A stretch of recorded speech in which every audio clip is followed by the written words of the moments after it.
Trying to find the words to say you mean the world to me. When I'm fighting and you see me hurt, don't walk away. I've been holding on for days, hoping just to see your face. Let me know you're coming back, and I can't wait. When it gets too much, my troubles, they can hold me down like heavy weights.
this is the start of something new.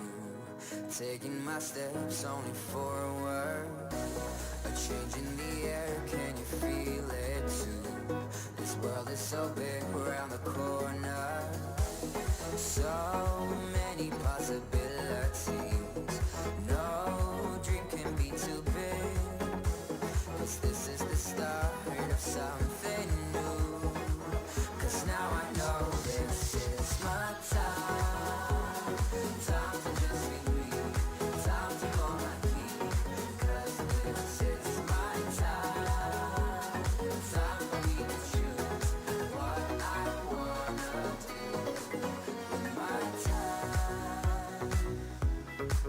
With my time. Life is a blessing, such a gift, and I am so lucky to be here. Live to the fullest, don't resist. No time to waste, so have no fear. So many possibilities. No dream can be too big. 'Cause this is the start of something new. 'Cause now I know this is my time. Time to just be me. Time to go my key. 'Cause this is my time. Time for me to choose what I wanna do with my time. 'Cause this is my time. What I wanna do with my time. My time, my time is meant to be all mine. All I bring with me in life is my time, my time, my time is mine. And now I know this is my time. Time to just be me. Time to go my key. 'Cause this is my time. Time for me to choose what I wanna do with my time. My time, my time, my time. Time to go my key. 'Cause this is my time. My time, my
got me thinking about tomorrow more than I ever have before.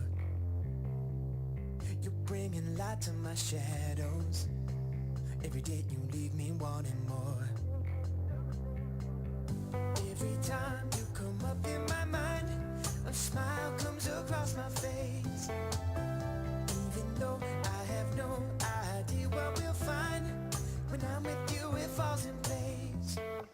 You're one of a kind. You're one of a kind. You're one of a kind. You're one of a kind.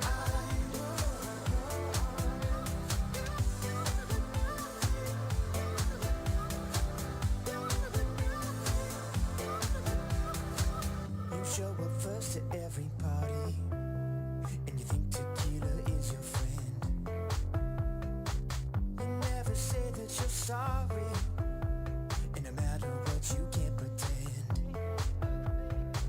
Every time you kiss me goodbye, as I'm about to board a plane, you can't hold back the tears in your eyes, even though I'm only gone for days. You're one of a kind. You're one of a kind. You're one of a kind. You're one of a kind.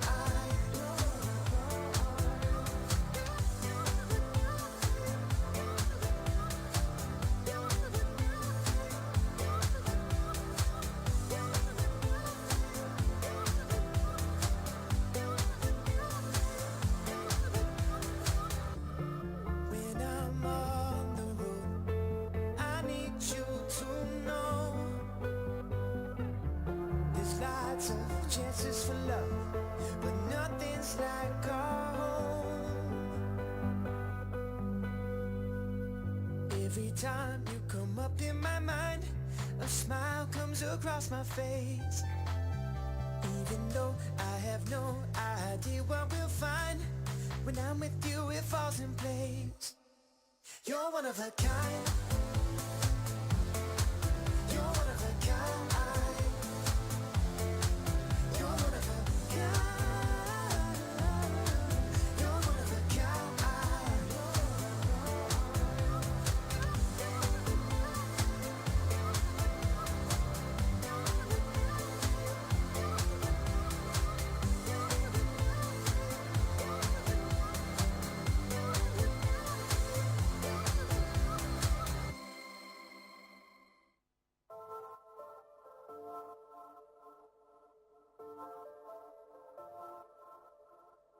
Trust me, I don't wanna beg you to love me, won't you feel me?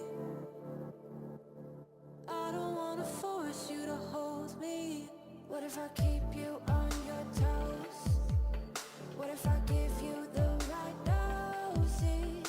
Is there somewhere we can go to fix these broken roses? If I told you that we could have a better life, would you bring the old you? Or is that person still alive? If you took him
choke on the words in my mouth. Will you help me get them out? You know I'm always worried about if I told you that we could have a better life. Would you bring the old you? Or is that person still alive? If you took him off the shelf, would she even be herself? if I told you that we could have a better life?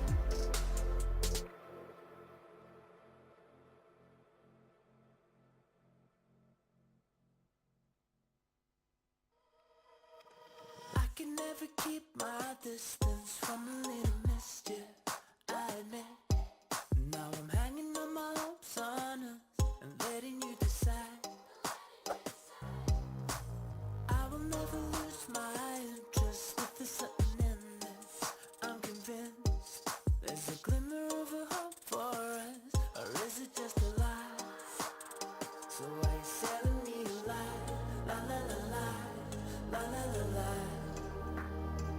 Are you selling me a lie? La la la la, la la la la. Show me a way to get lost, to run from all I want. There's too many ways to get high, when you're my every thought.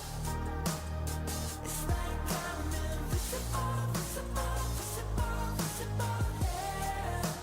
Show me a way to get lost, to run from all I want. So did your luck run out? Are you running dry? Did you realize I was everything you hoped for now? I never had a doubt until now. From the moment you came over, I'll be anything you wanted me to be. Now I know that it was only curiosity that led you to me. Show me a way to get lost, to run from all I want. There's too many ways to get high, when you're my every thought. It's like I'm invisible, visible, visible, visible, yeah. Show me a way to get lost, to run from all I want.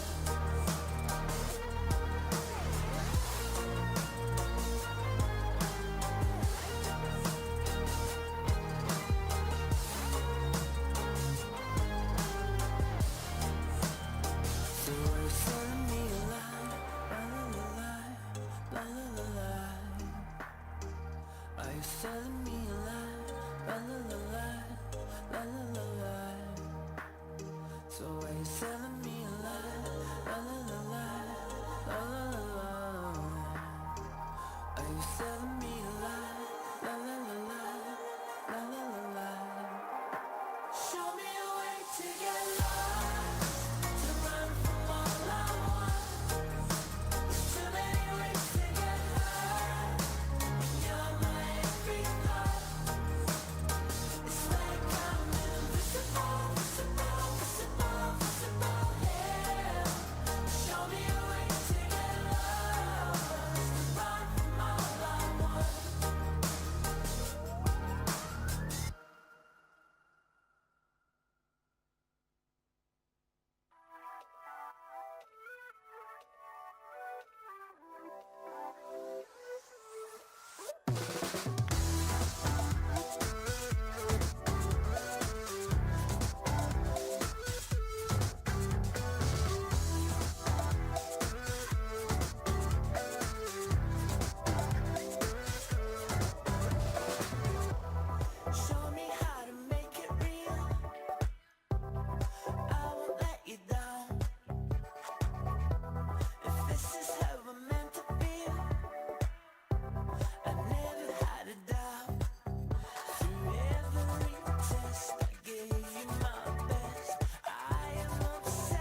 take me for a ride.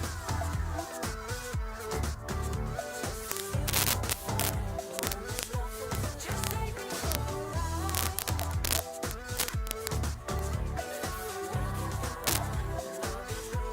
Just take me for a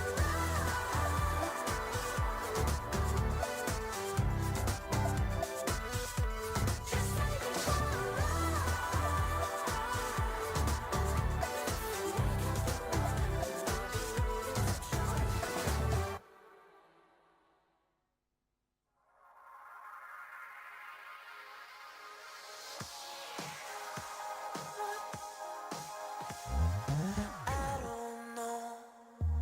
Can't fight the feeling that it just won't flow. We've been deceiving everyone we know. Do we let the secret out and take it slow? You say it's time to let it go, but I just don't believe it. Choosing if you take me or you make me disappear. Before the end begins, we lose ourselves and take control again.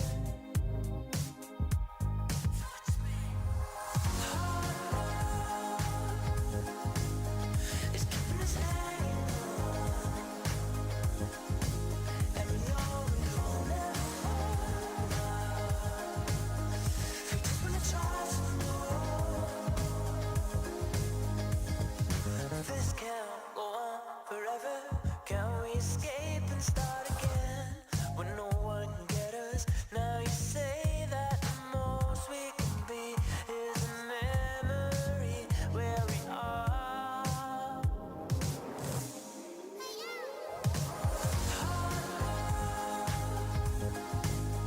It's keeping us hanging on, and we know we will never fall out. We just wanna try some more.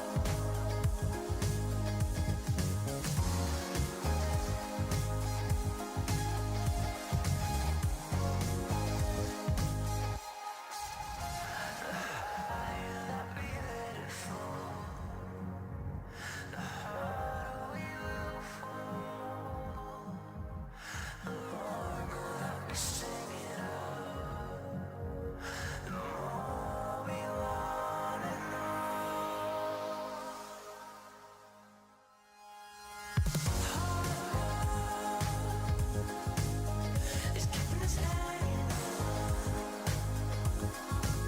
and we know we will never fall out. We just wanna try some more.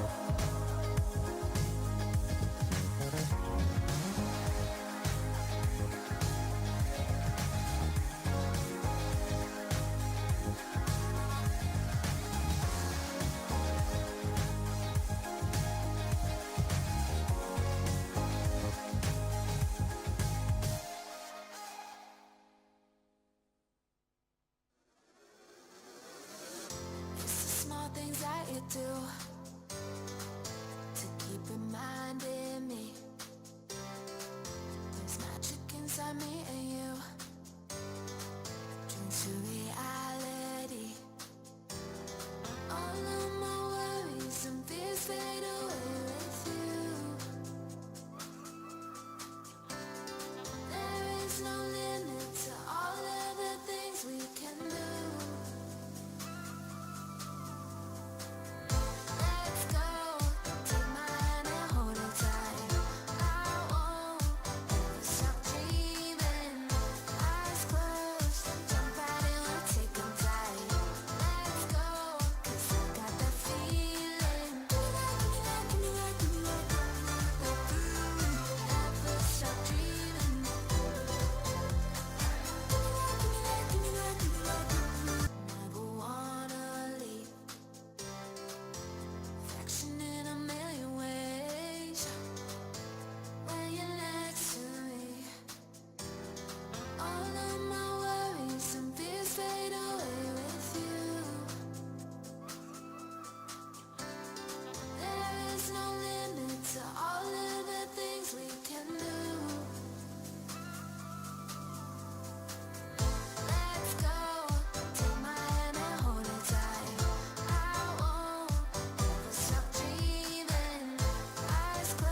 show them how bad you want it. You don't always get them second chances. Don't start chasing till you got it. Do what I gotta do. I just break the rules like that. Maybe I'm just cool like that. Staying focused, don't sidetrack. Always when I don't come last. I'll never go less than 100%. I'll just keep waiting while you're catching your breath. I'm only living if it's close to the edge. So come and dive into the deep end, cause the best is yet to come. I'm like a song you can't get out of your head. You press rewind when you get close to the end. Each time you leave I know you'll come back again. So come and dive into the deep end.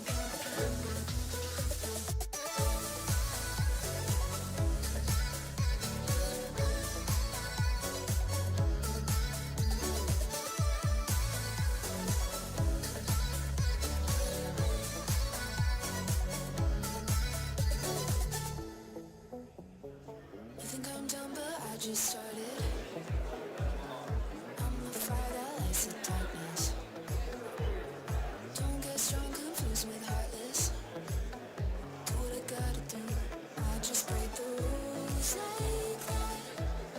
Maybe I'm just cool like that. Staying focused, don't sidetrack. Always when I don't come last. I'll never go less than 100%. I'll just keep waiting while you're catching your breath. I'm only living if it's close to the edge. So come and dive into the deep end, cause the best is yet to come. I'm like a song you can't get out of your head. You press rewind when you get close to the end. Each time you leave I know you'll come back again. So come and dive into the deep end.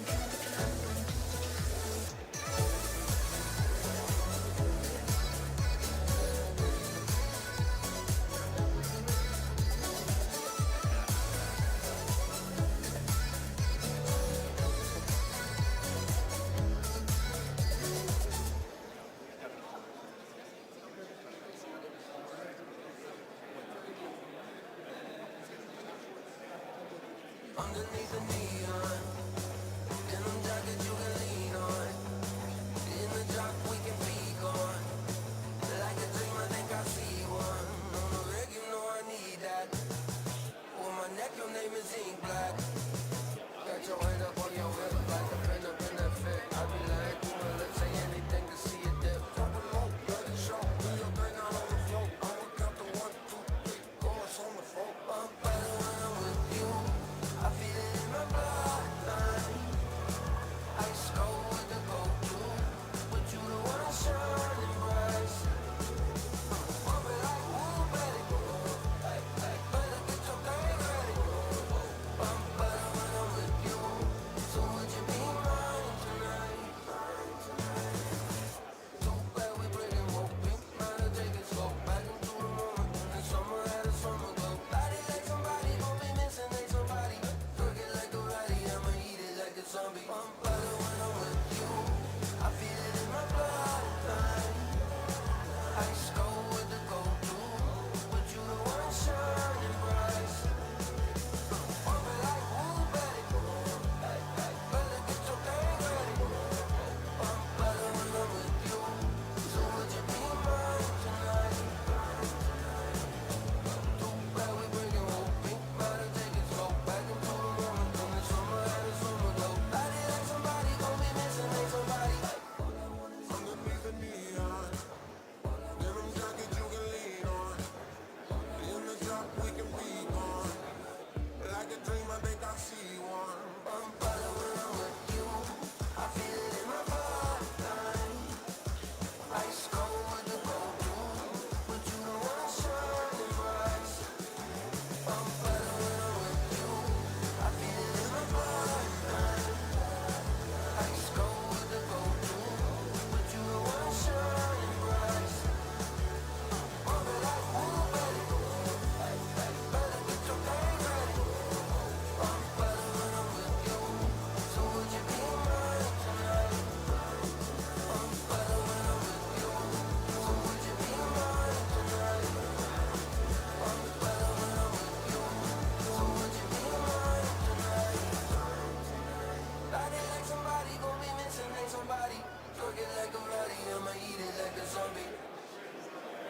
line up, get on the track, it's us, no looking back, your love ain't no race, but baby, if I win, then you would too, I close, there's always lose, your kiss, I can't wait to taste it, oh, it's running through my mind, oh,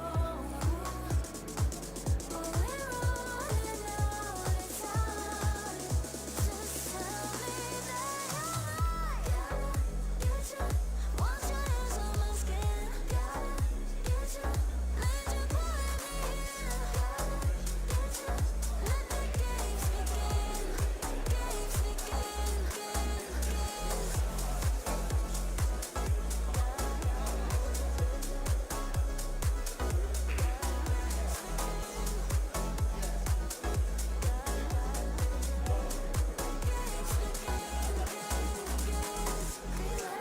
It's overdue, bye-bye. Don't leave me blue. We both met in this dream. If I win, then you win too. I'll close, then I will lose. Your love ain't no race, but baby, ooh, oh, it's running through my mind, oh, oh, we're running out of time. Just tell me that gotta get you, once your hands on my skin, gotta get you, let you put me in, gotta get you, let the games begin, games begin, games.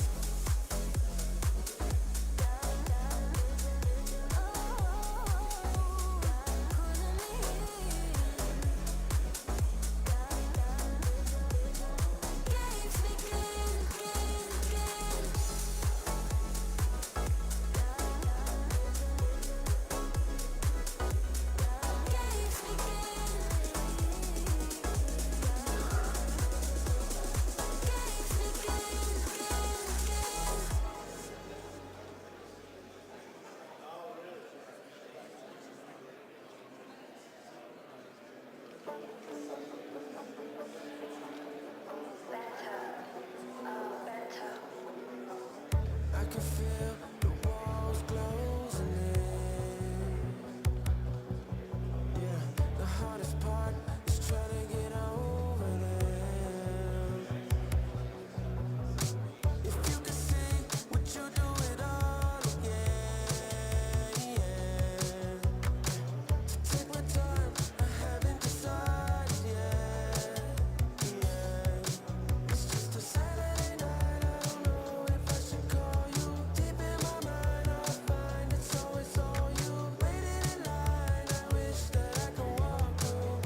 To tell you the truth, there's still ways to go, and I don't wanna get too far.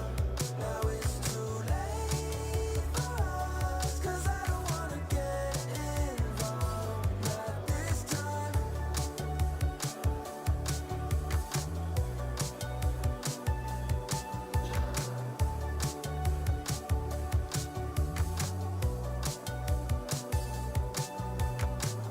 There you go, telling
think about you.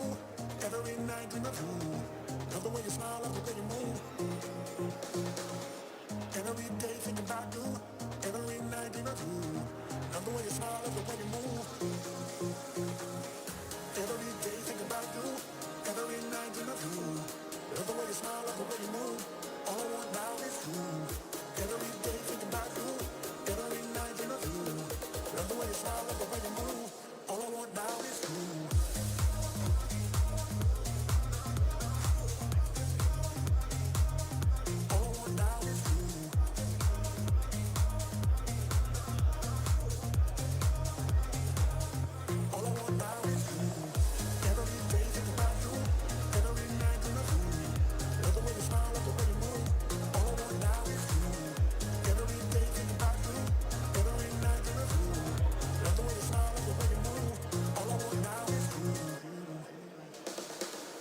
Doesn't really matter if the stars don't shine. Who can love you better? Doesn't really matter if the stars don't shine. Who can love you better?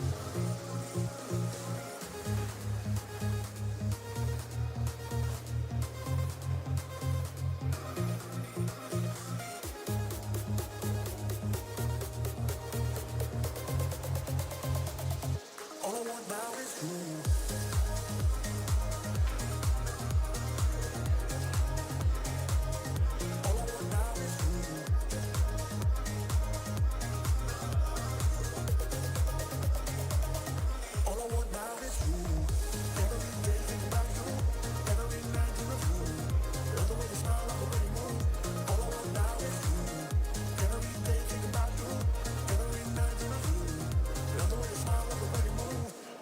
now is you.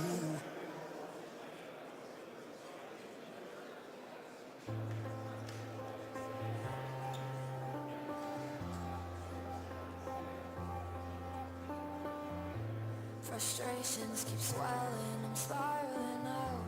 My mind's overthinking, I can't hear a sound. Stop looking past me, putting me down. I know I can't be strong, but everything I say just comes out wrong. I'm worried that I'll always feel this lost. What cost? I was drowning in a sea of my doubts, in a sea of my thoughts. Now I'm shouting just to let it all out, just to let it all out. I was falling and I couldn't look down, and I couldn't look down. Now I'm shouting just to let it all out, just to let it all out.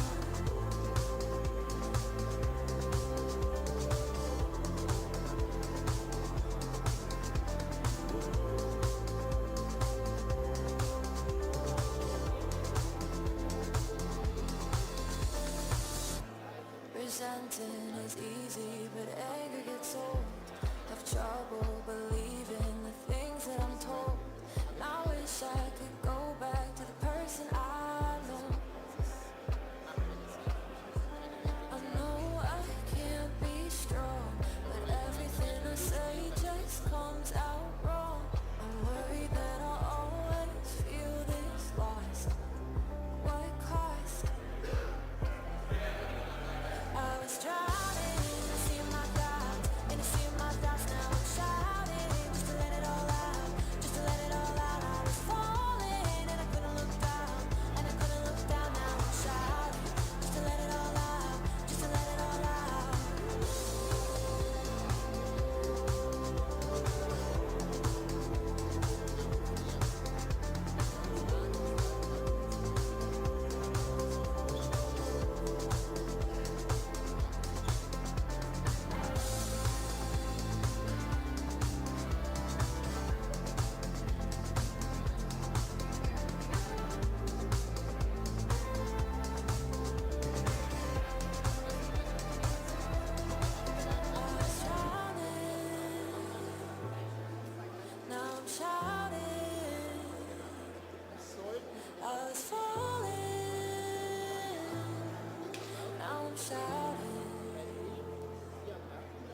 I was drowning in a sea of my doubts, in a sea of my thoughts. Now I'm shouting just to let it all out, just to let it all out. I was falling.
Get ready for an event like no other. Before the Freestyle Chess Grand Slam begins, Las Vegas heats up with the Chesstival, from the court to the board. A unique crossover where chess meets culture and competition. Co-organized by former NBA star Derrick Rose and Freestyle Chess. NBA stars meet the world's best chess players in a showdown of head and hand. The world's most legendary games, now live from Wynn Las Vegas. Welcome to the Chesstival.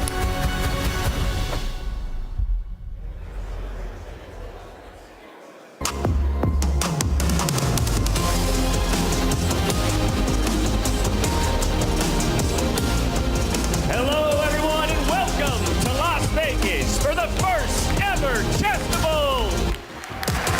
Now, this is a unique crossover event where we're taking two worlds and we're smashing them together. The world of basketball and the world of chess. And we couldn't be more excited for it. As you can see from the stage behind me, we're continuing to level things up event after event in an effort to bring you the best possible freestyle chess action. And with that, we have a couple special things in store for you here in Vegas. But that brings me to introducing this incredible gentleman here on the stage with me. I'm joined by none other than Jonah Malkin. He is our resident basketball expert, helping us break down all of these incredible NBA careers as they step into the chess arena. Thank you for diving into the deep end with us, my friend. Oh, well, James, it's an honor to be sharing the stage with you. This is going to usher in a new era. This is the inaugural Chesstival event, and everyone in this room is in store for something incredibly exciting. NBA players and chess players, what we know about them is they know how to put on a show. And to be here in Las Vegas, the epicenter of entertainment and performance, this is the best venue to be hosting a spectacle like this. And what we have today is truly a spectacle, and I can't wait to get this thing started. I couldn't be in a better place for it, and I couldn't have said it better myself. So with that, I'm going to give you a quick rundown of some of what you can expect to see here today. We've got two events, the first of which is a head-and-hand tournament.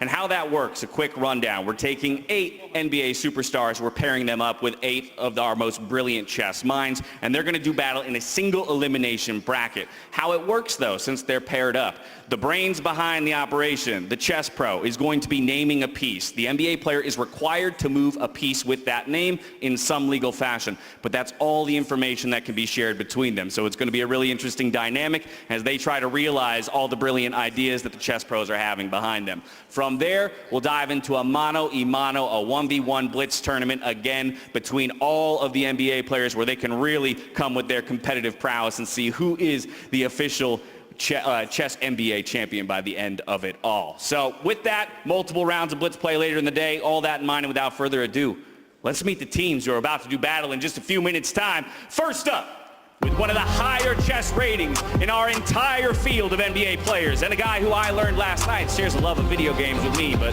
no bias here. He's teamed up with 2-time Indian women's chess champion and someone who I normally rely on for brilliant chess insights. Give it up for Quinton Post and Tanya Sachdev.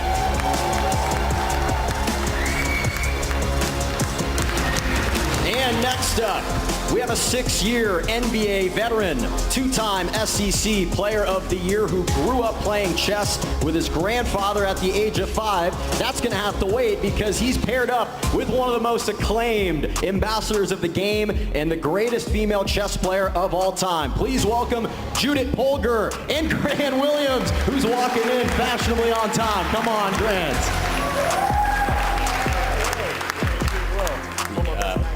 Alrighty, moving right along. Next up, coming off his 4th year in the NBA, known for his versatility and his unselfish playmaking, he's got exceptional court awareness. The question is, does that translate to board awareness? He's joined by 2-time chess Olympiad gold medalist and a man with $1 million smile. Give it up for Jeremiah Robinson Earl and Vinny Kudrafi.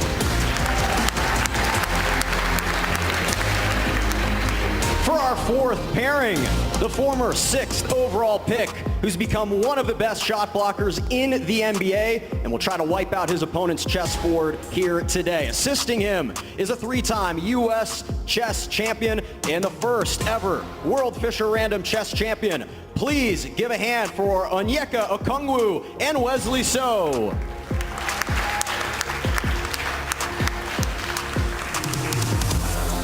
Our next pairing, we have a 2-time NBA champion and 4-time NBA All-Star looking to find similar success on the chessboard. And hoping to help him achieve that, it's one of the most known figures in the chess world. It's a 5-time U.S. chess champion and our runner-up from Paris. It's Rajan Rondo and Hikaru Nakamura.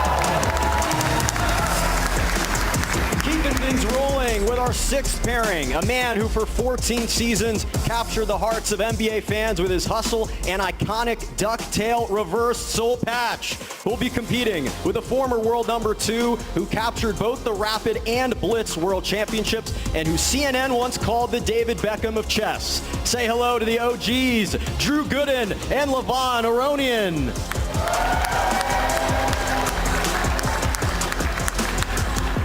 All right, our next team sports a first-round NBA draft pick who made history in 2021 as the first and only NBA player to achieve a 50-50 100 season. That's shooting over 50% from the floor, 50% from the three-point line, and 100% from the free throw line. He'll be joined by the reigning and 4-time U.S. chess champion with the 3rd highest peak chess rating in history. It's Tony Snell and Fabiano Caruana.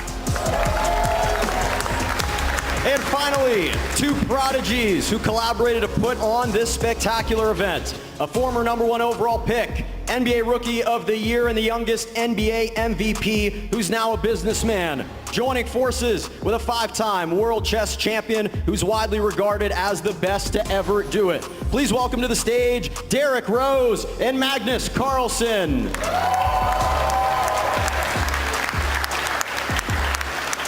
So there you have it, folks. 16 competitors squaring off against each other in a single elimination bracket. We'll see who comes out on top. I'm going to send them to their respective sides in just a moment, but I'd be remiss not to get a quick word from a couple of the competitors on stage. And Derrick, I got to start with you first, my friend. You were early on the chess train, not just the chess train, the freestyle chess train. And I know that this idea of bringing the worlds of the NBA and chess together has been long on your radar. What does it mean to you to now see the entire idea come to fruition here in Las Vegas? I mean, first I want to start off by saying thank you to everybody that came out, all the players up here. Thank you all, the behind the scenes people. Thank you.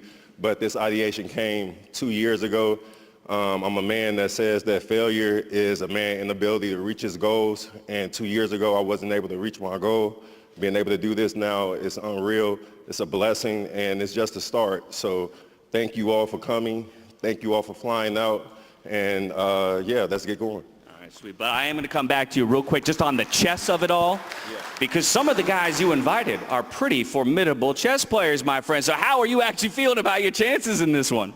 I'm nervous right now. Magnus got me nervous, but at the same time, it's a good nervous. Normally when I feel this way, I'm always living in the unknown, and that's been my whole life, getting to the NBA, creating verticals, and creating or curating something like this and partnering with this great group of people you all. So the chess side, freestyle chess is a random game, but it challenges you. So after the first move, you really don't know what's going to happen, so that's the beauty of the sport.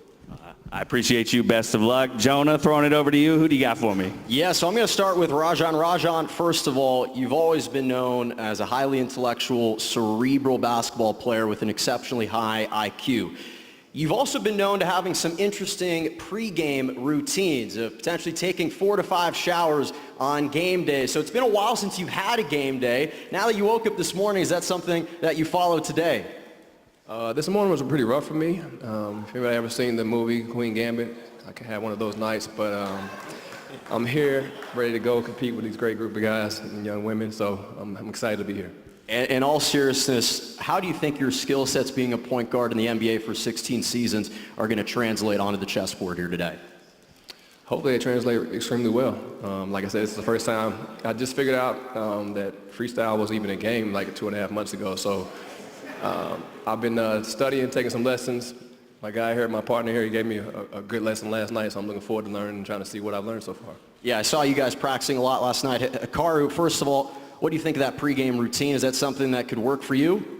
It would be interesting. I think chess players are actually very superstitious, like a lot of NBA players. Like many people wear the same shirts if they win a game or two. So we all have our routines, and I think there's actually a lot of similarities between professional athletes and chess players. And what are you most looking forward to teaming up with him, and what makes an event like this so special for you? Well, actually, I was very impressed by Rajan's ability to understand some of the themes I showed him last night. I think we're the clear favorites, and hopefully he'll win another championship here today on the chessboard.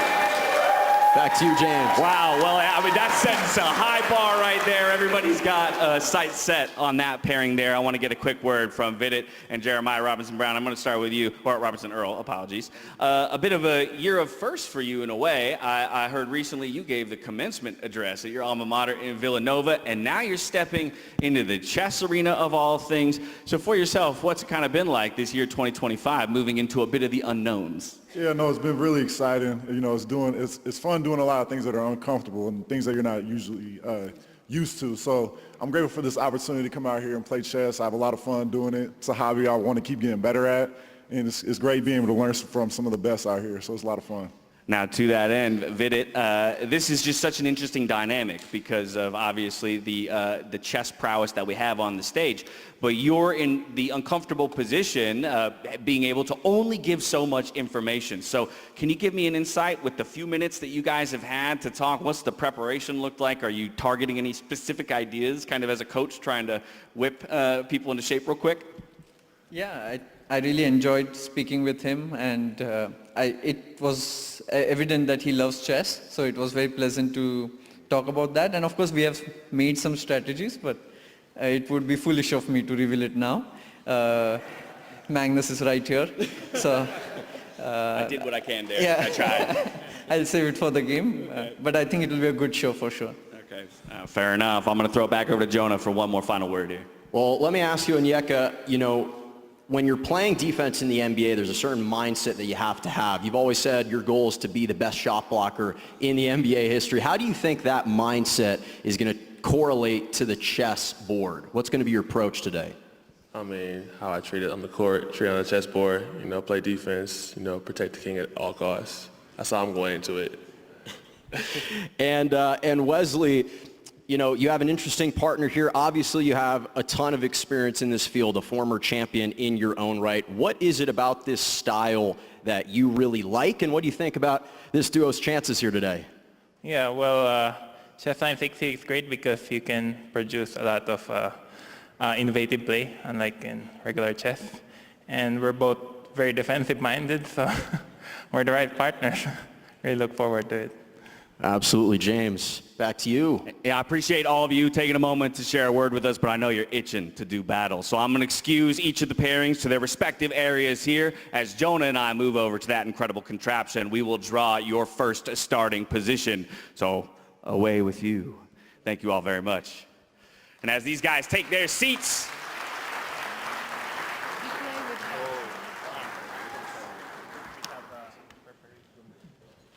Jonah, you're the man of the hour, my friend. You're joining us here in this crazy freestyle chess world. And those who are familiar with the format, they know that there are 960 possible positions that each of these players can start with, and we're responsible for choosing which one of those positions they're going to have to do battle on. So it's up to you, my friend. As you're ready, let those balls roll. Oh, I'm excited for this contraption. Here we go.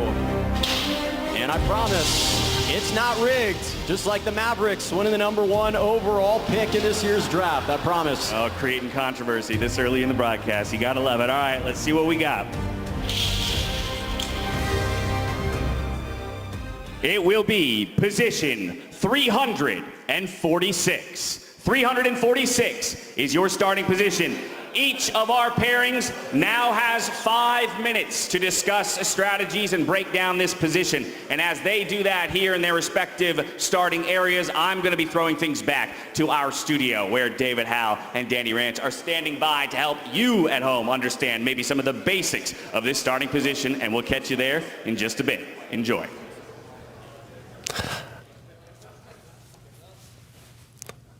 Hello everyone, I'm David Howell. I'm joined by my good friend Danny Wrench, the CCO of Chess.com, the Chief Chess Officer.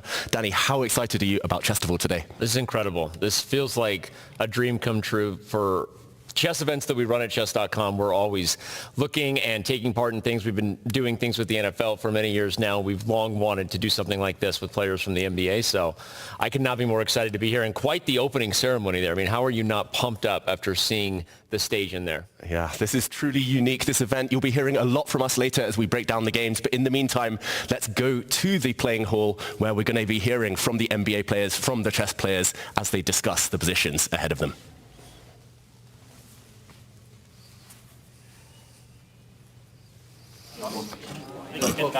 But you can also castle on your next turn, and you can also move this bishop this way.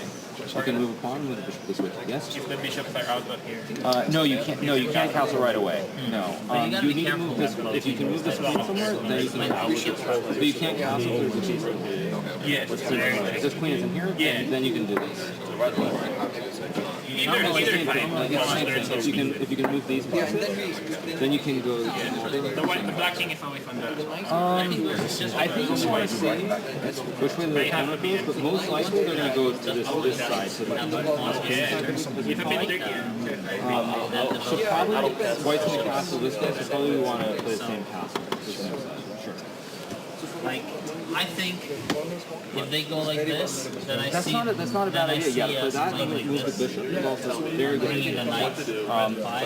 I actually like that idea. Yes. Because. So I'm gonna say like pawn. Okay. Then you have to decide. Yeah, to try and push the pawn. Or I say knight. I like this idea. To push the pawn and the bishop. It's actually it's nice. It's a nice idea. I think. At least when started right here. What I'm saying is that if they push this one, I actually like this idea to go like this. If they push this pawn, I think we should push this one to open up this way for the bishop. If they push this one, I think we should push this pawn.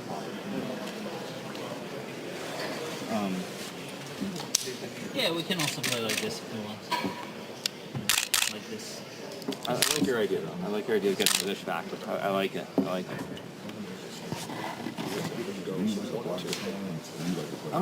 I would probably go one. The reason that I would go one is because you can push the pawn.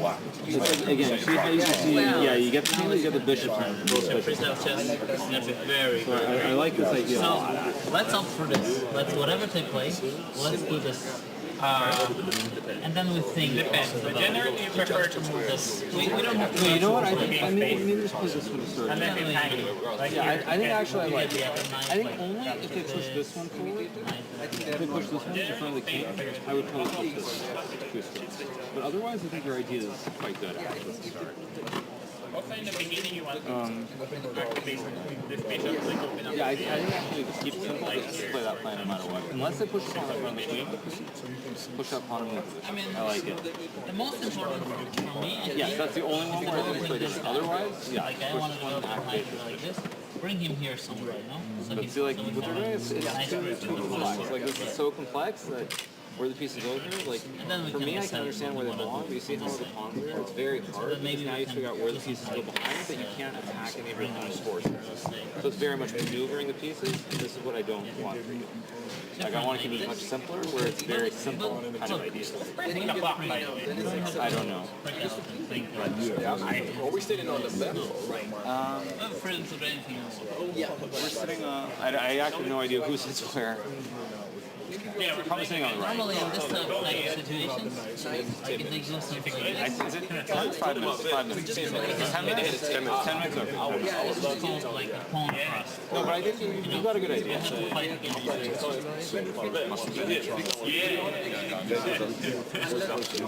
No, I like where your mind's at. Well, we get the sense. We want to get the sense. The thing is, the knight is too far from the square, and also this knight. And we want to fight for this. We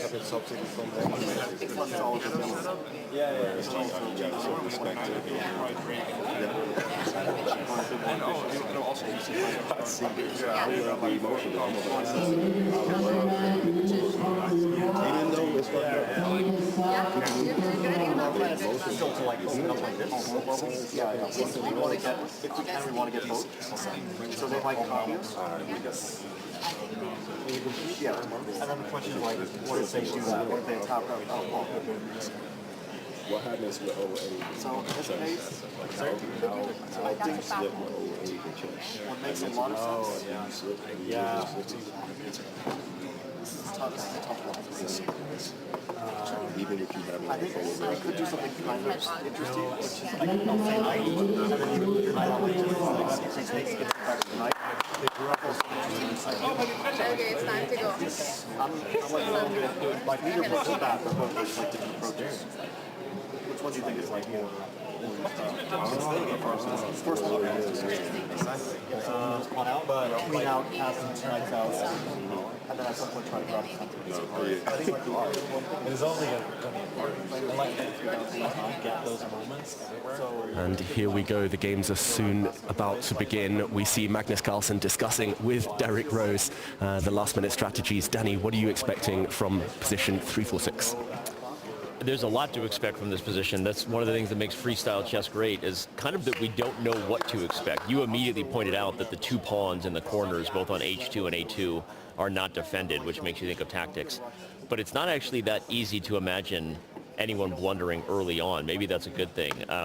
As far as what to expect, I'm honestly trying to think about what I would do if I was in their position as a partner. Like, do I give them specific advice? Like, hey, when I say pawn, I mean this one? Or is that too risky because you don't know what the opponent's going to do? And are you just like, hey, generally try to open the pawns in the center of the board because that's where the queens and the bishops are. Try to keep the king safe. With only a few minutes, I honestly have no idea what I would do if I was in the top player's shoes. And Danny, you had the honor of being present yesterday, explaining some of those strategies to the players. Yeah. Telling them, explaining how to castle. Who do you kind of favor here? Who do you think the winning pair is going to be by the end of this event? It's funny, we had a great time last night, and yeah, I had just a couple of minutes to make sure all the players were comfortable, not just with the format of freestyle, but with the format of head in hand, explaining the rules, so we did a fun, quick demonstration. I'll say the players were just dialed in. Every single one of them is here because they love chess, and you know, we're fans of them on the court, and they're fans of what the best players in the world do on the board, so there was no part of it where it was like, these guys weren't there to learn and just take it all in. And we had some questions, but everyone understood the rules to castling. That was a big thing. We went over the rules to castling. We went over a few things about head and hand, but I'm not worried about anybody losing their way. What I am interested to see is how the players handle a chess game with only 10 minutes on the clock, with no extra time given per move. So what happens when the gloves come off and they're feeling the heat of trying to impress their super grandmaster, their top chess player partner? I don't know what's going to happen, but I'm not worried about anybody feeling uncomfortable. Yeah, 10 minutes is not a lot. The players will need to think fast from an early stage. And all smiles in the meantime in the playing hall. We're joined now here in the studio by Dash and Jonah. What was the atmosphere like out there? And great job, guys, in introducing Thank the you show. very much. I mean, it was great, man. That's what you get when you take just the elite of the elite from two different worlds, right? And I think we could probably feel a little bit of the tension, you know, the nerves, you know, as all of these guys are well versed in tension, anxiety, and high pressure moments, but not this type of high pressure moment, right? If you're an NBA player, you're in an arena with 20,000 people cheering and screaming or jeering and that. Here, totally different environment. I can't wait to see how these guys interact and deal with it. Yeah, my takeaway was very similar. You think about how they're going to interact backstage, and it's kind of like they're coming out for pregame warm-ups and layup lines in a basketball game, obviously not dressed in the shorts, although some of them did wear shorts anyway, but that's because they know how to rock the casual look. But it was just fun getting a chance to see how loose they are, and I think to his point, you know, they're used to being in these kinds of environments with the lights on them, but this time stakes are a little bit higher. Their knowledge, we'll see if it crosses over onto the chessboard, because now they're not the best in their respective field coming into an event like this. Well, they got to wear shorts because it's hot in Las Vegas. Everyone is wearing shorts. I'm feeling it in this suit. Yeah. So I'll throw, though, a question back to you guys, because as we were in transit, I know I drew the position number, but we haven't really gotten to evaluate it. Did we draw a good one? Are we set up for some fireworks? I think you drew a very level playing field type of position where, yeah, as we can see, the games have begun, but yeah, where it's just literally about freestyling, about just bringing your pieces out, about who understands kind of the general rules of chess more. There's no direct attacks. Nobody's going to get mated quickly, we hope. Well, that was one of the first things David and I noted, is that it wasn't one of those positions where you were worried about someone losing before move 15. And there are positions like that in freestyle. We love that, especially when the top players are put under pressure from move 1. But it didn't feel like that was going to happen, so you chose wisely from that perspective. I think we're going to have a lot of exciting chess that comes down to the wire, to be honest. Well, look at this, and I'll hand this over to Jonah in just a moment, but I'm actually impressed with sort of the speed that we're seeing so far. You had just mentioned it's 10-0. So there's going to be some time trouble. We might see some scrambling later on, so that alone has to be a part of the strategy. I'm wondering how many of the pro chess players even instilled that kind of knowledge into their NBA guys, more so than talking about what kind of moves they would make, just the idea of like staying consistent, keep the pace, don't fall too far behind. Well, what I'm looking forward to seeing is how the openings are for all the NBA guys, because some of these NBA guys are used to starting. Some of these guys are used to coming off the bench. So is the middle game going to be where some of these bench guys thrive when they're inserted into the middle of the action? Or the starters, someone like a Derrick Rose, a Rajon Rondo, you have to assume that their openings are going to be pretty good. That's what I'm looking forward to seeing.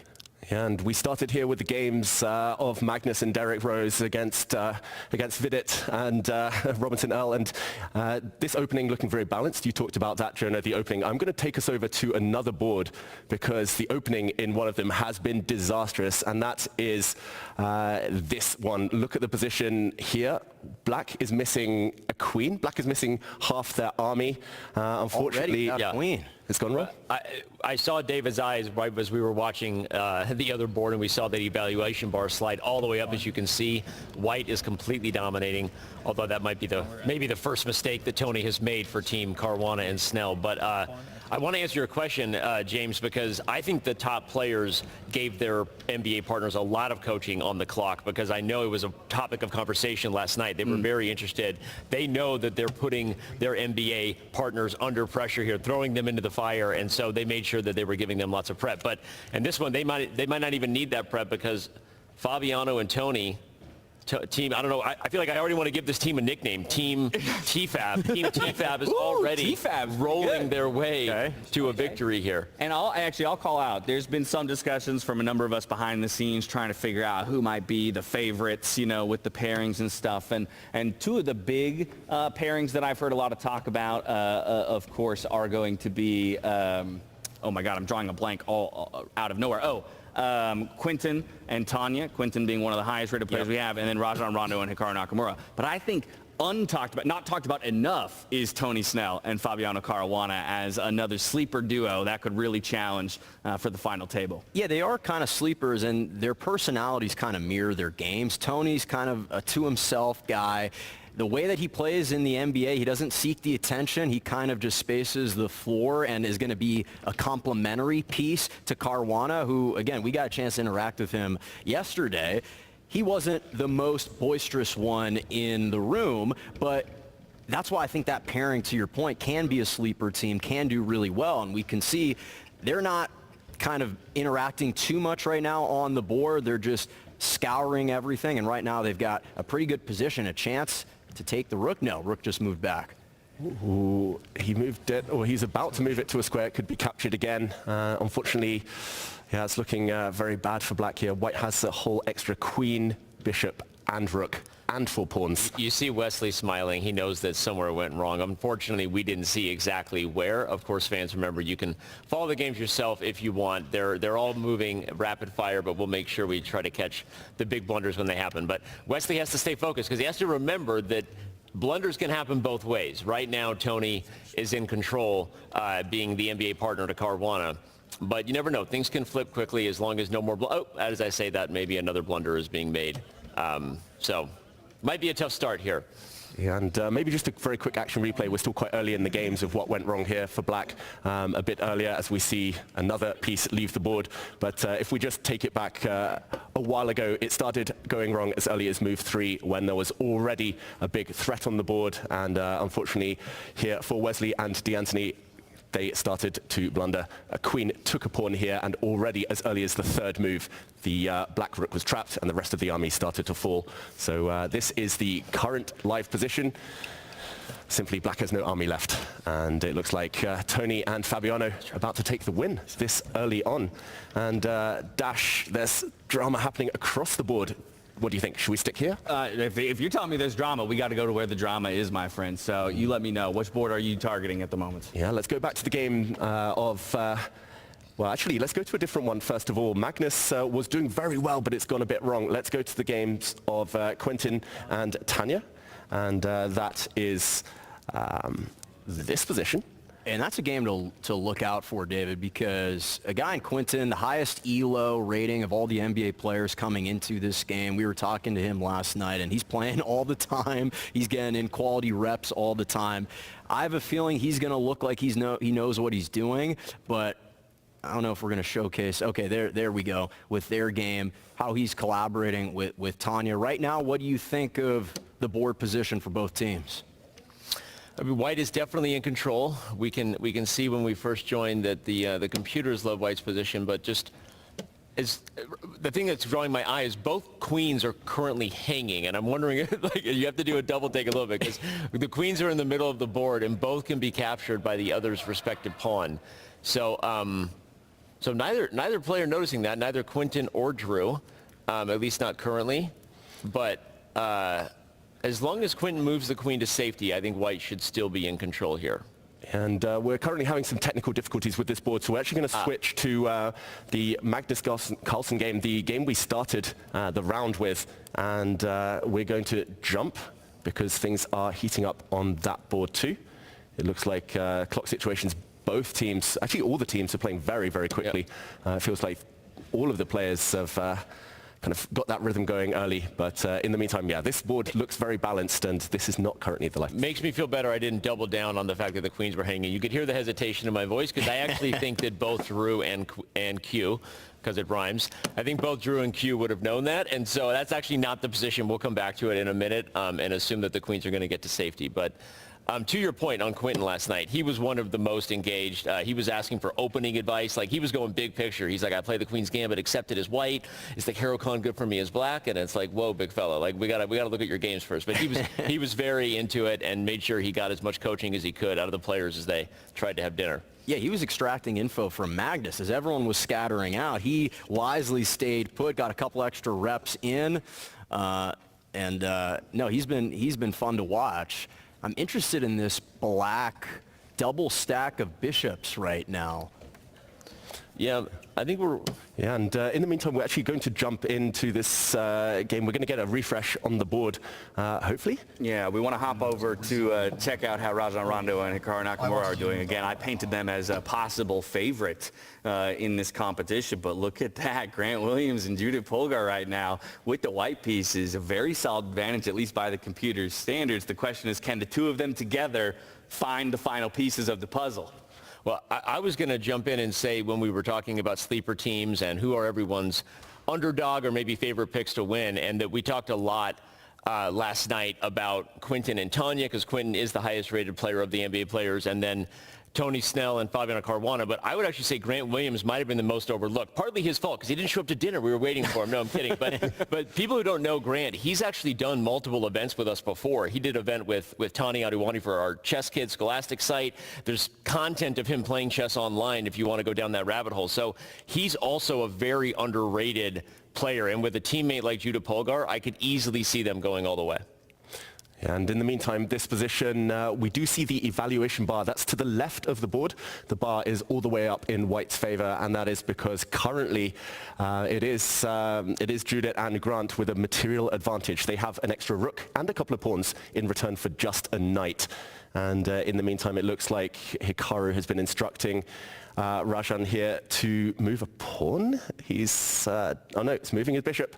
He's setting up a nice threat here. The black knight trying to go back and give a fork. That would be hitting the white king and the white rook simultaneously. And the white king moves out of the way. I feel like Hikaru and Rajan have like a Yoda, like Skywalker vibe going. You've got like Yoda in the background just calmly waiting to name the piece, and then you've got the young Jedi dialed in there. Sorry, go ahead. Yeah, they're both kind of wily in their own way. You know, Rondo knows how to play the game within the game, and even though White's got the two rooks, that's a menacing knight right there. That's just kind of lingering in the middle of the board. Hasn't been under threat too much, although now you're bringing up the rook. But I feel like Hikaru is kind of scheming for something big. I don't see it quite yet, maybe with that back rook on the 8th rank, but right now that knight certainly under duress. Well, we consistently talk about Hikaru being one of the best defensive players in the game, but of course he's only one half of the equation here, and this is quite a material advantage that they're going to have to fight back from, because I'm also just looking at the pawn numbers, right, as well as the positions of those pawns. So a lot of threats on the board here for Grant Williams and Judith. Yeah, and I actually caught a flight with Judith last night, and she was quietly optimistic about her chances in this event. And yeah, she's been, her faith has been repaid clearly. Again, Grant hasn't been playing as much. You saw, there's a body language we read as chess players. David, I'm going to speak for the two of us real quick. Like, you saw how confident Grant was when he took that punch. She said rook, and he went like this. Like, he knows what, I'm telling you, there's a body language and a comfort zone, and Grant, anyone can blunder, so don't get me wrong, but just watching this team and seeing Grant's poise, also look at the clock, up more than 3 minutes almost, that's a sign that he's very confident. So early, okay, nice fork there. Unfortunately, though, right as I say it, the rook too fast. Well, okay, oh my goodness. all the way back. What? I'm telling you, that knight is just posing problems. I jinxed him. Commentator's curse. I jinxed Grant. Yeah, he's blundered a rook, a full rook. It's actually still almost in the balance. White has 4 pawns in return for the knight, so White is still alive in the game. It's not a game-ending blunder, but yeah, it's going wrong. Look at this, a question mark appears. It's spiraling for Grant. In the meantime, a result to update you on, it was Tony Snell and Fabiano Caruana who won their game, as we predicted a bit earlier. Yeah, so we're just going to hop to that board real quick to show you the final moments here, because unfortunately for Tony Snell, or for Okongwu and Wesley So, this does mean they're eliminated from our single elimination bracket here, whereas Tony Snell and Caruana, they're going to cruise right along to those semifinals here. And that's impressive too. 6 minutes and 42 seconds to play. They were efficient in their start to end. That's about as optimal of a win as you could hope for a pairing. And in the meantime, as they discuss the ends of their game, we'll move to another live board. And this is Derrick Rose and Magnus Carlsen. And they are facing Robinson, Earl, and Vidit. And it's all gone wrong for the GOAT pairing. They're a bishop down in this position. White has one bishop fewer. And this should be one-way traffic. And this is interesting because even on stage, I had kind of blatantly asked Vidit, you know, what were the discussions like? Did you guys have any specific insights ahead of the game that you wanted to share? And he said, I'm not giving anything away while I'm standing on stage next to Magnus Carlsen. He knows better. Are you kidding me? He's been there before. Although, again, this is one of those where I will say I don't know if it's totally over. We'll see if Robinson Earl takes that G2 pawn, and I might start singing a different tune. But the point is that even though the eval bar makes it look like it's over, you see a lot of black, very little white there left in terms of representing white's chances. The fact that there could still be some blunders, given that they're both about to get under time pressure, that was my main point, is that there is no increment. This could come down to a very fast-moving game if Derrick just keeps pace. This is getting dicey now. Apparently I shouldn't compliment or try to root or give chances to any team. You're going to be on the blacklist for every NBA player across the whole league. Derrick literally fell for the bishop meme that takes over the internet from time to time. Bishops move backwards from across the board, and you lose your rook sometimes if you take a pawn forgetting it's defended. So Andy Wrench's season ticket's about to get revoked for all of his favorite teams. Listen, fair play to Robinson Earl. He took that rook immediately. He did not hesitate. He saw it. He's made a new queen. And as long as there aren't any stalemates, they still have 3 minutes on the clock. Vidit and Robinson Earl here. Look at Jan Butner in the background, lurking, kibitzing. Got the best seat in the house right there. Exactly. It's checkmate next move if the black rook takes this pawn.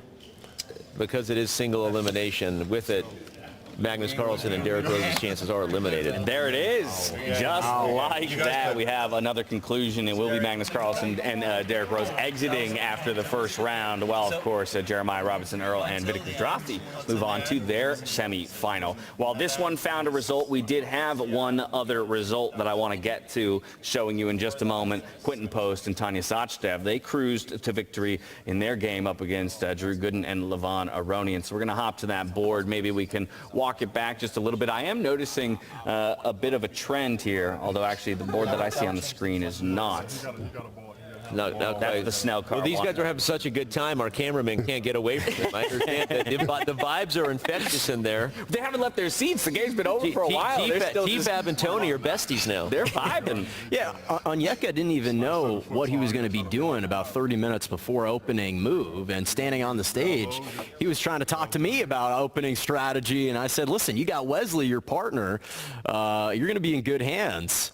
All right, so here you go. This is resetting the board a bit. So here, now we'll walk it back. As you can see, I mean, Tanya and Quentin, they're still talking. They've moved on to the next round. They're already talking strats. Yeah, and just to break down the final position here, their opponents, meanwhile, have left the stage. They were gutted. But White here won, I think, by resignation because they simply have an extra rook and bishop. This is game over. But I'm going to jump us straight over to the one remaining game of this round because it's time trouble for Rajan Rondo and Hikaru Nakamura. They're down under the 1 minute mark. We'll get the cameras up in a second, but this is their position. And here it's still...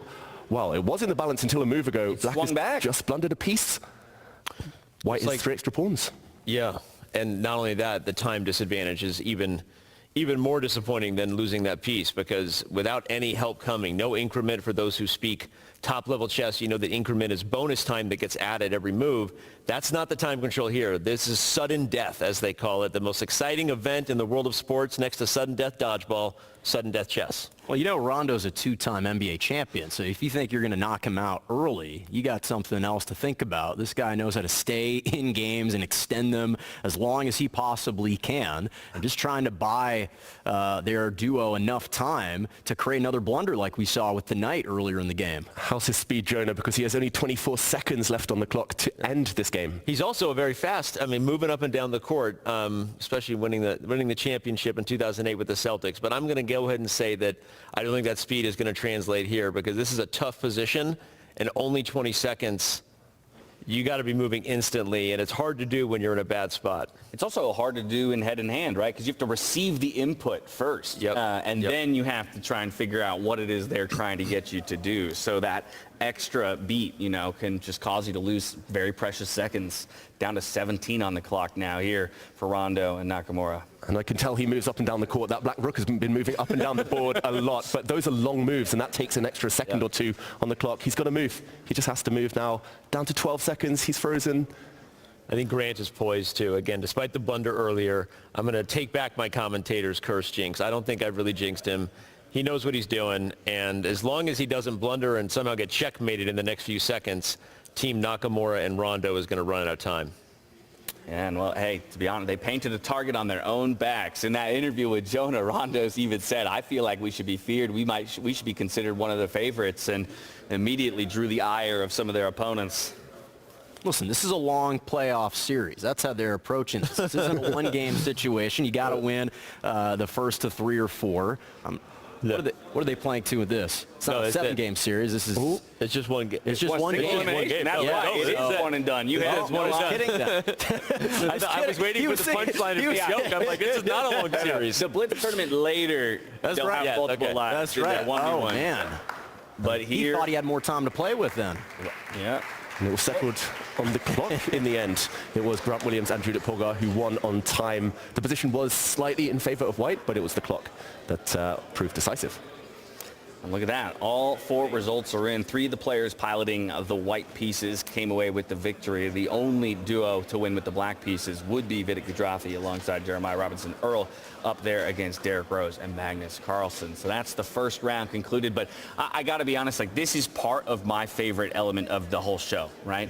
The fact that the game's over and these guys still want to discuss it, just like they would see, the pro chess players do following any one of their matches. Break it down. Where did it all go wrong? Where was that blunder? And this is very impressive as well to see the basketballers kind of say, oh, I could have done this, I could have done that. They can picture the positions in their mind just like any chess pro. And here are some of the highlights from this past round. They had a position 346. I'm relying on these two who told me that it was a fairly balanced position and set us up well for a good battle. The handshakes were extended and off they go. Yeah, certainly a lot more cordial of a post-game handshake amongst the NBA players. I don't know if you're at TD Garden back in Boston at the time that Grant Williams is going to be as eager to stay out onto the floor after even Rondo for that matter, but it's nice to see the camaraderie. And don't look past Judith either. We were talking to her a little bit backstage. She's feisty. She's super competitive. She wants to win, and a great start for that duo. I really do think that duo is potentially one of the favorites, and I know it's at this point there are, I guess, what do we have? We got 4 teams left, 8 players in total, right? And so you look at how Judith and Grant played. We'll see how they fare when they take the black pieces, I guess, in the next game. But I've got to like that team's chances here. Yeah, that's a perfect transition to pulling up our tournament bracket just so we can put a bit of a picture to everything that we're talking about here. So we'll fly that up onto your screens, and you can see how the pairings have broken down. So we've got Team Gudrafi, Robinson Earl. They're going to move on to face Judith Polgar and Grant Williams. So having to go through Magnus Carlsen first and now through Judith, that's quite the journey there for Robinson Earl and Gudrafi. Then on the bottom side, we have Team Fabiano Caruana and Tony Snell up against Team Sachdev and Thank Post. you very much, Sachdev. Last night, Fabi and Tanya did a display to make sure the players could see what head and hand was like in real time. So they were on the same team, and they took down Levon and Wesley on the same team. Wild. Now they're against each other. We'll see what they do.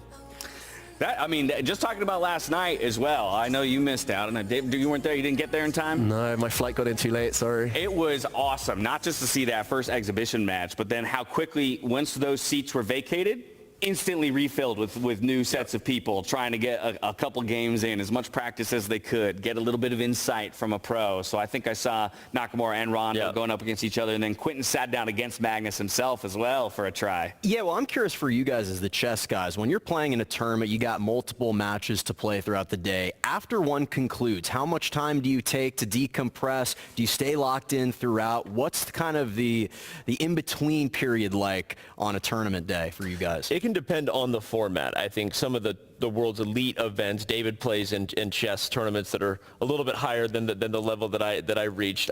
So with one game a day, you certainly have plenty of time to review, to reflect, to take a walk and get some fresh air. But there are some events where you don't have a lot of time at all. How do you handle your emotions game to game in those cases? It's tough. I think one of the most important skills as a chess player is to just shake things off and just to reset. Of course, it's difficult if you've just lost and you're coming straight back in a few minutes later. But luckily for the players who did lose, they don't have another game now. So I think for the winning teams, it's just about keeping the flow, keeping the confidence. Not till later today, right? So Not they till later. get a bit of a break. They can maybe kind of figure out what went wrong and then bring it all back out when it comes to that 1v1 Blitz tournament that we have later on in the day. I'm curious, too, because in contradiction to the way that most traditional sports work, you have options for timeouts, right? If you feel something's going wrong, you feel the momentum swinging, you could pause the game. You could say, hey, this is where I need a moment. You don't get that in chess. The clock is ticking. And so it's only between the games that you would ever have an opportunity to really sit within your own thoughts and figure out how to calm yourself down and reverse the momentum going the other way. Or in an NBA game, you actually have a coach that comes in. True.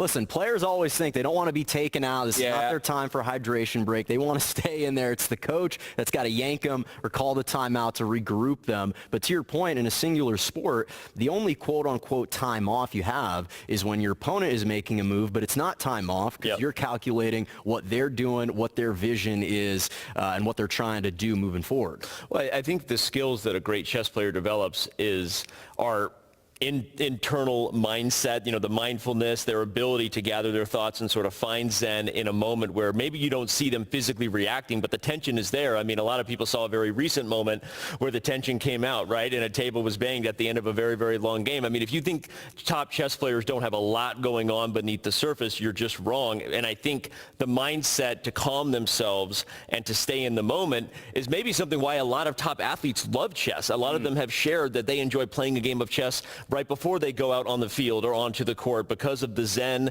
and because of the requirement it has to stay present. So I think that there's a reason we're here for such a special event with the world's elite athletes playing with the world's best chess players, because the thing that draws them to this game, as I've talked with many of them, are those lessons you learn about calming your emotions and gathering your thoughts in the middle of a heated battle and how much that can translate the other way to their game on the court. And just on that note of what I know a number of these NBA players love about chess in particular, I had a conversation with Quentin Post last night, and I mean, of course, all these guys are wildly competitive in anything they do, but he said very specifically he loves avenues of competitive or outlets where he can track his growth and ability, right? So by virtue of having an ELO system, a very easy way to kind of evaluate where you are on the scale and if you're improving or not is something that really grabs him about chess that not every competitive outlet has, right? They can be a little bit more subjective to evaluate, am I actually getting better or not? It's hard to make a comparison. We have,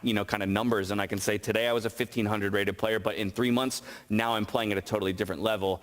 And that is even more motivation to keep pushing. And the mindset is so different because in a basketball game, you don't play for a draw. You don't play for a stalemate. You play in overtime. You play to extend the game. There is going to be a definitive winner or a loser. Sometimes in chess, if you feel like you're at a piece disadvantage or you're not liking the layout of the board, you're trying to work a draw or work a stalemate. And sometimes that's going to be the result.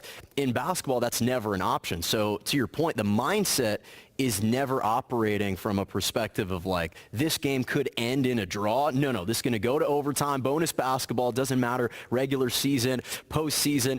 And so obviously the chess players, I would imagine, approach it the same way, but the reality is it can end in a stalemate. As we just saw with Magnus and Gukesh, they had that 14-move Berlin draw just a couple of weeks ago, and they both said, you know what, let's move on to different games coming up in the tournament, and they just settled for the draw, which was fascinating. That should be a new thing in chess. Like, if it is a draw, especially one of those 14-move Berlin draws, they should have to shoot some hoops to decide it. Yeah, I like it, man. We got a hoop right here. We're gonna find I would take a shot right now. How is your shot? I mean, how's your form, Danny? I do it sitting down, but there's a little bit. You're gonna take the set I'm about down, to break the entire set. If I take this shot, so instead, why don't I throw David an alley-oop? I can do that. David, I'll give you an alley-oop. I don't know if they want me to do this, but it's happening. David, catch it. David, catch it. Don't get.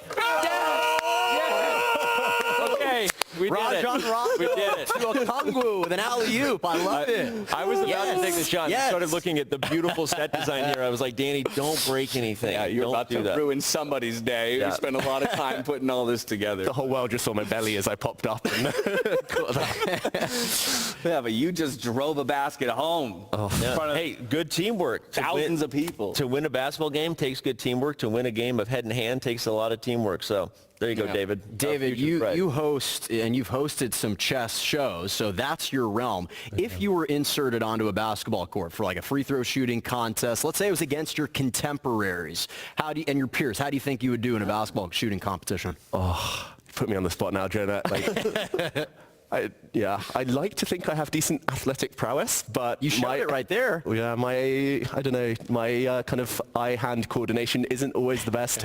Bit of a clumsy one. I drop pieces left, right, and center when I'm playing chess. And We are 1,000% sneaking into one of those G League courts later in the day to test. I want to see. I want to see this There on was a display. court. There's a court in there. I was like, All the chess players. and it was 9 feet, which tricked me into thinking I might have a chance of dunking it. I embarrassed myself. I showed David the video, but yeah.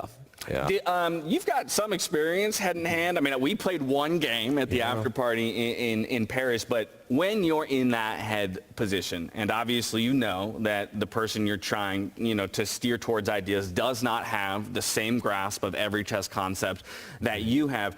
Do you feel like there are specific approaches you take, things you would avoid that would maybe be the optimal move, but you're like, I'm not even going to attempt it because it could make the situation worse? 100%, and I'm very proud when we teamed up. We won a very nice game, and I think it's also because we've hung out now. We spent a bit of time together. I know how you think. I know what you see, and you definitely as the head, you have to kind of take that into account. You have to know your teammates' level. You have to know the kind of their inclinations, what they're looking for. And I would actually say it's harder being the head than the hand.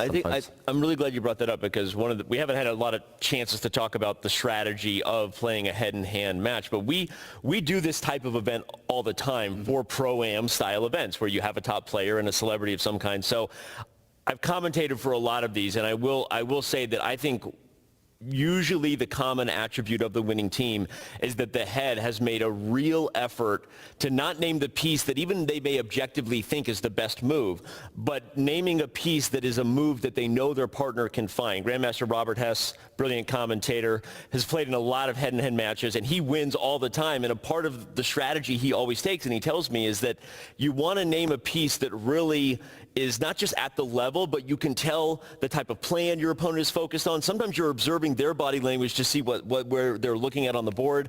I think the head making an effort to make sure they name a piece and help their partner find a plan is a big part of the formula to winning these events. Yeah, and as you mentioned, we kind of had the benefit of getting to know each other. They don't have this same benefit. They've had maybe a few minutes last night, sometime at dinner, and a few minutes today. Either way, we do have our 4 different pairings just about ready to dive into it. So we're heading back out to the stage where Fiona Steele-Antony will take us into that position lottery.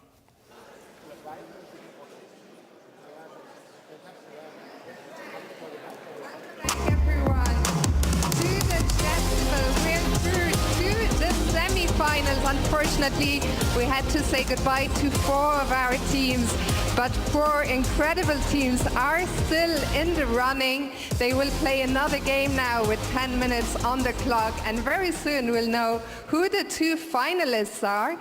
So we are going to find out now which position will be played next, and in order to help me do the draw, I'm very happy to welcome to the stage the champion of the Weissenhaus, the first tournament of the Grand Slam Tour. Please give it up for Vincent Keimer.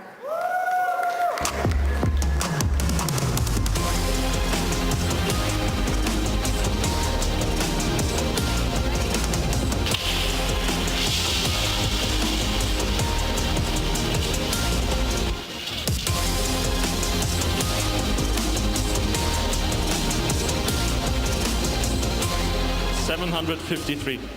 Thank you so much, Vincent. Position 753, back to the studio. And the players here on site will So there you have have it. 5 Thank you very much minutes to now. Vincent Keimer, by the way, looking slick up there on stage. Of course, we'll see him in a few days' time as we move into the freestyle chess portion of it all. But position 753, as soon as we can, we'll get that up on the screen so we can evaluate, and you and at home have as much time as possible to decipher what all you can from it. But I'm curious as ever to see whether or not it feels as a balanced position like you guys said before, or if this one is going to be maybe more fireworks from the beginning.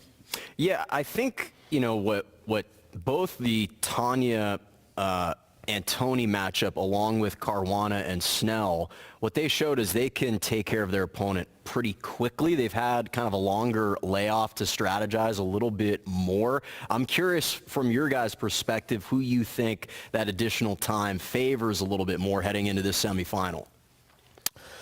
It can go either way, right? Sometimes you get in your own head with more time. Sometimes you feel more rested. I think in the end, everyone is just eagerly awaiting what we now have in front of us, which is the position 753 on the board. I see a bishop staring at a queen in opposite corners right now. And I usually look across the room and stare at David in these moments. He thinks it's awkward when I look into his eyes, and I'm like, David, you're the strongest chess player here. What do you think? I sometimes wake up sweating when I'm asleep, and I'm just like, wait, why is Danny staring into my eyes?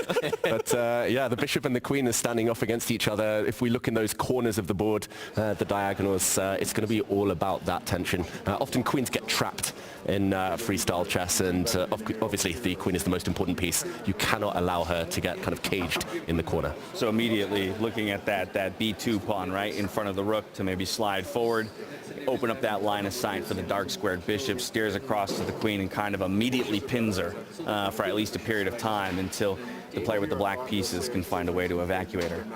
Yeah, it's interesting because with the queens all the way over along the last file there, how quickly can they get them into the game? Kind of controlling the center of the board is going to be fascinating to watch. Obviously, you would expect the knights to potentially jump out early.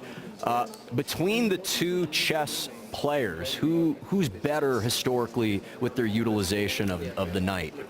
Yeah, and often there's a debate, bishop versus knight. Wait, let's get a camera of Danny. He's drawing up a play here. We don't want to take away from the players. Look at him when they're with ready. the coach's board, like a natural I'm over trying here. to draw it up for everybody so that they understand what the plan is. We'll get to that in a minute. But go ahead, David. You notice they were all talking about avoiding the bishop's gaze with the queen on that long diagonal. I'll show everybody the plan I'm doing with some X's and O's in a minute here. Yeah, and actually, just while Danny gets those drawings up as he plays the role of coach and plans those strategies, we do see this position, and I did see Tanya point at the queen several times. This queen in the corner stared down by the opponent's bishop, and likewise, if I can draw my arrows right, it's all about that tension. You know what I love, though, is how active each of the NBA players is actually in these pre-discussions. I think it would be very easy to just kind of melt into the background and say, well, obviously these chess pros know more, so I should just sit, listen to them decipher the position and try and absorb as much as I can. But the fact that they're getting in there with their own ideas, calling out their own, concepts, I think is actually going to help to the point of it being difficult to be the head, to really learn, okay, this is what my hand is thinking. So I got to keep that in mind as I start naming pieces later down the road, that they have this idea in their head, so they're very likely to stay maybe on that train of thought. Yep. It got to be even harder to be the grandmaster giving advice from the perspective here that one of the efforts you try to make as a teammate in these pro-ams when it's not freestyle chess is to learn their openings. Okay, you play the Caro-Kann or you play the Sicilian, so I'm going to do what you're comfortable with. In this case, the top grandmasters are not comfortable either. The chess players aren't comfortable, the NBA players aren't comfortable. Everyone is figuring out these positions for the first time, which just makes it even more fun and even more of a challenge. And maybe especially for chess players, because as kids we're taught, don't bring the queen out too early. Don't activate the queen. She'll be vulnerable, she'll get attacked, and she'll have to run away. You just lose time. But actually in freestyle chess, especially Weissenhaus, the first Grand Slam tour earlier this year, a lot of people getting their queens stuck, and they very quickly learned, even these top grandmasters at this stage in their career, that you need to activate the queens early in the game. Now, the one thing that we know is all 4 of the teams, they've got playoff experience. All the 4 guys on each team, they've experienced the postseason. Quinton Post, obviously, just in his first NBA postseason with the Warriors, taking down the Rockets and then losing to the Timberwolves. But Grant Williams has played in big games. He's been to an NBA Finals with the Boston Celtics. Tony Snell has been in the postseason as well. And I think the 4th, let's see, we have Quinton, and then Onyeka. Robinson Earl with Vidit.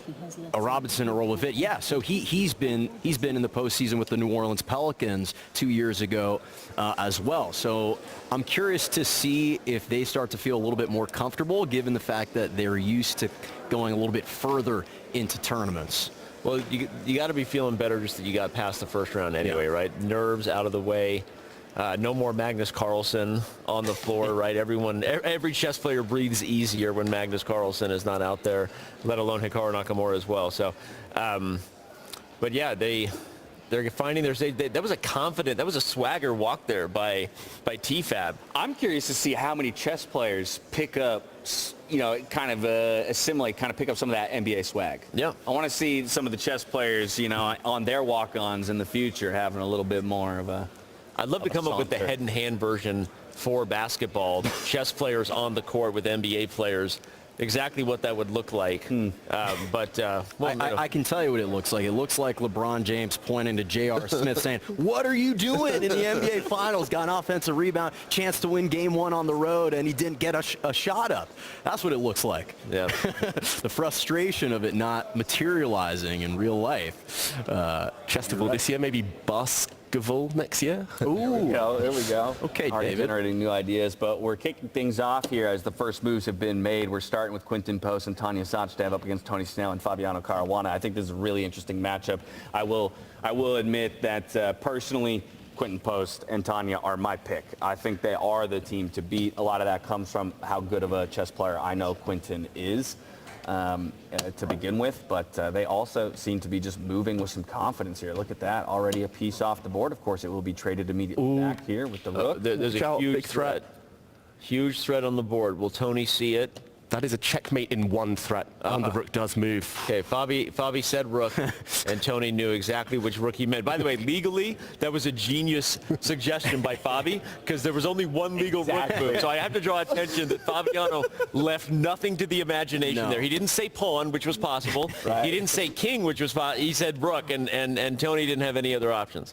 Yeah, that is a genius kind of play there. And you can tell Fabi's played head in hand like this before many, many times.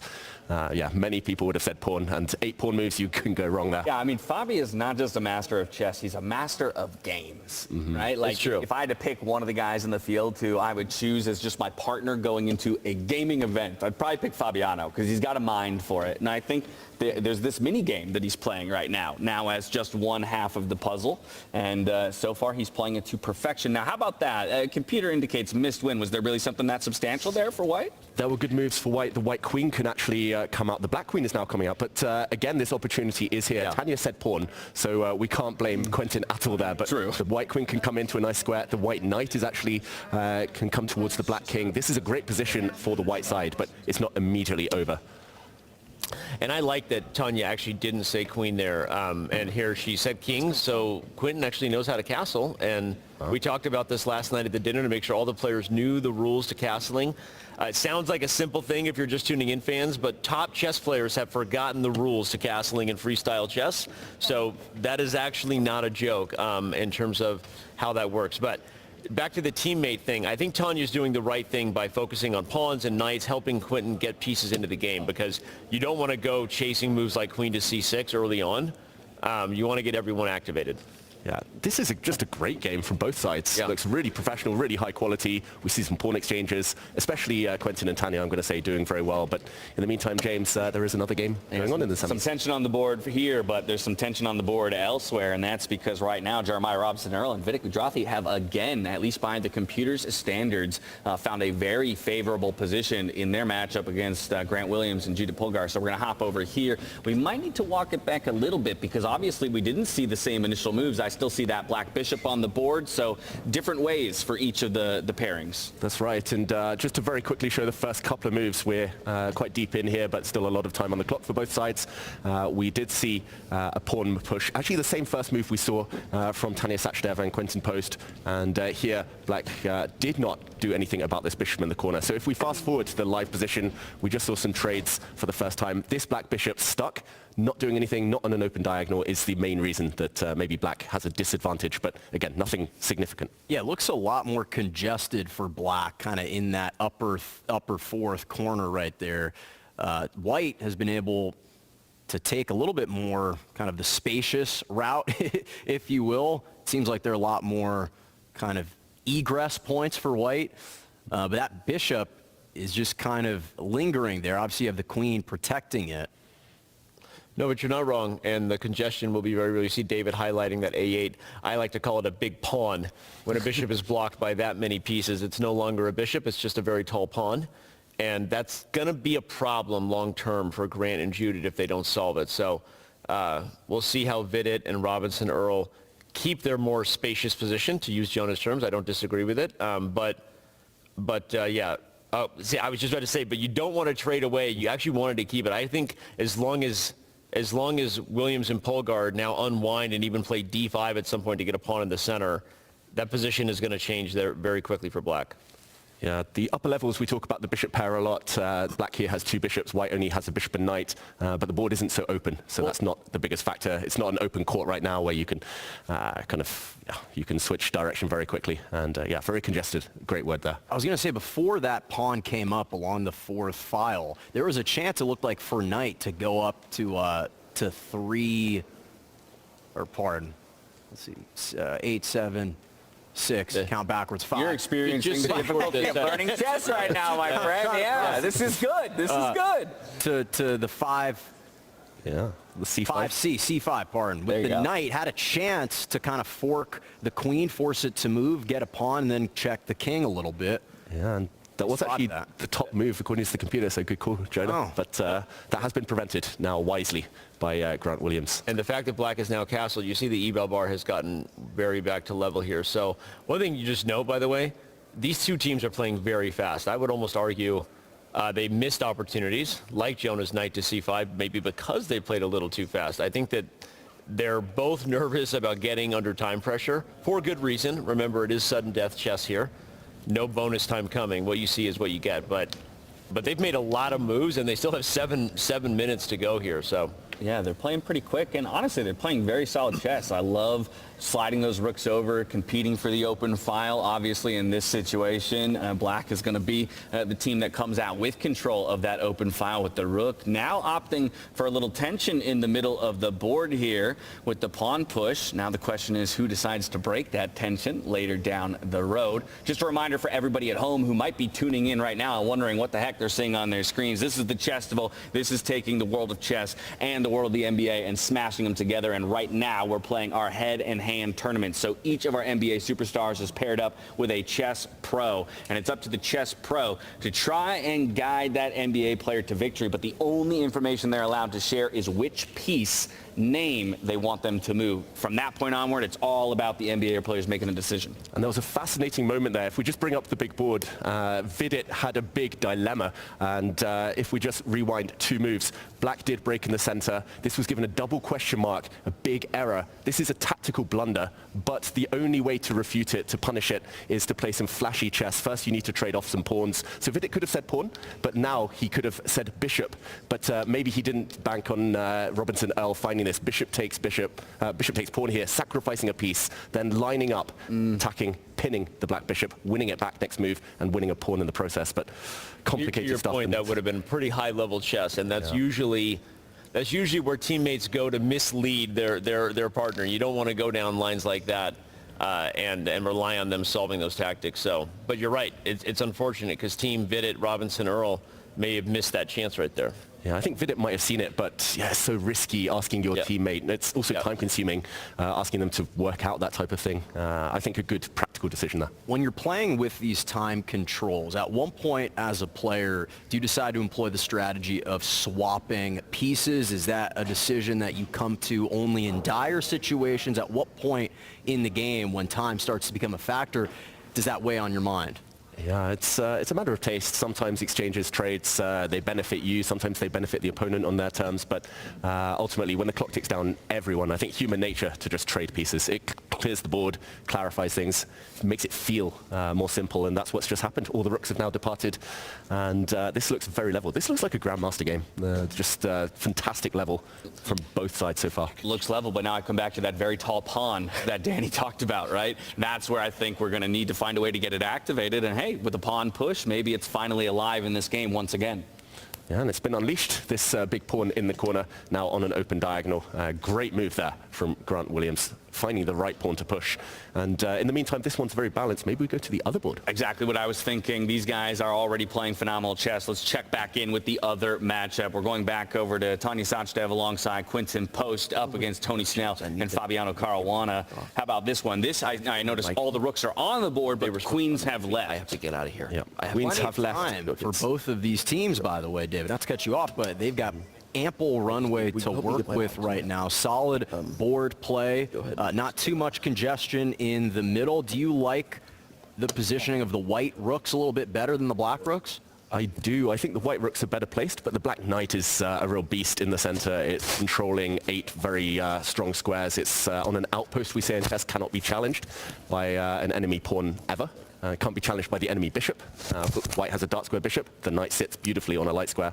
So it's a small thing. It's a type of position that Magnus Carlsen would love as a black. Grind it down in a long, long battle. But yeah, that's a hugely powerful knight. I love that rook move, though, the white rook move, though, because it does at least prevent the pawn from connecting to that knight and cementing it kind of into that position. Still don't have an easy way to remove it. We see a couple trades here on the right-hand side of the board. Ooh, and okay, let's just very quickly, this one's slightly better for the black side, for Tony Snell and Fabiano Caruana. I'm going to jump us away again to the other game because we did just see a blunder, but it wasn't taken advantage of, and it looks like here Robinson, Earl and Vidit got away with one. Okay, let's roll it back. Show us that blunder. And then my question is, were they just moving too quick to see it? Did they not spend enough time? Yeah, and it's still in the position. And fascinatingly, it's Judith who didn't spot it. She didn't say queen. If we just take it back 2 moves to this position, the white knight retreated. The white bishop has no squares. So if Judith had said pawn, the pawn could push, trap a bishop, and just win a piece. But Judith said queen, not allowing Grant there to find the winning move. So the queen came down, and okay, now it's about to be in the position again, but finally here, Vidit says knight, and the bishop has escape route. Yeah, it just looks like that bishop is kind of not fully pinned there yet over... Oh, now it's retreating back. Yeah, as well as attacking the queen at the same time. Yeah, they're playing really fast and really well. Like that one missed chance aside, this has been a top-level game. The major difference between this game and the other game, though, is how many pawns are still on the board and that they are symmetrical, right? Oh, wow. So we only have one open file. And look, queen against queen. They're trying to sacrifice it now. Yeah. Yep, trading off the queen. So now we're down to just minor pieces and pawns. This is a true endgame, and this is going to be very, very tricky coming down the finish line. Yeah, Grant has done nothing wrong, by the way, as black. Like, really? Judith was the one who missed that winning move by saying queen. In the meantime, okay, small slip from Robinson, Earl and Vidit, but very level position. This one looks like a draw is a very likely result. Yeah, very possible draw, but also maybe just a grindy endgame that ends in a time scramble of some kind and a mistake. So I think it's best we go back over to Tony Snell and Caruana alongside Quinton Post and Tanya Sachdev, because this is the more imbalanced game and possibly the one that finds its way to a result more quickly.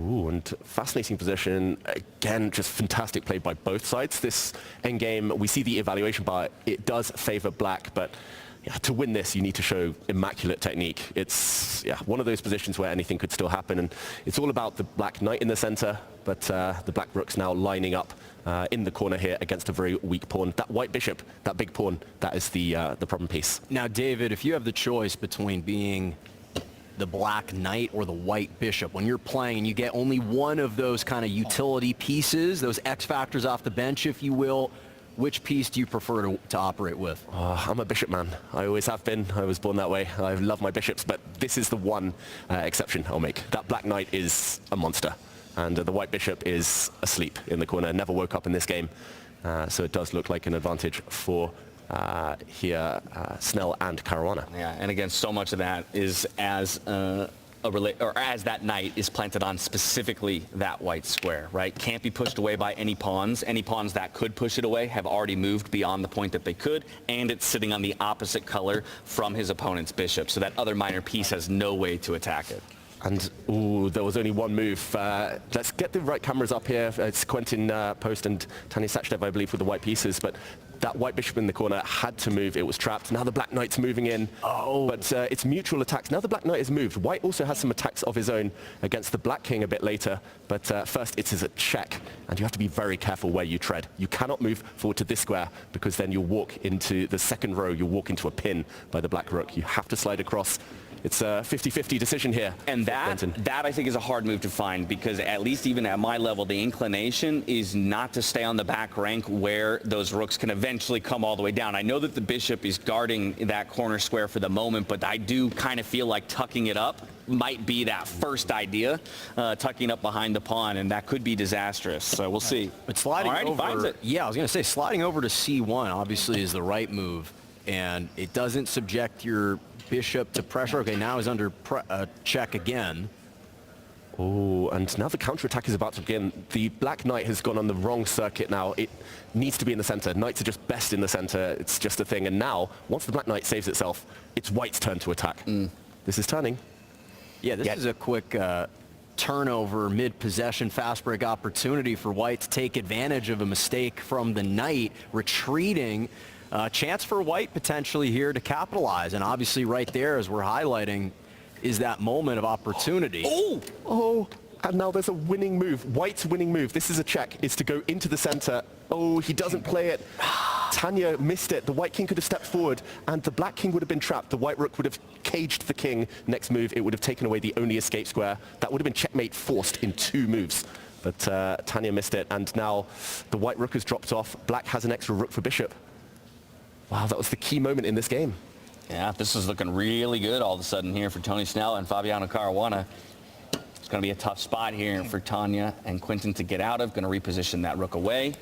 And this game's still going to go on for a while, still a lot of time on the clock. We did just miss a win for white, now white's suffering. But let's jump to the other board, which might be in its final stages now, because it looks like Robinson, Earl and Vidit have blundered a piece. It's still very blocked, but white has the bishop down here. White is one bishop down and all the pawns are on light squares. Great infiltration. I mean, this is phenomenal chess. Grant is on fire. He's absolutely on fire. And you know what? Danny said it. He said he could see it in his body, that he just kind of has it. He's just doing it so casually as well. Look how he's just picking off all the pieces, all the pawns. Judith's smiling. She's so happy right now. Listen, there's a reason why Grant Williams' nickname is the Batman. He protects Gotham. He's protecting Judith right now, swarming over all those extra pawns. Now they've got 3-pawn advantage, trying to close this thing out. Now here's my question. If you're in Vidit's shoes, are you trying to craft a stalemate somehow? And is there one in this to be found at all? Yes, if bishop takes pawn, that would have been a stalemate, but Judith would not have said bishop here. Bishop takes pawn and the white king has no squares, nowhere to go. Actually, again, if you make a new queen, if you push your pawn and make a queen, it's stalemate. The white king would not be in check. He said bishop. Okay. Now make a queen. Yeah. He says it. He says check. Yeah, he knows it. There it is. The handshakes are extended, and Judith Polgar and Grant Williams are first finalists here in the head-and-hand tournament. What a showing they have had so far. That was just about a masterclass of chess. Yeah, and Judith watching her, dropping the word genius there, watching her partner just play some fantastic moves. I feel like watching Judith just breathe a huge sigh of relief because her partner found the right move and was thinking along the same lines as her, not to force the stalemate, to keep the checkmate open and alive. Grant saw it. They've got great team chemistry rolling right now. I gotta be honest, I would fold at the knees if Judith ever said anything I did was genius. So what a great thing to hear from your pro, from the brains behind the operation as you move into the finals. But now we await their opponents, and it's still Tanya Sachdev and Quentin Post who are trying to fight their way out of this very disadvantaged positions. Now I see the Kings very actively a part of this, but of course the Bishop is going to drop off the board, and now it's 1 rook to 2 here. And you just trade everything off. That's the professional way to do it. White has simply run out of pieces. Unfortunately, Tanya missing that win, and they never got a chance after that. It's been a very impressive conversion phase so far from Tony Snell and Fabiano. Still a favorable spot, though, obviously, for Snell and Caruana with the black rook in there. They haven't utilized it yet. The black rook. Yeah, the black rook will hold the white pawns, and now a new queen enters the board. And resignation. Wow, that's a very respectful resignation, I think. I mean, you never know, right? Maybe you could have weaseled your way into a stalemate as well, but he says, no, I've seen the prowess of my opponents here, Quentin Post says, and I'm willing to admit defeat as the queen is promoted. And James, your popular pick, knocked out in the semifinal. I know. You talked about how Snell and Caruana, they were a sleeper pick going into this tournament. All of a sudden, they've made it their way into the finals. Well, they should be slept on no longer, exactly. As once again, Fabiano finds his way to a final table. He's just such a picture of consistency in the freestyle format, and so it's good to see that Tony as well can deliver on that consistency that Fabiano's delivering behind him. Yeah, he's the dream partner. Like you said, Fabiano plays so many games, so many different types of games that psychology is his biggest strength. And yeah, he was inside his teammates' mind there. Yes, they rode their luck. Yes, Tanya and Quentin had one winning move, but it was so difficult, and ultimately they got the job done. This is going to be a crazy final. The quality of chess there was so high.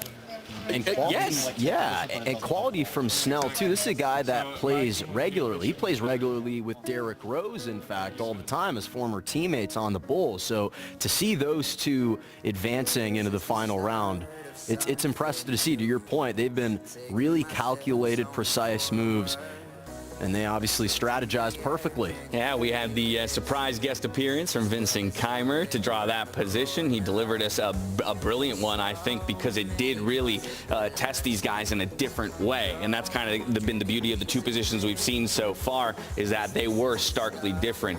And it was quite a challenge this time around, but that's it for me right there. The smiles on the faces, the hands going up in the air. Everybody's having a good time out on that stage right now, and that's what this is all about. And by the way, for those that can't see, this is Danny's coach's board that he drew up right before he left. And actually, the drawings are pretty good from Danny. He doesn't get enough credit. The drawings are good, but can you make sense of the play? Can you break it down for us? Do you understand? If we're all going out on the court right now, do we all know what we're doing? Well, the good thing is he's got an equal number of offensive and defensive players. That's a good start. Pieces, that's an offensive possession. Wow, look at this unique defensive strategy of just what we call a 5-in-1, which has never been demonstrated before in the NBA, where all 5 guys line up in a line at the top of the three-point arc. Yeah. Great opportunities for some of these major pieces to blow past them and score some layups. Now, that's not typically the game plan of a guy like Grant Williams and Tony Snell. They like to stay along the perimeter. That's typically where they thrive with their game.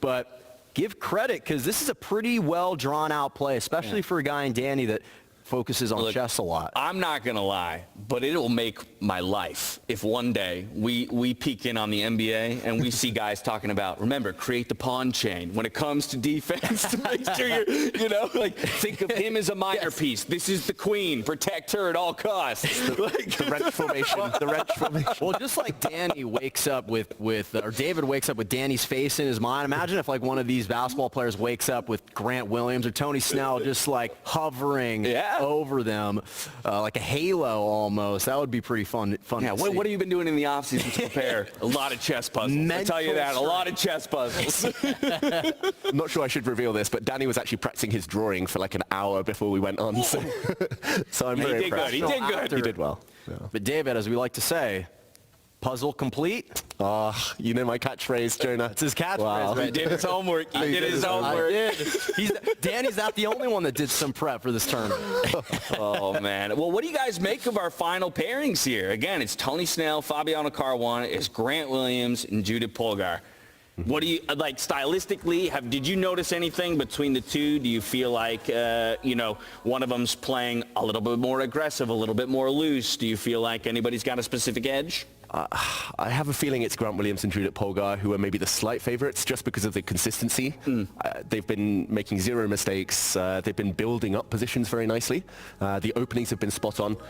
For Tony Snell and Caruana, maybe one or two tactical blunders that have gone unpunished so far, but again, nothing major. And they're building confidence. That's the main thing. I think it's just going to be very, very close. It's tiny margins in this final. And we've seen Grant Williams and Judith emote a lot more. That tends to resonate with their personalities. They're more out there. They're vocal. They kind of they wear their emotions on their sleeves. You could see that Judith, smiling, really getting into it. Grant's obviously a competitive guy. And then Snell and Caruana, they're kind of silent assassins. Kind of mirroring, as you talked about. Caruana has a lot of playing experience. Snell, deadly from the three-point line. You can kind of lose sight of him. As we know, the infamous Otto Porter play, he memorialized the Otto Porter play, where, for those that don't know, since I know this is a combination of NBA and chess fans, a legendary play with Tony Snell along the three-point wing. Otto Porter turned into autopilot, got lost looking at him. He runs around the baseline to the other wing, and by the time he realizes it, he's guarding no one. And it, made its way. Staring into the ether. Staring into the ether. He's getting a good look at the courtside fans. Yeah. And has to swivel around and try to recover in time. That's what Tony Snell can do. He can cast a spell on you, man. He's going to hypnotize you. Yeah, he can freeze you up. I mean, you're known as Dash. I mean, maybe he's got a little Frozone in him. There you go. I'm not challenging any of these guys to a foot race. You kidding me? Those were my past days. All of these guys beat me in a foot race. Yeah, just very impressive. I love that kind of depiction, the silent assassin as well. And Tony Snell, he has been deadly. Given a chance, he's just jumped on every mistake that the opponents have made. So, yeah, don't write them off. That is for sure. You said something interesting about you like the way that they've been kind of ending the games with Judith and Grant. What told you, as someone that analyzes games all the time, that their execution in their end game was a little bit more superior to the execution of Caruana and Snell? Yeah, maybe I'm just influenced by the pictures we're seeing of Grant playing so confidently, just playing so fast, and Judith enjoying it. But also just, I think Judith giving him, kind of setting him up for those finishing blows. She's saying the right piece at the right time, not allowing those stalemates as we saw. And that's all important to kind of see the pitfalls and allow your opponent to allow your teammate even, to shine. And I think to a degree, just not trying to do anything too fancy, right? Even though we did call out, Judith maybe missing the opportunity to trap that bishop, that's also exactly the kind of situation where you can push your NBA player into making a mistake because you see the trap, you see the winning move, but there's no guarantee that they'll find it. So instead, just looking for small incremental improvements. I think that's really the way to go, and Judith seems to understand that brilliantly. And to your point, James, this is a look at the end setup right now in that previous game against Robinson, Earl, and Gujrafi. So obviously, in this specific situation, overwhelming favorite with Black. But to get there, obviously, to your point, they developed those pieces really well, operating in the middle of the board. Yeah, and some pitfalls to avoid. We rushed through this earlier because it was so speedy, so confident from Grant Williams and Judith Polgar. But in this position, Judith knows that if she had said Bishop takes pawn, might have ended the game in a stalemate. This would have been a draw since the white king is not in check, cannot move, and we would have had to have a replay. But instead, by saying pawn, and a bit later as well, by saying at this moment bishop instead of pawn making a queen, and again stalemate because the white king can't move, she kind of set Grant up here. Bishop takes pawn check first. Everything has to come with check, and this is how the game ended. As a player, obviously you might not know the specific number of games, but when it comes to percentages of the games that you play, how often do you find yourself in a situation where you're either striving for a stalemate or you're hoping to avoid a stalemate situation?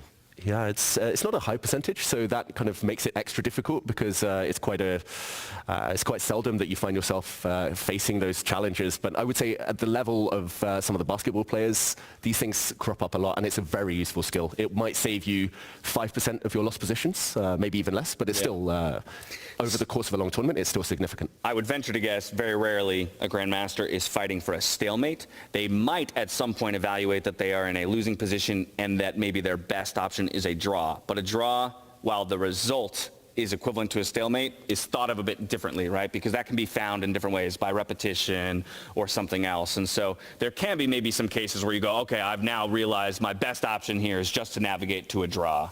Yeah, and often it's actually knowing what endgame to aim for. There are some endgames where you only have a king, you're facing a king, bishop, and pawn, but because the pawn and the bishop don't kind of team up on the same color square, it ends in stalemate. So it might not be an immediate stalemate, but it's kind of a deep one further down the line. So it's tricks of the trade. And it's fascinating to see which players, which team kind of have these specializations, right? You have NBA teams where they get off historically to terrible starts, but they've got closers. When the game is tight, they can get it to the fourth quarter. They hand the ball off to Derrick Rose during his prime with the Chicago Bulls, and you say, hey, take me there, right? Yeah. You give the ball to Rondo. He's able to orchestrate everything, and you say, take me there. Whereas some other teams, right, their biggest advantage is that first quarter where you kind of memorize the opening theory a little bit in chess. You kind of have some scripted plays. You take advantage in the first quarter, but as the game carries on and you kind of get pulled farther and farther deeper into that ocean,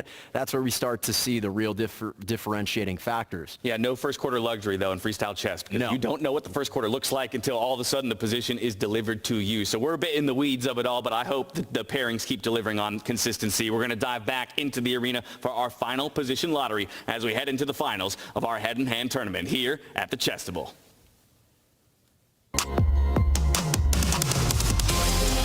Welcome back, everyone. We're down to just 2 teams. It is time for the final. They will be playing right here. It is with the white pieces, Fabiano Caruana and Tony Snell, and they will be taking on Judith Polgar and Grant Williams. So give them a warm round of applause before we get started. And now, in order to help me draw the next position, I would please like to welcome to the stage Eric Olivas, the CEO of Chess.com.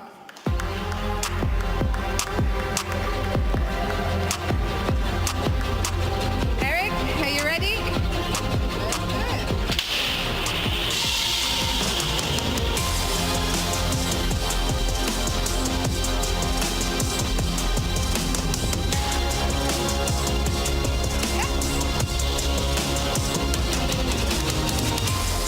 Okay, we've got position 566. Thank you so much, Eric. Position 566, and the players will get 5 minutes now. Just before we hand it back to the studio, Eric, you guys at Chess.com are partners. What are your first impressions of this Chesstival? Chesstival is amazing, and 20 years ago when my friend Jay and I started Chess.com, chess was in a very different place than it is today. So to see amazing events like freestyle happening with amazing athletes and all these people, like chess is in such a different universe, and I'm so happy to see that as a fan, and so fortunate to be a small part of that journey and see that. So thank you to Freestyle and everybody. It's amazing. And thank you to you, Eric, and everyone at Chess.com. And for now, back to studio.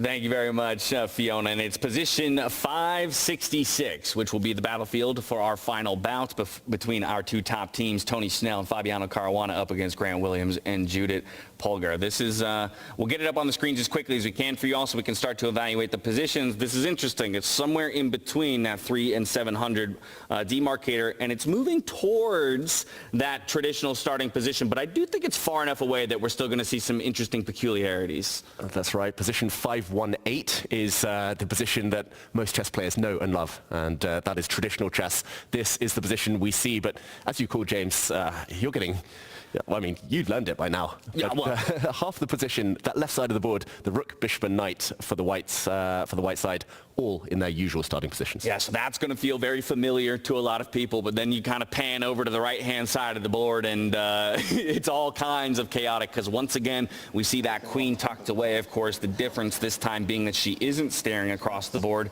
to a very threatening bishop.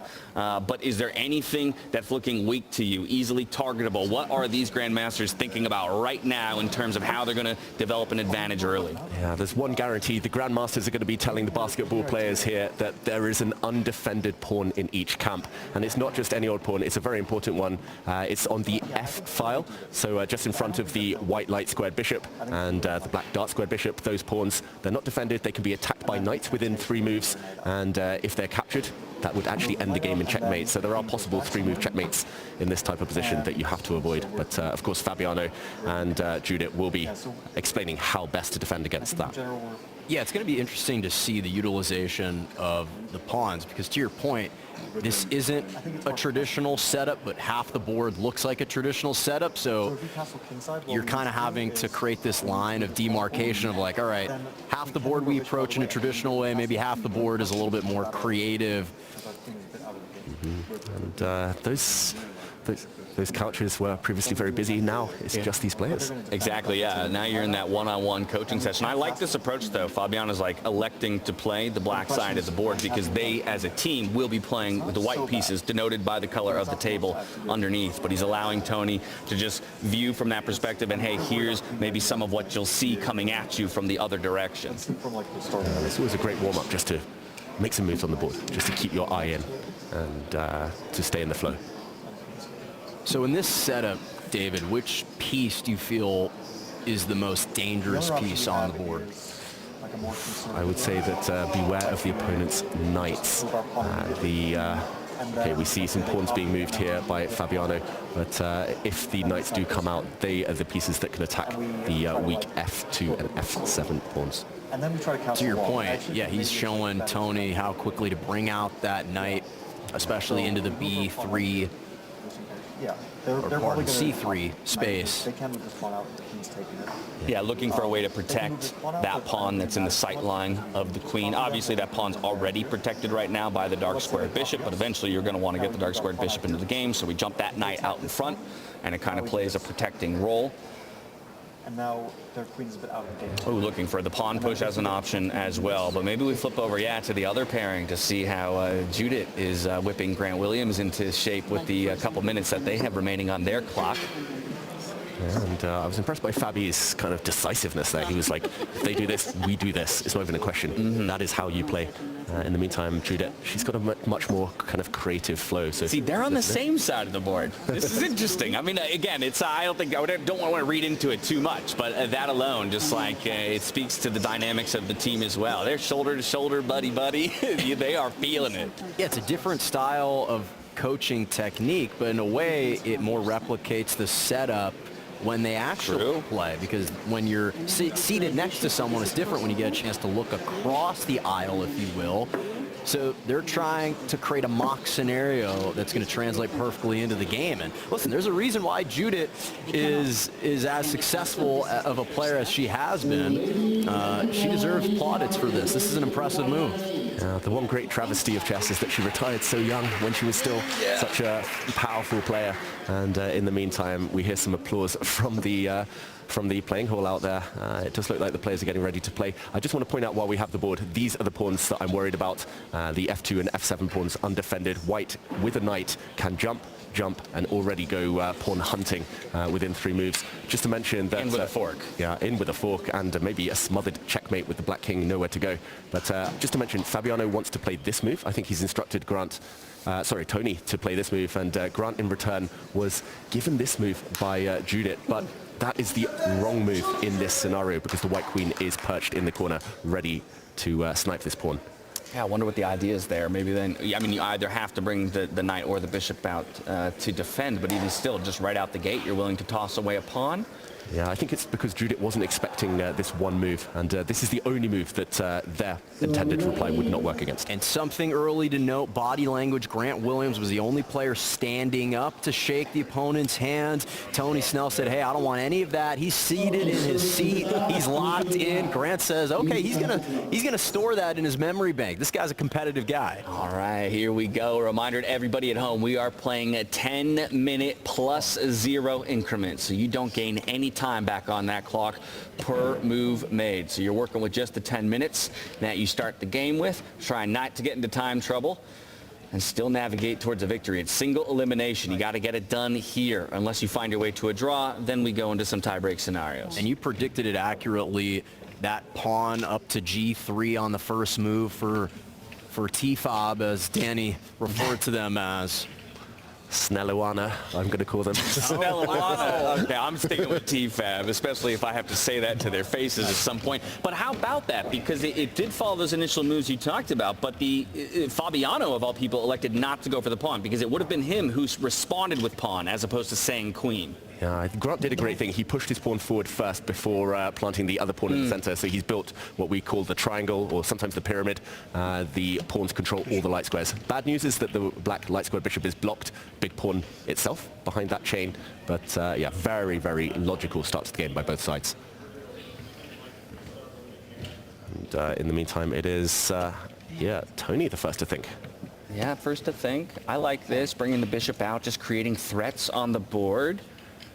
Would you not, if you were white, wanted to move that bishop a little bit further, kind of out to G5 in that spot right there, as opposed to stopping one square short?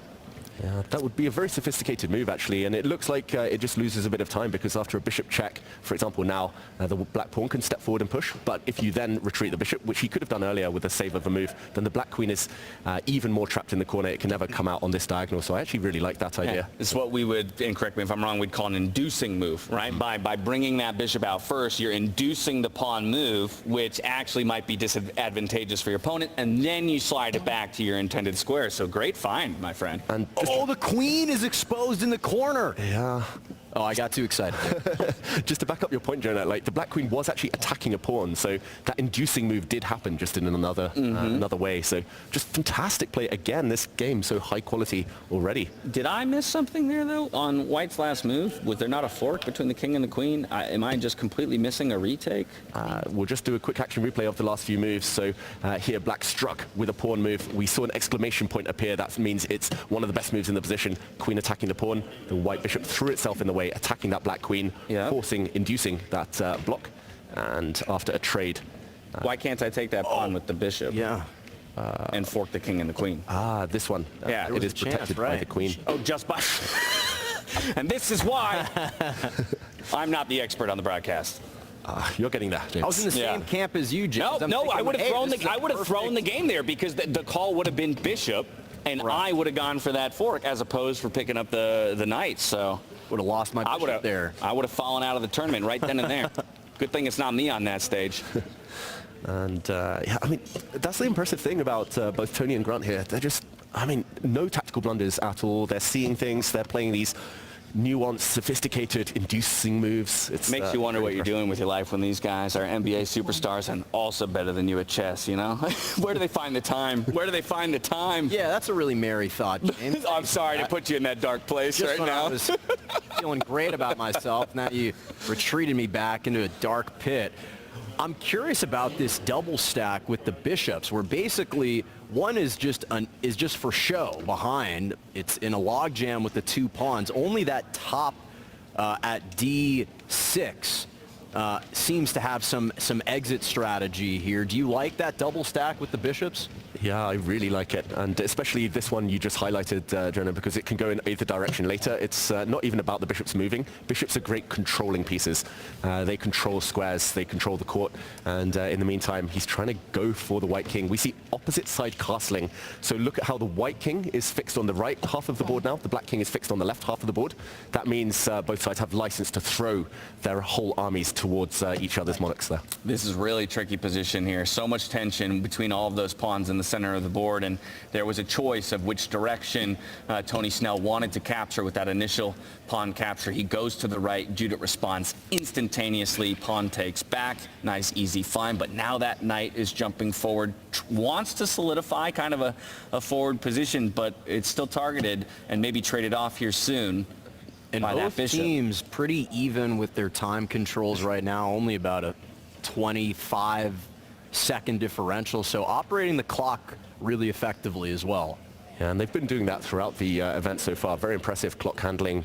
They know the critical moments are ahead. It's always towards the end of the game these are decided. I just want to point out one problem piece. The white queen, she's trapped. She has not entered this game. It's the most valuable piece, the most important piece. And unless that white queen gets out into the action, you're essentially playing down 9 points here, which is not a great sign necessarily for Snell and Caruana here. And obviously the queen is the more powerful piece in this picture, but also that black knight over on the left-hand side has no real good way to get involved with the game either, right? It's two options for jumping forward. Okay, they're going to reroute, and this is where we're going to see it. It's going to take some time for the knight to get truly involved, but it's got to retreat first and then reroute elsewhere. Yeah, and I'm loving this board side view that we have going on. Rarely do you get that in the NBA. Sometimes you get it underneath the free throw, underneath the basket for free throws, right? But in chess, you really feel like you're a part of the game right here. It's almost like Harry Potter, and you're seeing those large size You are the chess king. pieces. Right now, you are the black king, staring at the army. What a view that was, heading towards you. POV chess. Yeah, you're looking at Grant Williams is coming for you. And in the meantime, the black knight, which was the problem piece, improved itself. The white queen, which was trapped, improved itself. Just, again, it's so hard to separate these teams. They're just... I think the two standout teams, they deserve to be in the final, of course, but they're showing why. And phenomenal chess so far. The trades have begun. The position's starting to level out. Yeah, no, I was thinking, I think that was a mistake from white. Why was that rook moved when it had no protection? There was no safety net there. Yeah. Great I like that call because to me it also sacrifices control of that file, right? We always look at open files where there's no obstruction, and that essentially allowed the black rook to slide over and now control the file that white was previously holding. Yeah, now the white rook cannot challenge. The white rook is a bit of a bystander, while the black rook is in full control. And ooh, in the meantime, it's a... I was going to say a big blunder. It's not. I thought the white bishop would come out and skewer the black queen and king. Look at how they're on the diagonal, but the black knight jumps in the way. Computer still overall liked the last couple of moves for white, though. You can see that evaluation slid back up in the opposite direction, and now just ever so slightly favors Snell and Caruana. Not by a great margin, though. Yeah. Man, I got to be honest, that knight right now is looking like a triple government bond right here. That is triple protected right here. You see that knight protecting the queen. The rook is there as kind of the double bond. This is a triple bond right here. Yeah, so I mean, yeah, it's a very strong structure in the sense that everything's kind of held together right now, but it also means that really none of those pieces can move easily because they are all working in concert together, right? So eventually unlocking that knight again is going to be difficult. First, we got to get the queen out of the way, right? So there's a lot of time that it's going to take to activate the black pieces again, where maybe white feels like now I've got the initiative to really go for the attack. David, do you think about moving the queen along the diagonal to h5 to apply a little bit more pressure? Oh! Get him out there. Get him on the stage. What are you guys doing in here with me? You should be playing. I just graduated from advanced at the Chesstival after party tonight. We'll have to get Jonah on a chessboard. I want to see this guy playing. And again, I can confirm that was one of the top two moves. According to our computer, our all-seeing engine here, which knows everything, and big trouble potentially for black, because this black rook now is a target. The white queen and kind of X-ray here, the white rook are targeting that piece. The black knight is the only thing protecting, holding. It's the shield, but that knight is not stable. Okay, but based on the computer's evaluation, it tells me the queen can't take that rook. Oh, well, because it was black's turn. That's why. I was going to say, you can't take that rook right now. Judith was so brave saying knight. The black knight only had that one square to go to defend its rook. But again, Grant sees it all, and that fair trade. There were better moves. Black could have actually gone on the counterattack against the white king. There are ideas of trying to get the black queen in later, but this position still very level in the balance. Queen slides down with a check. Now we have an offer for a trade here. coming from Grant Williams and Judah Polgar by sliding that queen back. The question is, do you want to take it? Fabiano and Tony end up electing for it. I don't know if that was Fabiano's intention, but ultimately queen was said, and Tony feels like I can get these queens off the board. Perhaps it provides a little bit of safety to my king that was previously shoved into the corner, but now we found ourselves into a minor piece endgame. It's a bishop apiece, a knight apiece, and then, of course, an equivalent number of pawns that are all operating on the same file as well. So this is starting to look akin to the previous Grant Williams and Judah Polgar game, where they wound up in an even endgame, but still manufactured a victory just by playing it calm, cool, and collected. Yeah, loving your pattern recognition there, James. Bishops, blocked pawn structure. That's how they won last time. Are they going to do it again? And it just looks like the layout of the black pieces right now. They're defending their king. It looks to be a little bit better. The white king seems to be a little bit more out in the open, out in the wilderness, exposed right now. And that's why they're trying to bring that bishop forward, probably, to apply a little bit more pressure. Yeah, well, so that white bishop targeting the pawn in the top right of your screen, of course, now locking down that knight because it has to stick there in defense unless it can find a way to trade pawns later on. So maybe, David, this is where you can talk to us about, okay, I'll first put you in Fabiano's position, Tony Snell's position for the white pieces. Which pawn are you targeting? Is it that one sitting in front of the king? That's the first priority? Yes, 100%, and that is a great move there by Tony Snell. The white knight and white king attacking it. That's a double attack. You can only defend it once. There are no other pawns around it. That pawn has actually overextended, we would say. It's in enemy territory, and it's just going to get gobbled up. Your only option to defend it would be to move that knight, and of course, in essence, drop a different pawn. So I think Judith and Grant, they recognize that that pawn is going to fall. They elect to make some progress with another one of their pawns there on the H-file, moving it forward. There we have the pawn snapped up. Now, do you like this trade of minor pieces? Do you want to go to opposite minor pieces where you're operating with the knight and your opponent has the bishop? Well, this is a big question. I know Judith prefers her knights. She's one of those tactical players who are so good at jumping around, forking up enemy pieces, but bishops tend to be better than knights with pawns on both sides of the board, especially in an endgame, deep in the endgame like this. So taking that knight, probably not a good idea. Yeah, I'd also be scared that at the time, all of my pawns were on the same color as that bishop of my opponent. So once again, pawns going forward. We'll see more leave the board. This is disconnecting our own pawn structure here for the black pieces, so that could be dangerous. Not to mention all the black pawns have already been pushing forward. A lot of those white pawns have just remained stagnant along that second rank. So it's going to be a lot harder to get them into the game, to build them up from the current position. Not just that, it also really makes it difficult for the white king to navigate. As more pieces come off the board, the king becomes a more and more powerful piece, and in fact becomes one of your strongest offensive pieces near the endgame. And in this situation, you can see those two black pawns preventing the white king from coming forward on the diagonals for right now. So it's going to have to make a longer trip to eventually get involved. So I'm right there with you. I do like the activity overall of the black king and everything, but this is still anyone's game. Yeah, and actually a small mistake there from Tony Snell. He actually fixed his pawns on dart squares, the color of his opponent's bishop. The black bishop can actually now, in the very near future, come in and just swipe those pawns off the board. But that was missed by Grant Williams. This one, at the higher levels of chess, we would say opposite color bishops. That tends to give drawish tendencies, but yeah, of course, this is still anyone's game, despite the black side being a pawn down here. Great move. Wow. In the meantime, attacking a pawn. Fantastic find. Double attack. 2 pawns under fire. I think they're going to hold this one, Grant Williams and Judith Polgar. They're actually up 1 whole minute on the clock as well. And in blitz chess, we sometimes say a minute, it's worth a pawn.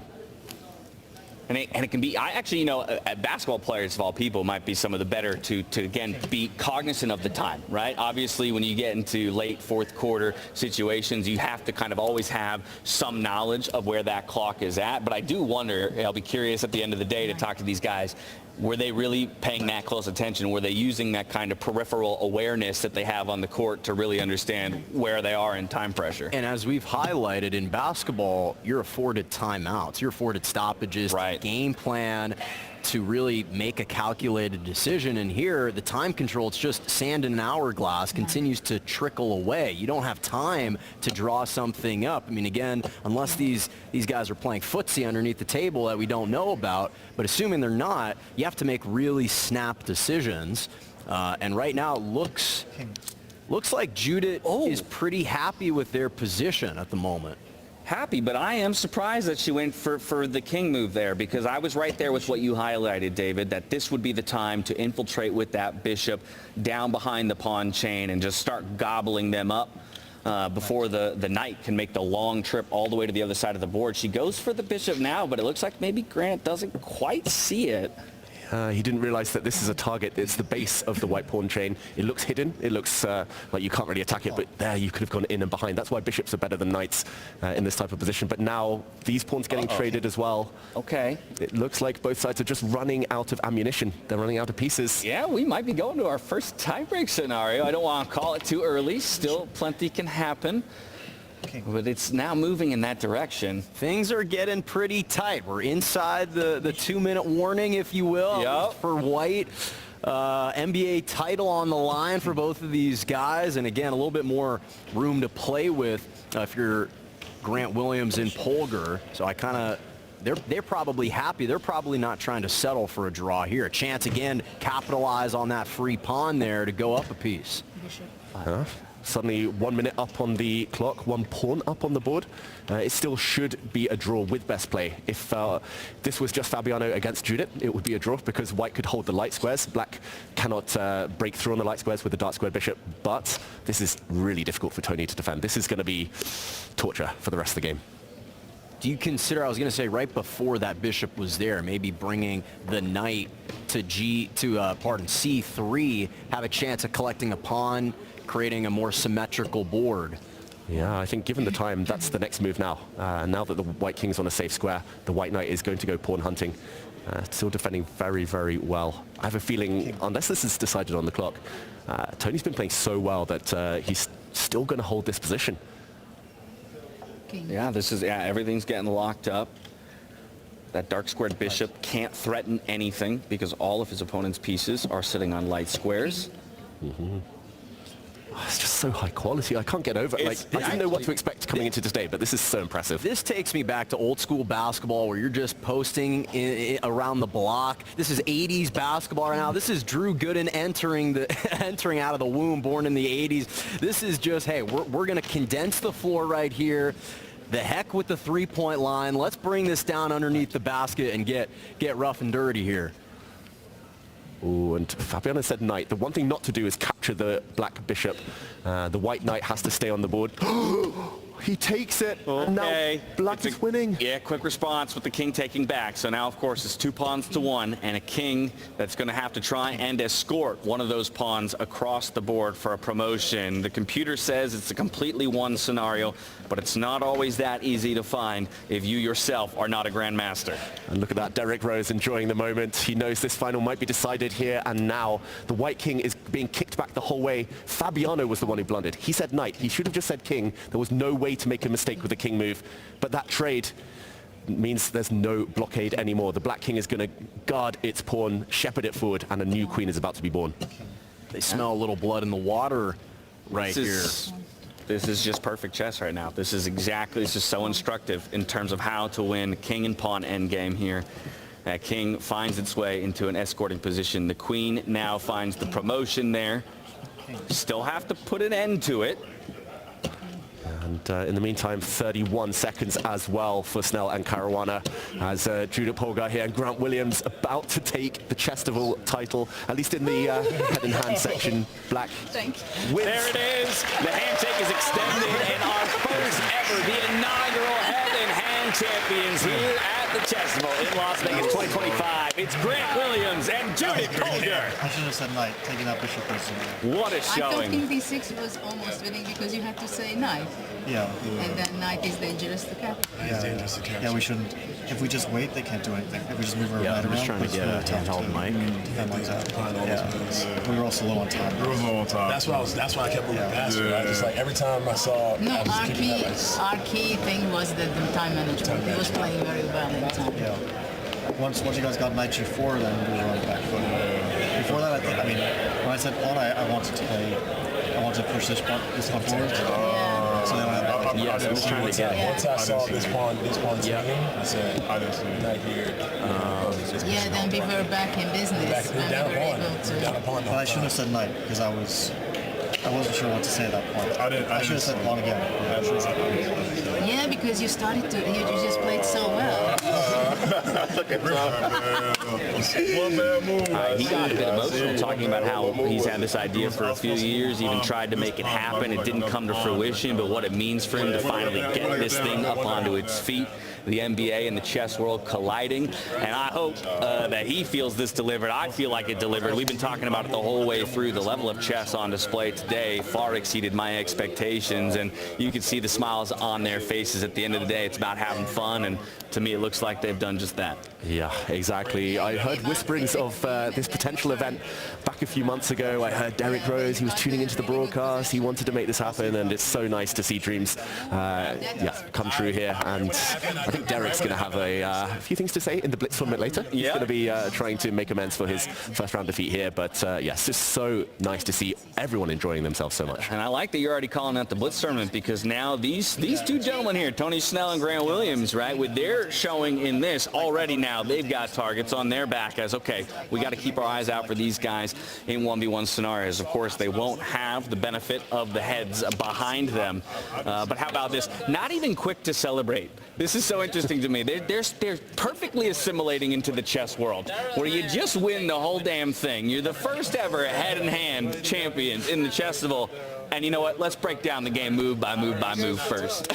They're addicted already. We've got them hooked. we got them. We got them. Here I was thinking to go here. Someone said that to me one time. Oh, yeah, Vachier. Yeah, Yeah, I was wondering but if I if you say- could gamble on this one. I think we're not too far. This is just halftime, remember, with that Blitz tournament coming up. You know, I'd be remiss not to bring it back to Danny Wrench, who had called out. He could sense it in Grant Williams' body early. He said, I can see it. The way he's moving, the fluidity, the confidence.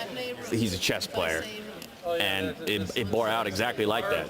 Yeah, and that's why chess players love the Queen's Gambit just as much as kind of non-chess folk, because it was played in the right spirit. You could see the players, or the actors there, they'd kind of got to terms with the hand movements, their bodies were relaxed, and Grant Williams, yeah, he's a pro. What can I say? He, if he ever wants to change a career, we know It's an he's option lined up. for him. Yeah. Well, when we can, we'll be sure to get a word from him. Of course, this is just the first event of two that we have today, with that 1v1 Blitz tournament coming later in the day. Another thing of note that we haven't talked too much about here at the Chesstival is that all of these players are playing for prize money, but that prize money will go to charities. And so we'll have an opportunity as well to talk to Grant about what charity he is electing to give his money to. That will be at the end of the day when we actually award those checks. But I think that's just about going to do it from us in the studio here, at the very least, until we come back for that 1v1 a little bit later. As you can see, we got Fiona and Jonah standing on stage. We're going to head to them now, maybe for a quick word with our winners. Take it away. Thank you, James. Welcome back, everyone. We have a pair of winners. Give it up for Judith Polgar and Grant Williams. Jonah, you were in the commentary booth. What did you guys make of the action? Yeah, we were having a field day out there. It was really fun to see the end game strategies, the way that Grant and Judith were approaching. That's what they were displaying throughout this tournament, being able to kind of close teams out with their end game strategy. It was fun. Every time there was a blunder, we got excited about it. We pointed it out. And again, it was cool to see how the chess players kind of reacted to different moves. And actually, before they run away, let's go up to the winners and get some thoughts. Grant, Judith, congratulations. We're just here to get some of your thoughts. Grant, I'll start with you. First of all, what was the difference between sitting here at the board and standing on the court, and what does it mean to you to win this event? Sitting at the board feels as if you're at the free throw line. If you know a famous moment of mine when I say I'm gonna make them both, that's exactly how it feels every single moment that I'm playing over the board chess. But at the same time, it's super exciting. I had a great partner who honestly led the way, led the charge, and I just did my best to hopefully use my brain to get close to matching hers. So it worked out well. Fantastic. And Judith, you're so used to operating by yourself, thinking for yourself, being able to make your own moves, have your own agency, relying on Grant, working together. How were you able to kind of process it? Did you have the patience? What was the experience like for you? Yes, it's very interesting to play when we play the two of us, because I think of a piece, I think of a move, but then I have to somehow transmit this information. But it happened that I made the wrong calling, you know, for wrong piece. And our secret was definitely that Grant was excellent in time management. This is what I think some of the players, or I had to learn when I was in my active years, because it was really excellent. And some of the critical moments we were able to hang on, even if we had downhill, we were just hanging on, fighting, and then we waited the opportunity. And I'll just add to that, Grant, it seemed like the strategy, you were trying to avoid exchanging major pieces unless you had to. You really valued every single piece, much like you value every possession in the NBA. Was that a part of the mindset in this tournament and how you were playing with Judith? When I got taught by my grandfather, he told me that material is everything. So, like, unless you are comfortable losing a piece, like, I don't mind getting straight to the end game because I feel good about my time management. I feel good about my tactics. But, like, he told me if you don't have to trade, don't trade. And there was a couple of positions where I felt like someone would sacrifice, and I was like, honestly, I'm setting up a position for a counterattack instead of trading pieces. So it really just comes down to material, and honestly, most times I try not to blunder, but in that first game, it didn't go that way.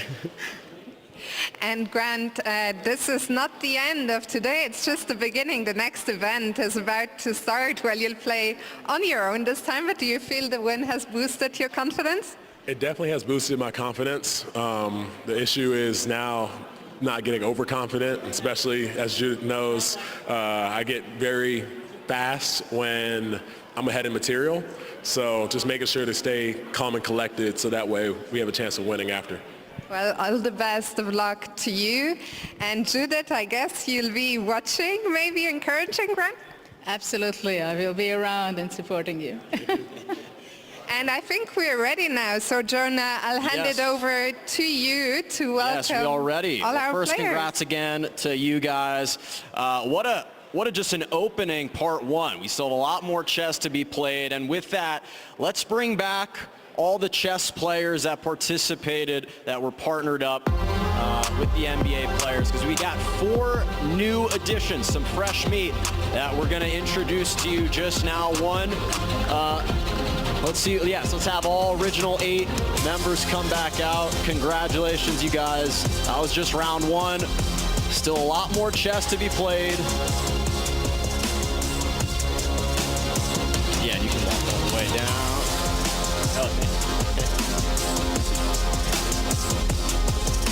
And now let's introduce, here's an Onyeka coming down, yep. Rounds out the original 8. And then, all right. So the new additions we have, DeAnthony Melton made his way. Please give him a round of applause. Jalen Wells is here. I think, maybe not. All right, Harrison Ingram is here. We'll go to 2.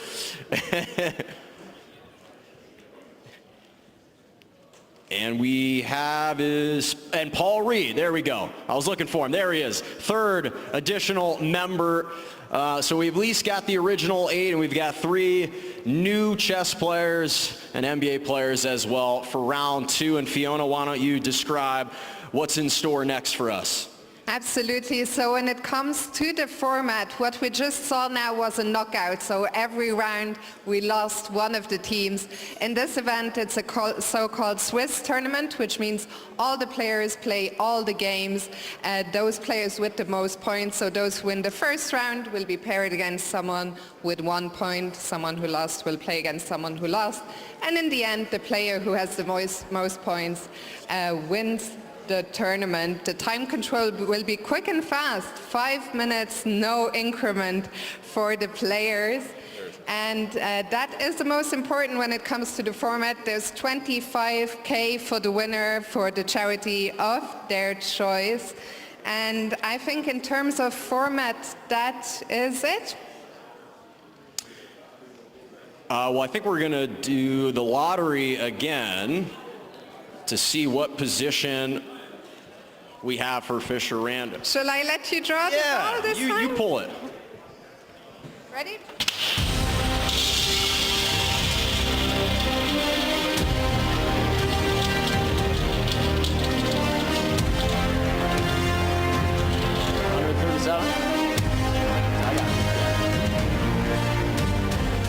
We've got 8, 6, 7, really close, nearly double 4-3-7, which was your.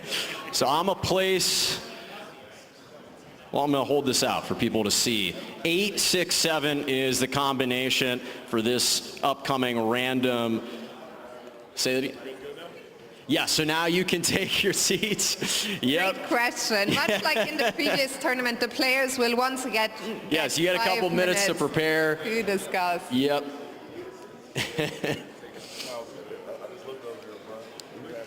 And that is it from us. So the players will get 5 minutes to prepare, then the games will start. Jonah, thank you so much for joining me on stage. I will let you run back to the studio and back to you guys. Bring it now. Wait.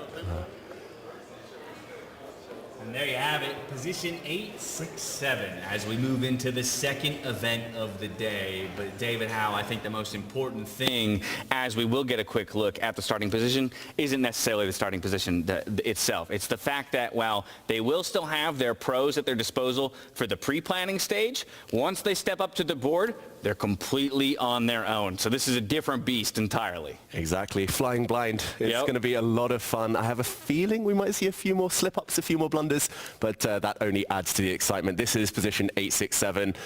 We see kings in the center, bishops both, actually all 4 bishops in the corner.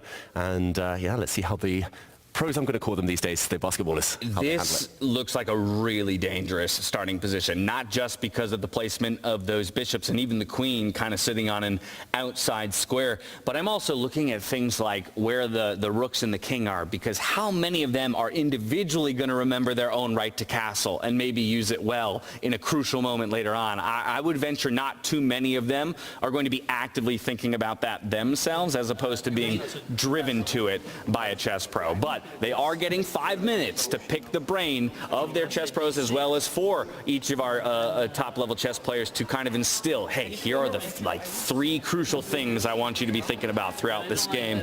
You can find Levon Aronian because of the shirt he's wearing very easily. And then we see Vidit as well as Tanya Sachdev watching on, looking very interested here. I'm sure they'll offer some advice. You nailed it, James. It's all about the kings in this position. Even if they remember how to castle, the basketballers, they have a dilemma. It's going to be very difficult. They'll need to clear a whole bunch of pieces out of the way to get the kings into the corners to get them fully safe. So this position is bound to be tricky. Definitely bound to be tricky, and it looks like in just a moment we'll be rejoined by Jonah and Danny here on the couches to help us dive into this second event of the day. I guess, Jonah, I'll turn to you first. You got to go out on stage, feel the energy, conduct the interview, get nice and close to a couple of our finalists there.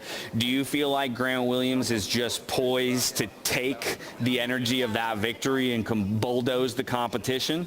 He's absolutely locked in, and it's interesting because the way that he was acting up on the stage, it reminded me of a conversation that I had with Derrick Rose last night. He talked about how when he tore his ACL, one perspective was, hey, this is a huge blow to my career, but at the same time, it gave him perspective on how to approach life, how to approach his next steps in terms of embracing chess, thinking about moves far out in advance. And in a similar way, Grant Williams tore his ACL this past season, and it's perhaps provided him an opportunity to reflect a little bit more, be appreciative of what he's accomplished. And of the guys that have been playing, again, there's only one other player out there that's gone further in their NBA career. Rajon Rondo is the only other guy that's won a championship. Grant Williams has reached the finals before. So in terms of kind of scaling that mountain and getting to the mountaintop, it's fitting that he was ultimately the guy paired with Judith to scale that mountain and kind of get that little bit of a monkey off of his back. He was clearly excited. There was no modesty up there with him in a good way. It was a great form of confidence. He believed that he should be the favorite and he was going to be the best performer amongst the NBA players, and we saw that play out, at least partnered with a chess genius. Now it's time to see how does he do when it's all on his own. And like you were saying, Jonah, it's about looking on the bright side as, often in chess you make mistakes, but here the players who were knocked out a bit earlier, they have had more rest. They've had more time to relax, to maybe break things down with their professional partners. So, even for the likes of Grant, it's not going to be plain sailing here as we see the players discuss the positions.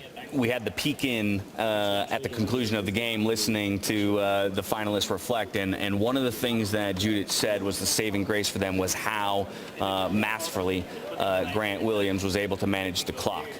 Let's remind everybody, we're going from 10-0 down to 5-0, so even more time pressure for each of these players. That's going to be a boon to him if he can kind of continue to manage his time well. But his first matchup is up against Harrison Ingram. This is now an unknown factor, right? Because as we are adding 4 more players into the pool here for the initial bouts, I think that as well is just going to provide an interesting shake-up to things. Well, I think everyone else will also be as motivated as they can be if they weren't already motivated, because I don't think any of the players really want Grant to sweep all $50,000 for his charity. I think the players would like to get a piece of the action. So if Quinn can find himself a little bit, play a little bit more quickly, as you said, Grant did that very well. I still think he's a big favorite. I know that it ultimately didn't work out for him and Tanya, but I still think Quinton is obviously someone you gotta circle. Grant Williams, I thought that him and Judith would have a chance. They ultimately did get it done. But I think you made a great point, Dash, that we have a few unknown commodities entering the arena. So I can't wait to see what happens when Harrison Ingram and a couple other guys who are making their first freestyle chess moves here at Chesstival show us what they can do. Well, the X factor of the new guys entering the fray is going to be D'Anthony Melton. This is a guy who's been playing chess since his high school days. In fact, had to overcome a little bit of adversity. His friends and teammates were oftentimes giving him a hard time during lunch for playing chess. Well, it's playing out right now perfectly for him. I think he's got a decided advantage. He's had time to wait on the sidelines, gather a little bit of recon and intel on the strategy. He knows what he's doing. I think he's going to perform really well. I hope those elementary school bullies are watching. Oh, they are. I hope they're watching. They're probably all addicts on chess.com now themselves. Yeah, exactly. You know, the time control really is something we should talk about, because this is a faster time control than even the best players in the world are playing when they're playing in the Freestyle Grand Slam Tour, right? This is blitz, the fastest time control you can really play in chess, and you're playing a position that has no real rhyme or reason in terms of having been there before. These are roads untraveled, and I do not envy any of the players who are sitting down. This is going to be wild. And I was saying to David, as the players are now taking their seats, just about to dive into the games, I think this is a really, really dangerous starting position. Again, we've now got all of the bishops sitting in the corners looking at each other's. I also pointed out the idea that king sitting right between the 2 rooks, how many of them are really going to be considering the way that castling can come into play? Because that's a hard thing to remember in freestyle chess, when those specific castling elements, the king and the rook, aren't on their normal starting squares. You sometimes just completely forget that that's even an option to you. I love that superstar matchup to start, by the way, Rondo versus Rose. This is going to be epic. Can't wait to see 2 of the best guards the league has ever seen. That's going to be fun stuff. Prediction, Danny, for that game? What? Prediction for that game? I'm going to take Rondo. I don't really have much other to go on than I did see him play some freestyle chess with Hikaru last night for quite some time, and he was dialed in. I also think getting outed early, I guess Rose did as well, has him pretty motivated. So taking Rondo with the white pieces against Derrick.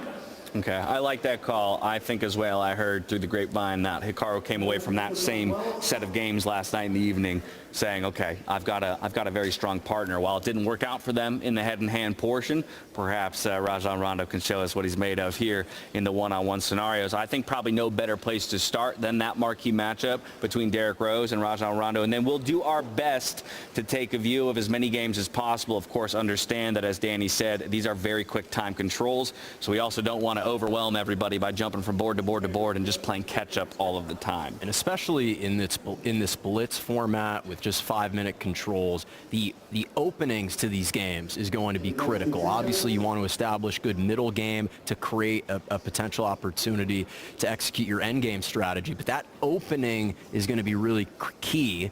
And I think with a guy like Derrick Rose, he senses, hey, they were overlooked. He was partnered with Magnus. They got knocked out early. I expect him to come out kind of blades of glory to start this one.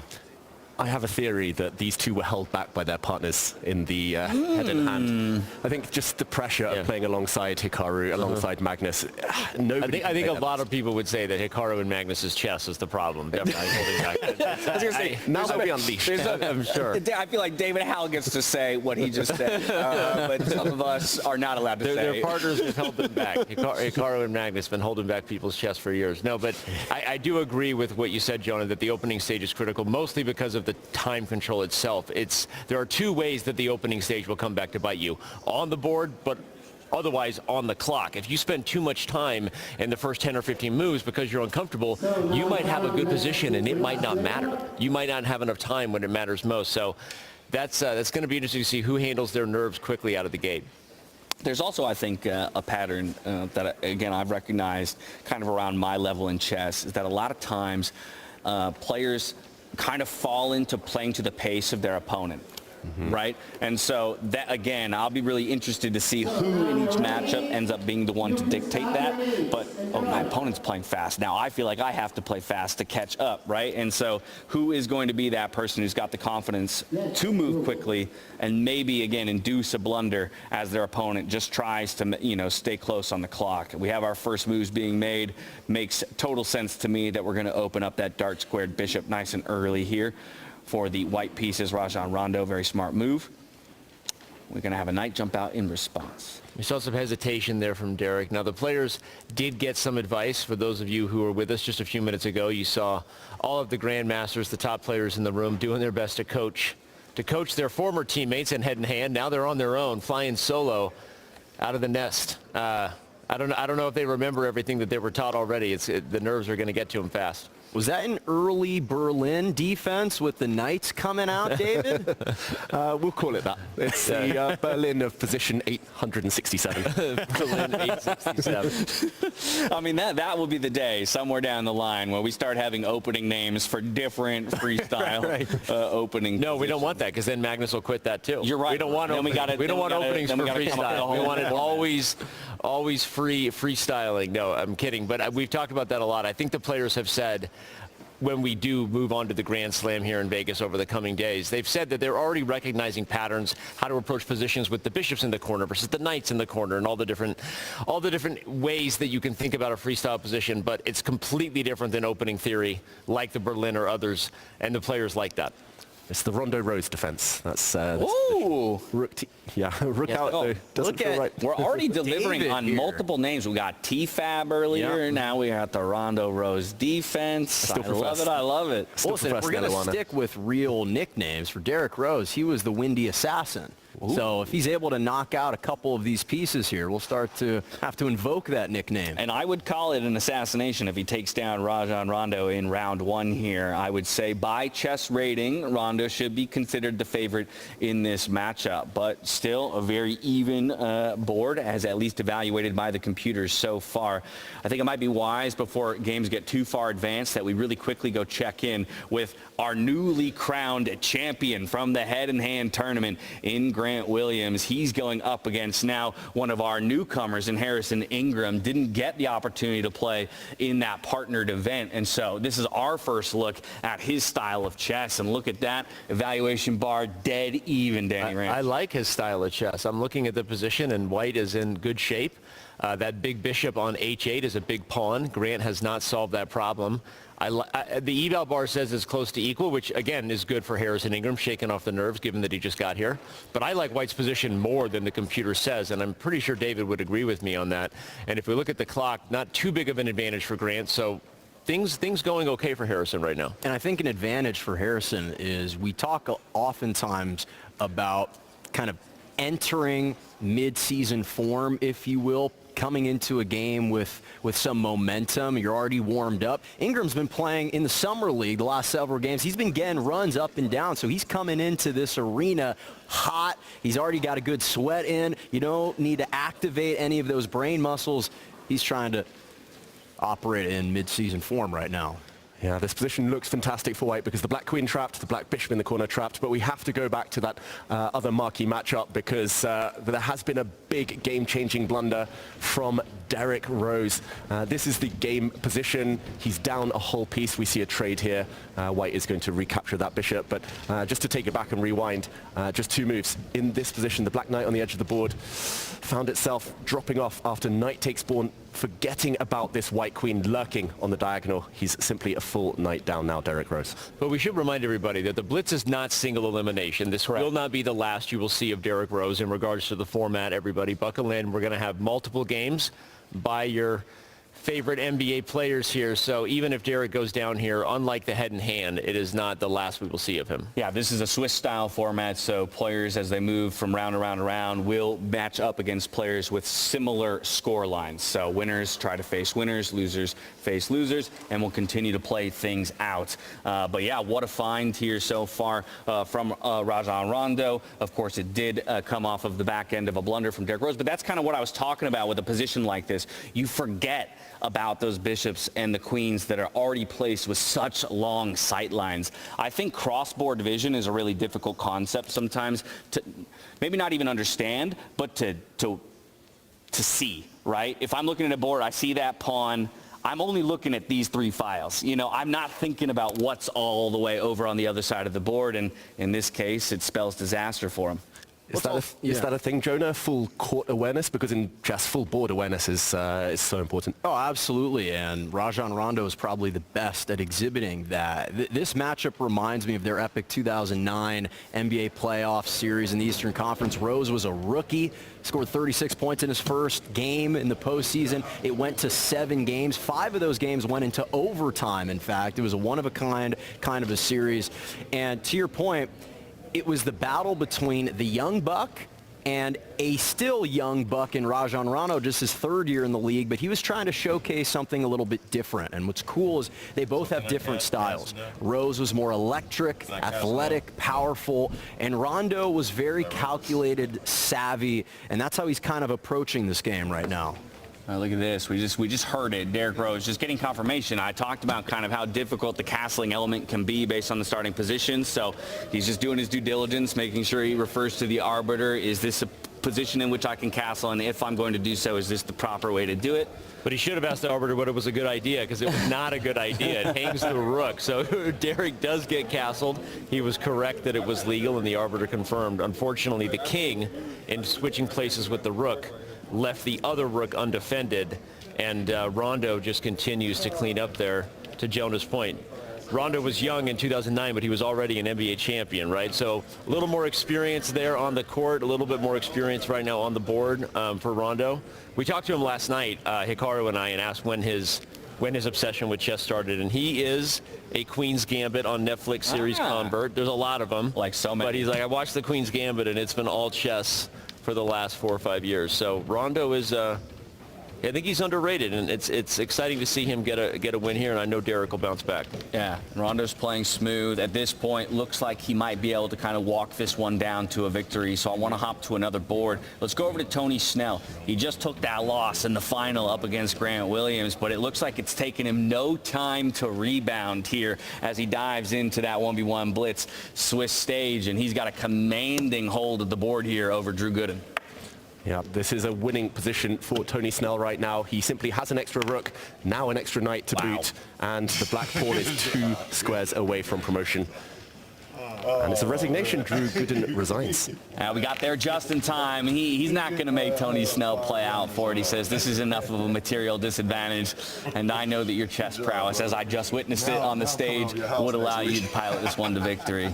I do think we should give Drew Gooden a shout-out, rocking an incredible bucket hat right there.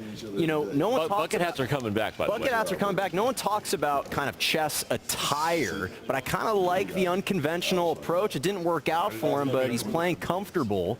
And you have to appreciate that. It's fun to see them just talk after the game. Obviously, for these guys, it's a good time, as you said, Jonah. You wouldn't see these types of smiles and handshakes likely after an NBA game. Certainly not a blowout game, which was what that kind of was. But for them to have a good time and learn as they play, that's what it's all about. Yeah, we had the board up in our corner. Now we're going to pull it full screen. This is Daryl Morey sitting down in the arena. When did Daryl get against tagged Jeremiah into the Robinson blitz? Earl, right? Oh, my God. That's a last-minute addition, I think. Someone must have not shown up. Okay, so Daryl and I go way back, and I'm just going to, now that we're here, I'm going to completely out the whole conversation.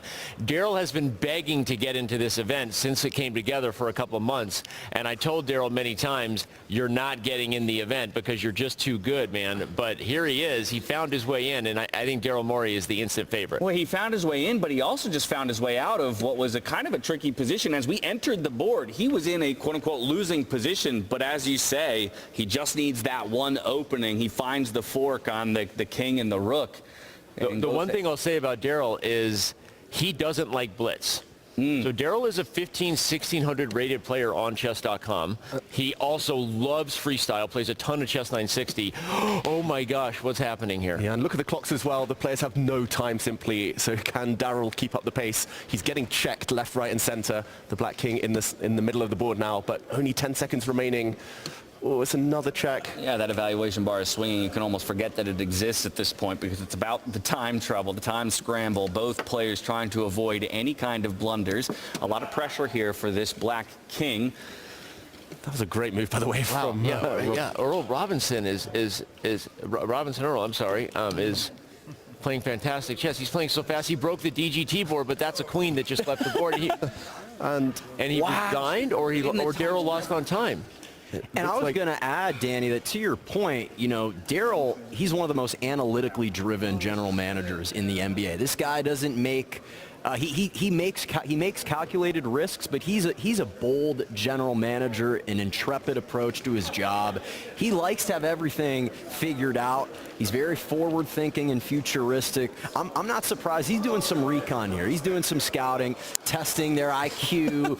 You know, I don't know if they're going to give him a Wonderlic test after, but this is his way. Well, I still want to know what happened. Like, what was the result? Did Daryl win, or did he lose on time? I guess we'll find out soon. But, okay, couldn't agree more. And, again, Daryl played in the Indiana State Championship when he was a kid. He is a chess player, and a lot of his forward-thinking, calculation skills, bias toward the data, what does the math say before we make a decision, a lot of that comes from his analytical brain because he's been a chess player his whole life. And talking of chess players, Magnus mingling here with the basketball stars, really nice to see. Maybe giving some advice, maybe congratulating them on some of their results in that round. It was confirmed Daryl looks like he won just in the nick of time with a second left. Yeah, I think his opponent resigned. Did he resign? Looks like it. Is there a way to go back to look at that ending? If I'm to believe what I see here, there's 1 second on the clock remaining for Daryl Morey after he had made that move, with 6 seconds on the clock still remaining for Jeremiah Robinson Earl. So perhaps because he found himself playing bishop against queen, rook, bishop, he felt like resignation is the thing to go for, but there may have been an opportunity just to move some pieces as quickly as possible and take the victory on time.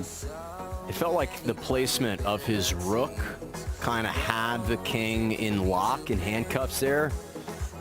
Well, no, but there's no denying it. The chessboard is over. Daryl Morey was completely winning here, but as far as the game, the time is part of the game, right? Yeah. And White certainly would have flagged Black if they had just made a couple more moves. So a great show of sportsmanship to resign when you're in a lost position, but I'm not sure that Robinson Earl realized he was about to win the game on time. And that's where I'll be curious if that's the immediate discussion that one of our chess pros is having with him right now. You know, hey, yes, it was a losing position, but let's not forget, you know, that the clock hitting 0 is another win condition in this sport. And so just be cognizant of that going forward. Either way, across our 6 games here, we had 3 players with the black pieces take victories and 3 players with the white pieces taking a victory. I'll just read a few of them out there. DeAnthony Melton falls down to Quinton Post, one of our picks as the strong singular players there. And here you can see the standings as well. It was, of course, Grant Williams, our champion from the head and hands, taking down Harrison Ingram. We had Tony Snell dispatching Drew Gooden.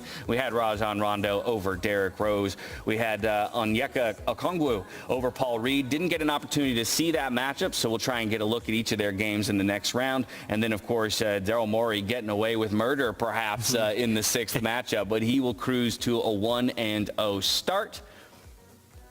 Yeah. Wait, I see a draw. There was a draw with Melton and Post. It's listed as a win for me here for Quinton. So I want to double check and confirm that. Perhaps production can relay that to me. I'll believe the graphic for now that perhaps we did actually have a draw. That would be a huge result for D'Anthony to come in cold, going up against Quinton, to be able to extract a draw against arguably the best NBA chess player according to ELO ranking. That's a solid start for D'Anthony. And as you've said, every player plays 5 rounds, so it's important to get off to that good start. Mm-hmm. Yeah, at least according to the board, White had an extra queen and Black had run out of time, so I don't think a draw was. D'Anthony had run out of time, so I'm not sure about the draw there. But, yeah, and Quinton still has a minute and 10, so I think very unlikely. So scratch what I was just saying then. Well, I think the way you listed it originally, if we were to look at the matchups, knowing what we know about the players, both their ELO ratings coming in and then how they performed, I'm not surprised to see that. And I think that top half of the bracket will be facing off for most of the rest of the event. Not that we won't check in with all the games, but I think we see who some of the top dogs are. And again, my story with Daryl was kind of rushed because the time scramble was much more important. The drama on the board always takes precedent over the drama off the board. But there was real drama off the board. Daryl, okay, he just texted me here. No, he said, okay, I'm not going to say what he said. Okay, never mind. But what a tease! Daryl is unhappy with himself that he almost let that game go. Daryl, you're doing great. If you're listening to commentary, you found your way in, even though I tried to keep you out of this event. So get your head in the game. Luck. And maybe we can show the last few moves there, just break down the drama that did just occur and how Daryl ended up winning, because the last move, I think, decided it. And it was pure panic from his opponent here. And this was the final position. White here with, 8 seconds on his clock, made a losing blunder, retreated his queen with a check. This looks clever, attacking the black king, but the queen is hanging on this square. This queen was simply recaptured, and Daryl here had 1 second to deliver checkmate within the next couple of moves. But I think it was just the shock from Jeremiah here. If he'd retreated his king, he probably would have won on time, and Danny would have been getting an even more angry text.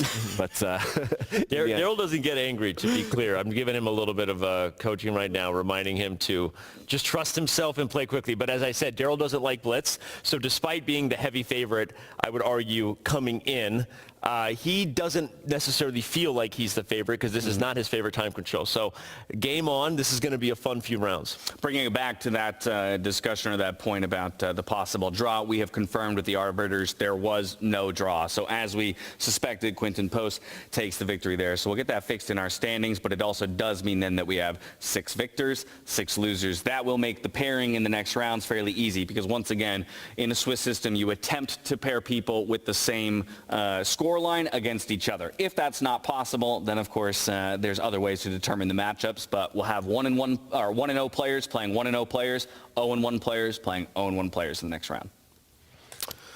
Oh, I can't wait. Now, why am I nervous all of a sudden? I feel like now my very good friend Daryl has entered the arena. Now I'm like nervous for Daryl, but this is going to be so exciting. And you called it, James. We are not going to be able to follow all 6 games in every round. So everyone, as a reminder, or those following along on one of the online platforms, find a link from one of our amazing moderators and head over to chess.com if you want to choose your own adventure. Otherwise, we will go wherever James Dash drives the program. Yeah, but I'll take a moment though to laud chess.com with what they've created here, because this is what I use. I'm staring at it right now, and I have access to all 6 boards, bird's eye view. At any moment, I can dive in for a closer look, work all of those moves back, try and figure out what went wrong. So it's a beautiful interface. It's very easy. You've got no excuses not to take advantage of it. So go check it out if you are extremely curious about just one pro player's journey. We'll continue to hop from place to place. And I'm curious for both of you guys, again, when you're playing in a tournament setting, and let's say going into the day you're going to play 6 games total, how much of a confidence boost do you get from winning that first game, or do you feel like you gain a little bit of steam throughout the course of the day? Anytime the chess questions come, I have to give to the Grandmaster first. There's a hierarchy in this thing. So David goes and I'll give my answer. You're just going to refute whatever I say. No, I'm not. Never. I think especially in a sprint like this, 5-6 games, it's important to get off to a fast start, mostly for the confidence. If you lose your first game, your head can get down, and often the opponents start to target you a bit more. They go a bit harder on you. But then again, different players, different preferences. Some prefer to kind of build into things, prefer the longer games just to get their hand in. But yeah, a fast start is always. I was just going to say that I think it depends on the player. Different players tend to react differently to how they start. I, for one, was a very streaky player, so if I got off to a hot start, my chances of sort of punching up went even higher, and the opportunity to win the event not starting out well was usually not a good sign of things to come. And as I grew and became better as a chess player, that was a big challenge for me, was to stay present, to take it one game at a time. But I think different personalities struggle with that more than others. So, yeah. Yeah, exactly. The other side of that coin, right? Some players, it can remove the burden. You take that first loss, and then there's kind of a nothing to lose attitude, perhaps, that is a bit freeing. I'm thinking Vidit in Grand Swiss, right? Drops first game and then just blows through the preceding rounds to ultimately qualify for the candidates. Yeah. 2023? Am I getting that right? Yeah. Am I getting that right? Right? Yeah, you're looking at me. I thought you were a League of Legends commentator. You just got here and you're busting out chess. I've done a little bit of homework. I love it, man. I'm like, I hope you're looking at Danny. I know you're not looking at me. But Jonah, do you not remember the 2023 candidates? But by the next Chesstival, I will be looking at you, and I'll expect. Absolutely. I'm going to be there in Cape Town if South Africa's the next place. Okay, well, we've been waxing and waning on the games as of now. We've been buying time, of course, for the pairings to be decided. And now that everybody knows who they will be playing against, in just a moment's time, we'll be diving back into the playing hall, where we'll once again get a new starting position for each of these players before they do battle. So we're going to head in there to get that position lottery. Welcome back, everyone. So the first round is in the books. We had 6 winners, 6 losers, no draws. That means the 6 players on 1 point are paired against each other. I believe we have a big matchup between Daryl Morey and Quinton Post that will be on the far left over there. And now, in order to draw the next position, I would like to welcome a legend of the chess game. Please give it up for Levon Aronian.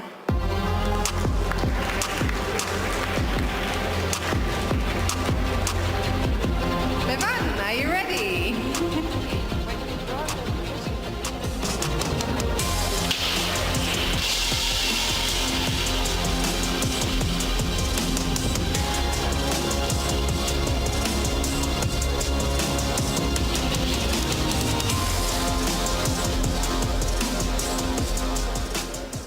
572. Position 572, Levon, thank you so much. I believe the gentlemen are going to start preparing, but maybe I can very quickly, Levon, after you have deposited the ball, get your opinion. You've been backstage a little bit. What have you made of the chess that you have seen so far in the Chesstival and in the NBA event here? The guys are pretty good.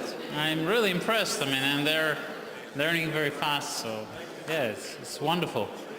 Absolutely, a crossover between 2 worlds. Still plenty of rounds to go.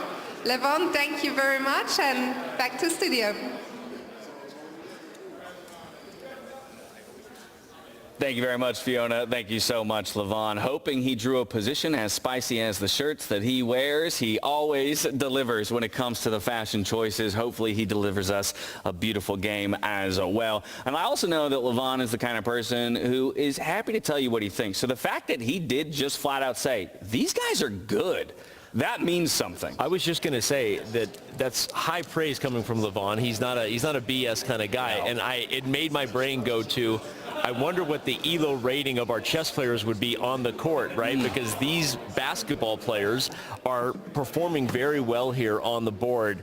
And I just keep coming back to wondering how good our chess players might be at basketball, and what the rating would be the other way. I have a feeling it wouldn't be as high as some of the basketball players' chess rating is.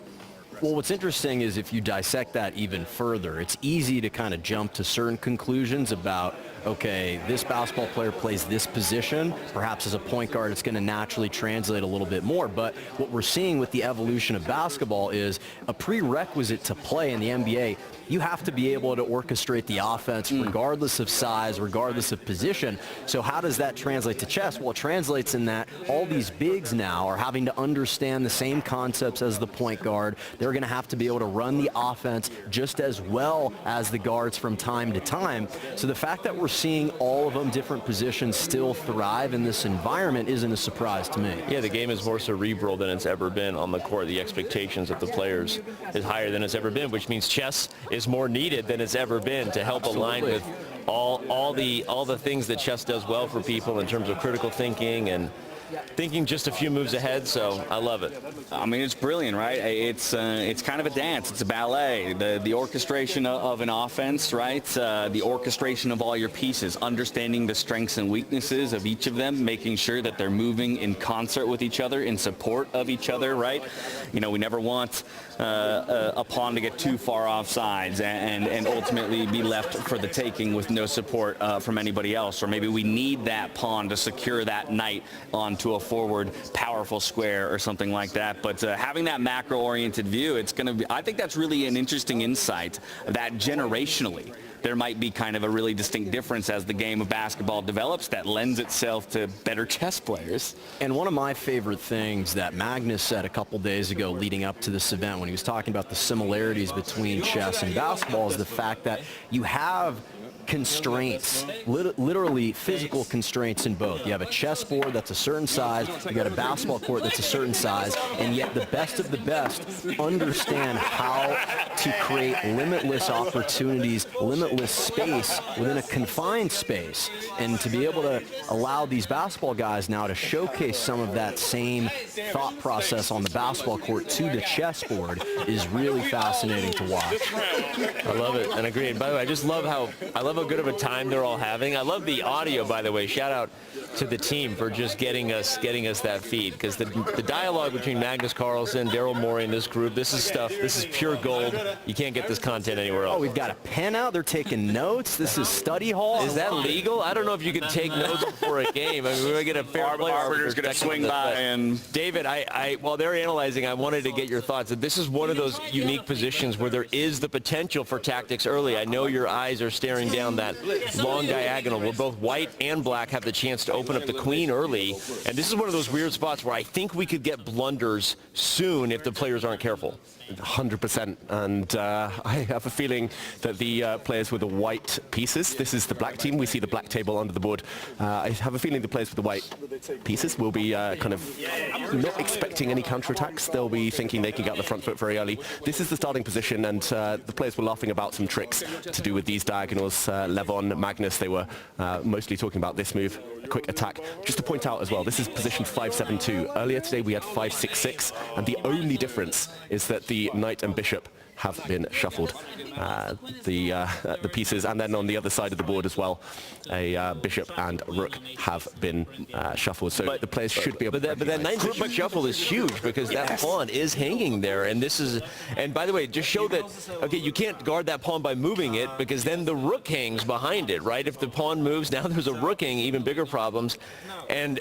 Yes, this tactic, I'm assuming, will be pointed out by all the top grandmasters. There we see a wonderful view of Magnus as he leans over the board. But just because you don't blunder on the first opportunity, David, doesn't mean you won't blunder the second or third time it comes around. So I really think this position is going to have us on the edge of our seat quickly. And it's just such a good illustration of how a simple swapping of two pieces can completely warp how you have to approach the game, right? If that bishop goes right back to the dark square or trades with the knight, all of a sudden that pawn's protected, and it's not quite the same opening tricks. And just to point out one final reason the players were laughing is because Magnus and Levon were trying to trick the white players by pushing their pawn forward, allowing this pawn to drop. Then the black knight comes out, and they were saying, oh, if you forget, your queen might just be trapped in a variation such as this one behind enemy lines here. So in this situation, if you're black, are you trying to create an asymmetrical board to white, given that, to your point, if you start out with the pawn on G4, that if you're going to mirror that with a I'm trying to get the math right, B5 move, or even a B6, like, you can't completely create a symmetrical board. Yeah, in this situation, because of the diagonal pieces moving from one end to the other, you can't respond to G4 with B5 in that way because of the tactics we were highlighting on the long diagonal. And so, yeah, there's a lot to think about that could go wrong early, and I love that line. It is one that tickles. You love when you see Levon and Magnus being tickled by a trick that is probably not going to happen on any of these boards, because that is the type of gambit, if you will, that takes an advanced player to see through. Although we'll see. Maybe one of the players took special notes. Maybe that's why we saw the pen. Maybe that's why we saw notes being taken, so that they could write down that queen. I'm actually not kidding. Now that David pointed that out, I think that actually checks out as probably what they were notating. Yeah, no, it's a good call. I also, different people have different ways of ingesting information. Funnily enough, that's one of my memorization tricks, is I write things out that I need to memorize, because I'm kind of doing it twice. Like the 2023 I'm hearing the information, but I'm also writing it out. So. I was teasing, like Vidit Gujrati's performance. We were at that tournament, didn't you remember? Oh, see, here you go. See, that's what I was pointing out. Oh, but hold on. Wait. Okay, knight to B3 is played by Daryl. He allowed the tactic against Q, and if Quinn doesn't get the queen out, the next move, Daryl will push the A-pawn. David's going to highlight it, and that queen is going to be trapped with bishop to D4. Yeah, that is so sneaky, and the queen runs. Okay, she gets out of dodge. Okay. Daryl shakes his head. He's like, oh, the trap didn't work. Laid the trap. The trap was not sprung in time. But I like that we start on this board, because we didn't get to see Quinton in his first round. While he did come away with the victory, Daryl Morey maybe got away with a victory in round one, but definitely two of our stronger players here. And right out the gate, I love to see maybe an attempt at the trap, but Quinton, a little bit too wise to it, isn't going to fall for it. Daryl's blundered a second pawn, by the way. The black bishop has just snacked on another loose white pawn, so it's a 2-pawn advantage as early as move 6 for Quinton here. Yeah, it's a great start for Quinton, and now that he got the knight out, he is threatening to castle, which is a thing you actually say in freestyle, because castling is such a big deal. There you go, David was highlighting it. If the king moves, the rook will hop over, and black will really be feeling the coordination in a good way in terms of solving your problems. Whenever you go pawn grabbing in an opening, I don't care if it's traditional chess or freestyle, the one thing you get worried about is that time you're losing because the queen made the extra journey across the board might come back to bite you. So if you get your king safe and you complete your development and you manage to steal those pawns in the process, you see that's why the engine and the computer really likes black here. Yeah, 2 extra pawns, nothing wrong at all with Quinton's position, no weaknesses either. This is going to be an uphill struggle for Daryl, but at least playing quicker maybe than the last game. So we've got the computer loving the black position on this board. I want to go to a board where the computer's instead loving the white position. That's Tony Snell up against Onyeka Okongwu. And this one is interesting because, again, I think it just speaks to how difficult these positions are to analyze for players who are just so unfamiliar with the concept of freestyle chess. You could even roll it back, David, and we'll see. The computer's going to call out a lot of missed wins. Don't read into that too much, but again, I think it just speaks to, that we're going to see misplays, quote-unquote, by the computer, but that doesn't necessarily mean that the game is over at any given moment. No, we saw a mistake from Onyeka here. As early as move 1, the white queen can grab a pawn. This was missed by Tony, or maybe chose not to take this pawn here. But now the black king moves. This is even stronger, taking this pawn, but again missed. And it looks like we've had a few more moves. But I'm not surprised, David, that this is the strategy for Onyeka, because the way that he defends in the NBA, he's going to kind of entice you to enter into the paint, and then he's going to swat shots. So he doesn't mind allowing white to gain center control early, because he feels like on the back end he can make up and cover some lost ground with some of these squares. Yeah, so from here, I think as the board struggles to update, we're going to hop over to Grant Williams versus Rajon Rondo. Once again, both of these guys coming away with a victory in round 1. So touching all of our winners tables. This one a little bit more even by the evaluation. Not loving the most recent move here by Grant Williams with white. But how about that pawn structure on the right-hand side of the board? There's a lot of messiness here. I'm waiting for it all to break open. Yeah, that's a standoff, and Grant is the one player so far out of everyone who's castling like game by game on a consistent basis. He's nailed it. He knows how to get his king safe, and as well as the clock handling, I think that's what has given him so much success. But he's 1 whole minute down right now, Grant Williams, as we see moves ticking in, but no updates at the moment. As yeah, here we see the players on the camera. A bit of nerves, maybe. They're moving quickly. The board's not quite updating. We'll get to it, but I think the clocks are still accurate. So I do want to draw attention to the wait, no, they're not accurate because they just switched to a different view. And actually, Grant is the one up a little bit on time. Okay, so well, we'll figure that out before we draw any conclusions about what it means. But if the players are indeed deadlocked on the clock and the board, maybe now we're getting some accurate updates. What's going on? David, is there a chance for, I was going to say, for Fianchetto there with the bishop along the H2 rank, but then the king just kind of slid over there? You could have held that large pawn, as Danny likes to say, in a pin position. Yeah, the bishop's on the long diagonals is going to be a key factor for the rest of this game. Strange stuff happening to the board here in the meantime. Okay, we're getting updates very quickly of what's happened. We've seen a queen exchange. Whoa. We've seen a bunch of moves. This is the auto replay. This is, well, players playing super speedy, obviously.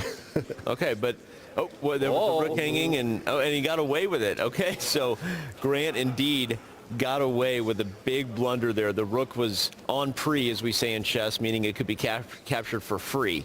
But Rondo moved too quickly. I will say this. That seems to be his strategy, though. You see that Rondo, on every move, is trying to play as quickly as he can. I think he's aware that he maybe has a good chance against Grant if he can get an edge on the clock.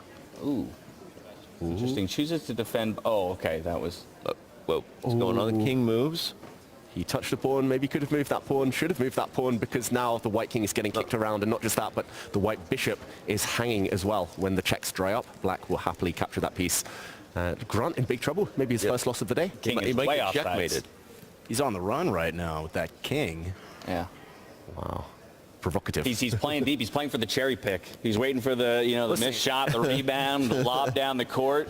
Easy bucket. Grant's a provocateur. If he feels threat, he'll get up in your face. Just ask Exactly. Jimmy Butler a couple years ago. He'll go nose to nose with you if he feels like he's got to change the outlook of his fortunes. Mm-hmm.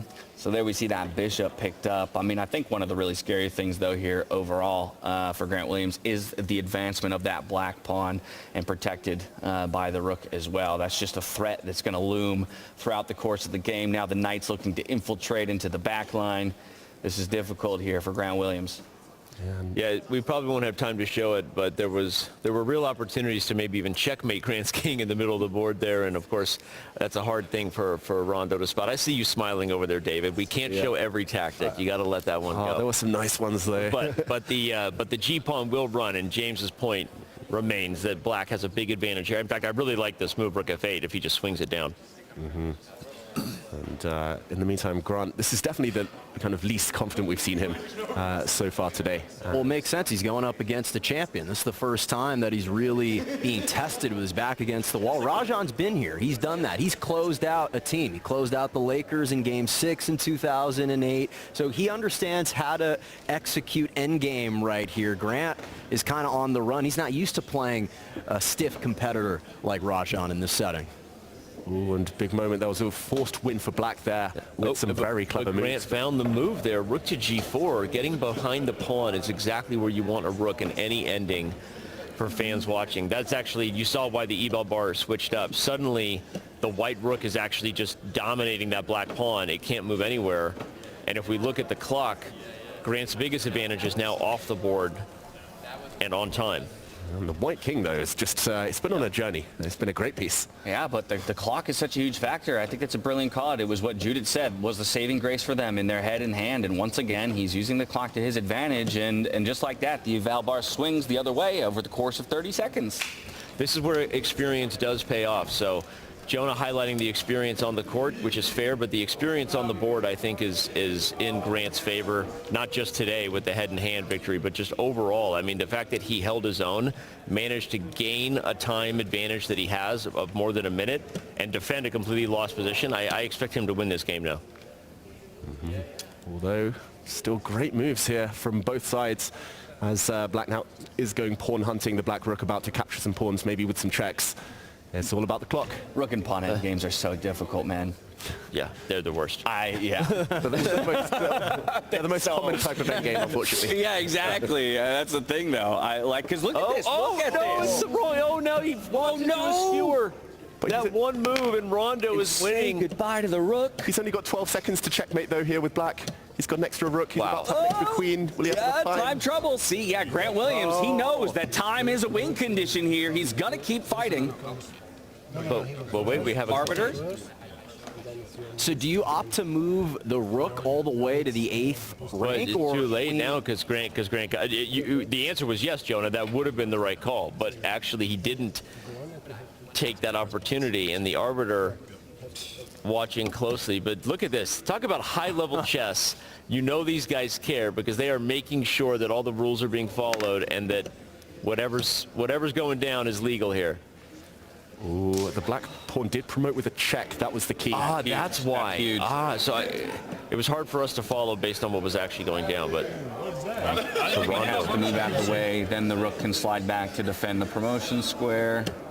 We're not getting the updated moves because there wasn't an illegal move made. Yes, because the arbiter had to come in, it did disrupt the board. And the interesting thing is the fact that you have the Rook and the Queen double stacked. In a way, the Queen is pinned because if it goes away, that white pawn, because that pawn can keep moving. Yeah, that pawn can queen itself. Let's listen in and hear the argument. You were like, you said what I did what? Your hand was on the piece, right? Let's run the tape. You're like, I hit them move. Instant replay. That's what I'm saying. Because you originally were here. I didn't move. Because I saw this, you were going to strike. Replay. Yeah, and I went here. And I take my hand off the piece. We need the replay. Let's do it. And technically, look out for the boxing gloves. I like it. They're calling for the replay. We got to send the arbiters under the hood. We don't have an under the hood. Luckily for them, I have instant replay right here in the studio. No, I'm kidding. I have no idea what we're going to do here. That's tough, but just maybe we can explain to people at home maybe what they're discussing. With not full information necessarily, it does sound like there's a discussion about, when the piece was moved versus when the clock was hit. And is there a specific rule or etiquette to hitting the clock with the same hand that moved the piece, or can you move the piece with one hand and hit the clock with the other? Is that the discussion? Yeah, in a few FIDE tournaments, you have to move and press the clock with the same hand, but I'm not sure how formal we're being here with that rule. I think we're being on the far side of informal for a number of reasons. In FIDE Blitz tournaments, you also have touch move as a rule, which is that if you touch the piece, you have to move it. That is not a rule for the Chesstival Blitz tournament. The players are allowed to touch a piece and then change their mind. So already it puts you in a much more casual territory. Yeah. And then in general, you are supposed to hit the clock with the same hand you move with because it is a very big advantage to be able to move and hit instantly. So at the same time, none of the players are doing anything unethical or in any way intending to break rules or take advantage of anything. They're doing the best with the experience they have. And at the same time, I have no idea how to answer whether the clock was hit before Rondo let go of the piece because it happened too fast. But the good news, we got our arbitration team on it. So, yeah, they've got the replay. You can even see their iPad in tow. So probably going to look at some of the replays and ultimately make a call. Of course, you saw the highlights there roll out. That's because the rest of the games have found their way to a conclusion. Again, we're playing 5-0, so the games will ultimately end. I can maybe work through some of those results. We did have Quentin Post coming out on top against Daryl Morey, and that's going to be a big victory for him, moving to 2-0. And then, of course, in our other winners matchup, it was Tony Snell that came out on top, if I'm to believe what I see here, over Okongwu. So those two guys moving to 2-0. The question is which of the two from this pairing will join them in the undefeated section of the bracket. What I'm finding so entertaining is the fact that I'm just glad to see that the NBA players have found a different referee to jump on. And say, hey, I was just going to say, it wouldn't be an NBA event with the players not complaining to the refs and there being some sort of challenge now that we have instant replay review in the NBA. So I'm all about it. Let's do it. I know they've been bottling up this emotion for hours, and finally they have a chance. You can see Rondo, he's pleading his case. Yeah, we can listen in. I love this too because this is now the chess world is having to come against. So, okay, well, yeah, what happens in a situation where we're challenged like this? I mean, obviously we're kind of teasing, but the players are. If our arbiter doesn't have his wits about him, you're dealing with NBA players who are used to negotiating. They wouldn't call it complaining. They are lobbying for their side of the story, and NBA players are used to doing that. And I think until they see definitive proof and/or are overruled in some way, I think that Rondo and Grant both want it. That's their job. They want to get a victory, so they're going to plead their case. You don't get to the positions they are in their lives without being the ultimate picture of competitor. And you love to see how much, to your point, how much they care. Yeah. Like they wouldn't be arguing for this long if they just wanted to kind of resign and move on to the next round. No, they've been learning. They've been trying to apply what they're learning, and they're trying to complete the job. And it's great to see how competitive they are with one another. Okay, I've just received word, clock's being reset, probably based on the replay to the time where they feel like, we'll call it a dead ball state, if anything. The thing is, every time. He's going to timeout. Look, I love it. He's going to timeout. Coach, you can start to challenge under 2 minutes in an NBA game. You have to wait until under 2 minutes. They had to wait until we were down to the final ticks. Now everything is under replay. That's a sprint to the finish now. All right, let's listen in here because they're going to dive right back into this game with extreme time pressure. So the clock's going to get reset. Yeah. And Rajan's going to have around 8 seconds to deliver. By the way, mate, because remember it was 8 seconds. That is the challenge. He's completely winning with an extra queen and an extra rook, but he needs to get his head in the game. He needs to be quick. Does he have enough time? Yeah, we don't even know how much time he officially has after the arbiter's ruling. We'll find out probably in a second. Yeah, I think David's guesstimation will be close to accurate, somewhere in that 8-second range, some single-digit number. So it won't be easy. He's got the tools to do it. Here we go. Right into it we go. Slides the rook over for a quick check. You got to check. The king's just dancing at this point. How do you find that checkmate on the board if he finds queen e8? He doesn't find it. Checkmate 1 was on the board. Oh. That's checkmate. He's checkmated. That's Yes, checkmate is finished. Checkmate. Oh, his foot is yeah, it was 1 at a time. Absolutely not. He's not going to do it 1 second left. Grant's in disbelief. I love this competitive side of Rajan. This is what I'm talking about, guys. He's a champion for a reason. This guy knows how to get the job done. And by the way, his phone rang in the middle of the match. Excuse me, I got to get this. He's calling his publicist and his PR team saying, hey, let's add this onto the pedestal. I love it. What an incredible finish there with just 8 seconds or so on the clock. We wondered if he could find it. He does. He gets the nod from Derrick Rose as well. Let's get a replay here of these last few moves if we can. As it broke down, this is just the best seat in the house, right off the side of each of these. But you can see the difficulty looking for which piece is it going to be. He finds the queen in the last moment. The king moves to an ill-advised spot. Rook slides over, and unfortunately, not a legal move to move that king back because the square was protected by that queen.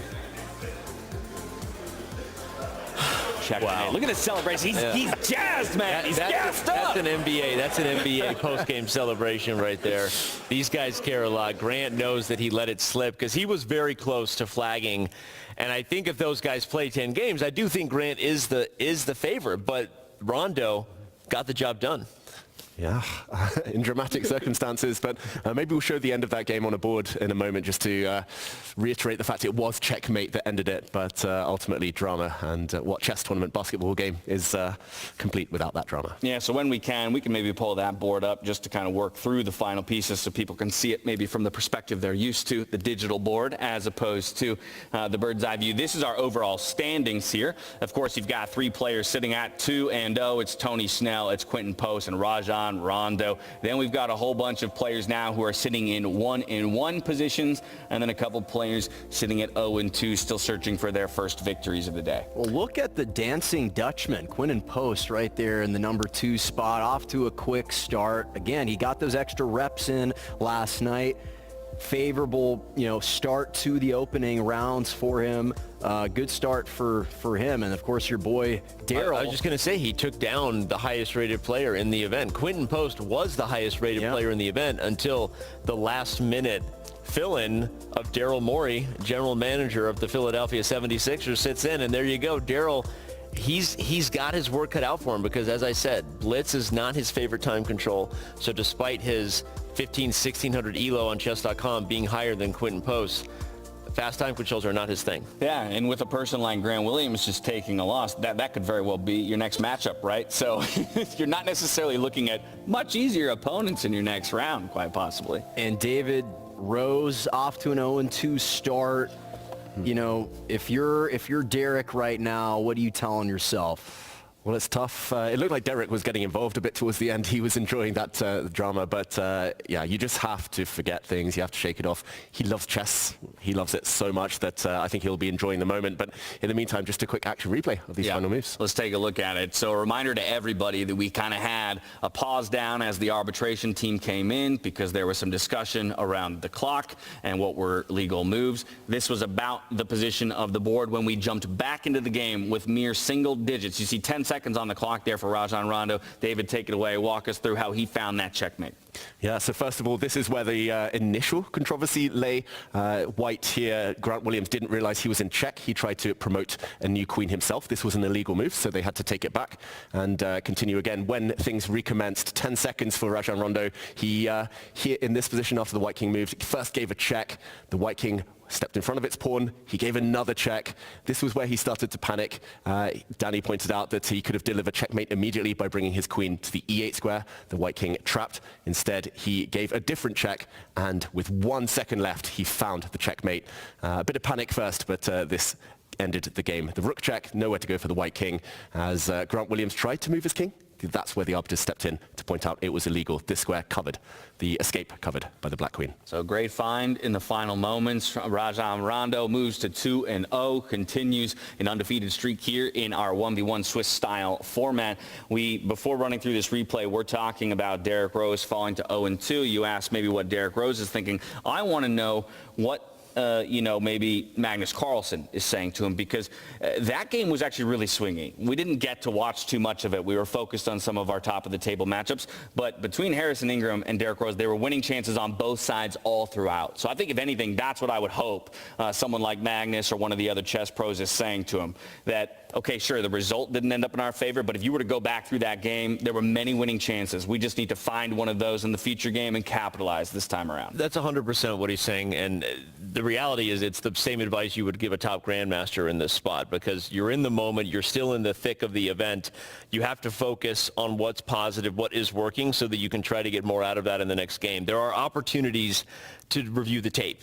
There are opportunities to go back to the drawing board and consider if there was something larger wrong to your approach, or just you need to work on your end game or your tactics. But now is not the time for that. Right now is the time for zen and mental health work when you're in the middle of the event, to keep yourself focusing in the moment. So I'm sure Magnus is saying the things I would say, which is like, hey, you could have easily had that game. You're right in this. Don't focus on what happened at the end. Focus on the fact that there were a lot of things going well. And I don't know if we'll get time to show it maybe a bit later in the day, but Derrick Rose, he did play one of the moves of the day in that game. Despite the fact he went down to defeat in the end. He had a winning position. He found a glorious, beautiful move, but ultimately wasn't enough. Okay, well, yeah, well, that may be where I put you on the spot at the end of the day to show a move of the day. Perhaps that move will find its way back on. I'm told about 45 seconds to go. Of our 3 2-0 players, is anyone starting to separate themselves? Are we feeling like there is a real front runner? We didn't get to look at the end of the game between Daryl and Quinton, but to me, anyone who beats Daryl Morey, who is significantly higher rated than a lot of the other players in the field. Also, we knew that Q was one of the favorites coming in anyway, so the pedigree going into the event spoke for itself, and he's getting the job done. So I think that Quinton right now, of course, we haven't seen how Tony's playing, but I feel like Quinton has got to be someone that we're looking at to win it. And I also feel like Tony deserves a little bit of credit, too. This is a guy that reached the finals in the head-in-hand competition, got close, already off to a quick 2-0 start. Again, Lethal Tony or Snell? What was the nickname you gave him, David? Well, I liked T-Fab. Let's just stay with T-Fab. Stop with that. In any event, like right now, he's shooting at 100% from the three-point line. That's all you could ask for. He's crushing it. He's absolutely delivered, and that will be our marquee matchup. Quinton Post against Tony Snell, 2 undefeated players so far. The players are just about ready to find out what will be the makeup of the chessboard as they dive into their third round here. So back out to the stage we go for the position lottery.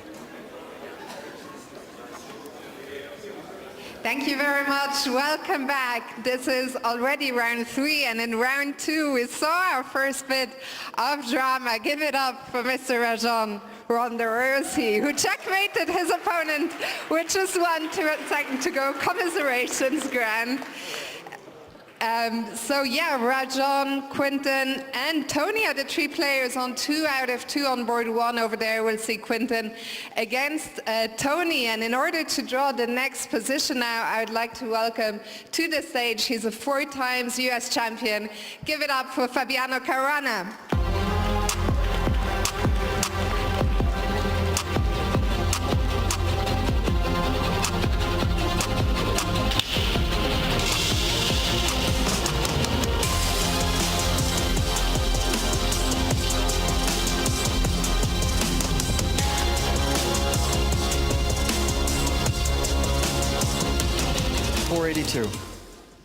Position 482, and Fabiano, you were actually playing in the head-and-hand tournament with Tony Snell.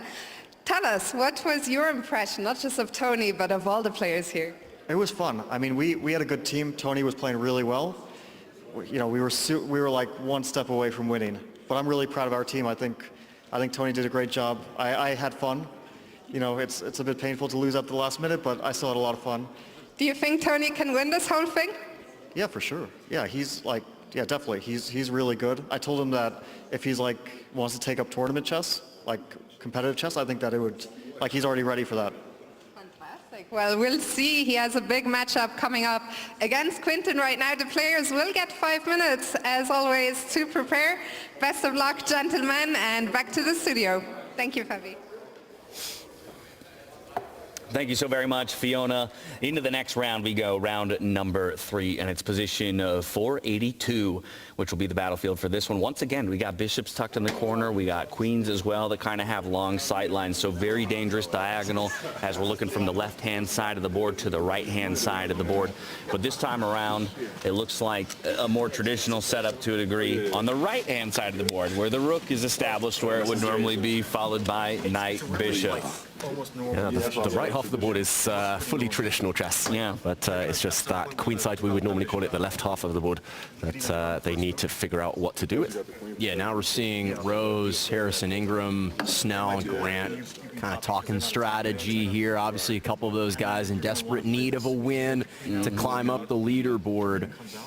So I'm curious to see. And obviously with Fabi, he's so used to playing and dominating in the classical kind of format, but trying to instill and impart some wisdom in this blitz setting. He's leading the way. He's giving his thoughts on how both sides should open up the queen side first. What they're highlighting is moving the pawn in front of the queen, which is easy to follow there with the chessboard on your left. Pushing that pawn forward either 1 or 2 squares not only gives the queen some room, but actually opens up the bishop next to the queen on the long diagonal. So there was symmetry there, Gianna. You talked about whether there was an opportunity for symmetry in the last game, which there really was not because of the tactics. But here, there's a chance, I would bet, that both sides maybe start with the pawn in front of their queen first. David, what do you think? Yeah, I think symmetry is going to be the name of the game for the first 3 or 4 moves. Beyond that, anyone's guess. But the pros will definitely be advising kind of how to develop that left half of the board.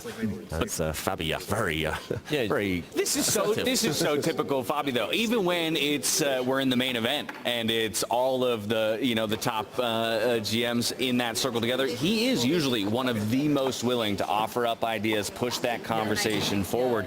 and really try and get as many people involved, while others, the likes of Gukesh, often opting to sit entirely on his own and just evaluate the position for himself. So I'd like to see that Fabi is still treating this at the very same way that he would treat his own matches in preparation. Well, and he's happy because his partner from the Head and Hand, basically his student for the day, if you will, for the weekend, is performing extremely well, right? Tony actually came over and sat next to Fabi and was kind of fanboying. Tony was fanboying Fabi, just like, hey, I'm so excited to be here. I mean, these guys are here because they love chess. Yeah. They wouldn't be here otherwise. And just hearing them talk about the event, talk about their strategy, it was actually really fun to kind of be sitting in and pretending that I wasn't eavesdropping, but, you know, we were all right there.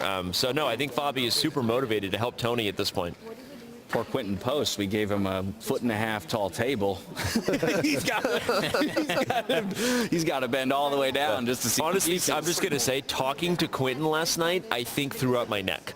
Like, honestly, like just talking to him in the restaurant for like 10 minutes about his openings was like, my neck was hurting. Trust me, I felt it on the stage there, turning to interview those guys. I was like, normally I'm working with people who are right about my height, but I'm 5'8", looking up at anyone 6'6" to 7 foot tall, which is basically all these guys on the stage. And yeah, I might be feeling it in my neck in the coming days. Well, I told Onyeka and Harrison when I slid in between them, I was like, well, they want me to stand here to be seen, although standing next to you guys, I don't think I'm going to be seen right now. And they kind of were like, yeah, I don't really know what you're thinking. I got lucky with Quentin last night. We were at the same table for dinner, so the eye level was a little bit easier. But standing next to Drew Gooden, for instance, yeah, you're going to crane your neck a little bit. So who's the tallest? Is it? I think it's Q. I think Quentin at 6'10", 6'11", depending on if he's wearing basketball shoes. You know, when they list it on NBA.com, they always give him an extra inch, and then in real life, maybe it's. Is that a known? Is that an accepted? Kind of known okay. thing. The craziest examples, though, are when you have these point guards that are 6 feet, but they're listed at 6'2", 6'3", so that during the scouting combine, they're listed as a more attractive potential prospect. Although I'll say, I've watched Rondo during his whole career, and when you see him next to forwards and centers, you think he's a little guy, right? You're like, you think he's small, and then you stand next to him, and you're like, he's 6'1", right? He dwarfs us. But he's put on the basketball But his court. presence, too, physically, I mean, these guys are just, you know, the winners of the genetic lottery, if you will. I mean, they are, yeah. The only guy that you stand next to him and maybe you feel like we're comparable is Trae Young. Fantastic player. He's a legit 5'11", kind of scrawny, more like 170. That seems more relatable, right, if you will. So chess players lying about our ratings, I guess. These basketballers with their height. And I'm curious for chess players, you know, for athletes, there's certain exercises they do to prepare, whether it's to activate their muscles ahead of time. They go on certain diets. They got to eat certain things. Is there a kind of, not necessarily a diet, but nutrition regiment that you guys as chess players have to follow or have been following to optimize performance? Yeah, I mean, I think for every player it's different. Some take their physical fitness and health more seriously or maybe engage with that more than others. But I think all of these guys here are treating their bodies very well. And in terms of managing their meals, managing their sleep, they all have nutrition supplements. I mean, I was with Fabi hanging out in his hotel room a little bit before the game today, and his list of omegas there, and he's got some creatine going on, and he's got some theanine, and he's taken a lot of supplements to keep himself dialed in. And I'm reading the back of his protein bars. There's no corn syrup in it. I'm like, my boy here, you're taking care of yourself. So Fabi is, okay, what's going on here? Like, okay, fireworks. Fireworks on the board right away. I'm away from the physical fitness onto the board, and we have got blunders galore. Yeah, I wanted to start here because these are our two 0-2 players, though, who are still fighting for that first victory. So we have Derrick Rose up against D'Anthony Melton here, but like you said, it's kind of blunder following blunder. So let's work it all the way back to that first move of the game here, David, just so people can remind themselves of the starting position. We get that early pawn push. That was expected. Here comes the symmetry, but just like that, we're going to move out of symmetry, and that's where the question marks start coming in. Yeah, unfortunately for Derrick, though, here the rook hanging in the corner wasn't spotted, and it was actually loose for the next few moves. This radar here. Unfortunately, this rook just not in his vision, and ultimately he dropped his own rook in the corner, the black rook. And when we catch up with the live position, here we go. It is with this queen swooping in as well. It looks like D'Anthony about to take the win. Yeah, D'Anthony is playing really well here, and Derrick, unfortunately, if you have a couple games that don't go your way, it can get you down a little bit. Maybe he's feeling a little dejected right now, but not seeing all of his opportunities for sure. And chess is a game that requires full board awareness. You know, the moment you get the rebound, you have to look up the court and see everything, or you will miss opportunities. And in this case, the long diagonals are haunting Derrick right now. Yeah, I think speed as well. He was playing super quickly, but just not kind of knuckling down and realizing that there were big opportunities, which is hard at any level. But, well, he's typically played at one pace. Yeah. He's a speedster. He's flying up and down. So I'm not surprised that he's playing at this pace. Yeah, well, right now the pace is being relatively matched. He has a small time advantage there, Derrick Rose, so perhaps as the game winds on, he will be able to use that to his advantage. But I'd like to kind of work our way up the standings, if you will. We're going to jump over to Grant Williams versus Jeremiah Robertson Earl. That one, a moment ago, actually looked to be in favor just slightly of Jeremiah. Now it looks to be ever so slightly swinging the other direction. But as we can see, far fewer pieces have come off the board. Going back to that word you used earlier, congestion right now here. Kind of all the pieces pointing towards the middle. And I'm also just curious to see from a competitive perspective how Grant bounces back after that narrow defeat in the last match against Rondo.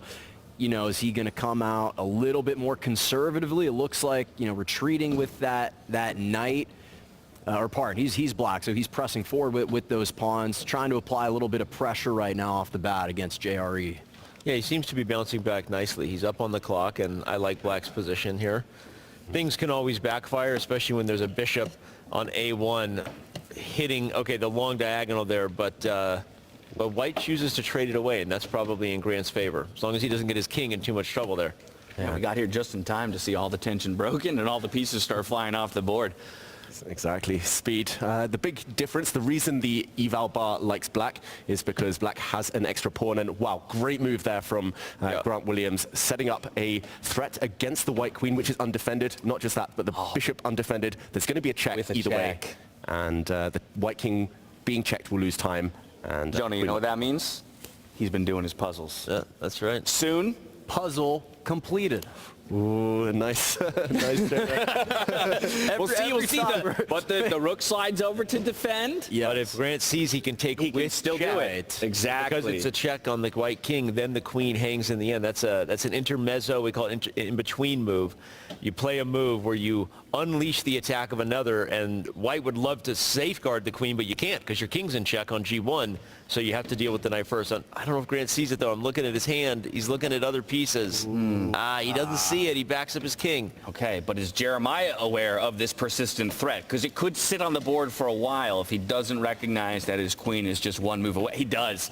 Look at that. Nice defense there. Nice spot. No second chance there for Grant Williams to capitalize. Intermezzo, by the way, great book there, Danny. But he still had an opportunity with that. Oh, no, with the rook underneath. Pardon. By the way, we should give Robinson Earl some credit. Remember, he almost beat Darryl in the first game, if not for resigning in a position where he probably could have flagged Darryl if he wanted to. And now the fact that he obviously rebounded and got a win, I don't remember who he beat in the second round, but okay, Grant's position is better here, but Robinson Earl emerging as a little bit of a dark horse here given how he's playing.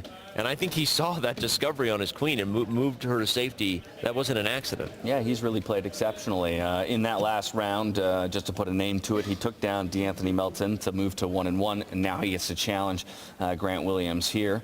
Still has a bit of a mess he's got to work his way out of. But yes, I love you highlighting all the different threats on the board right there. This is a very messy game. That's big boy chess right there. I mean, seriously, Bishop. Oh, and Grant blunders. See, look, you could argue Grant didn't have to blunder, but when you put your opponents in tough spots, that's how they make mistakes.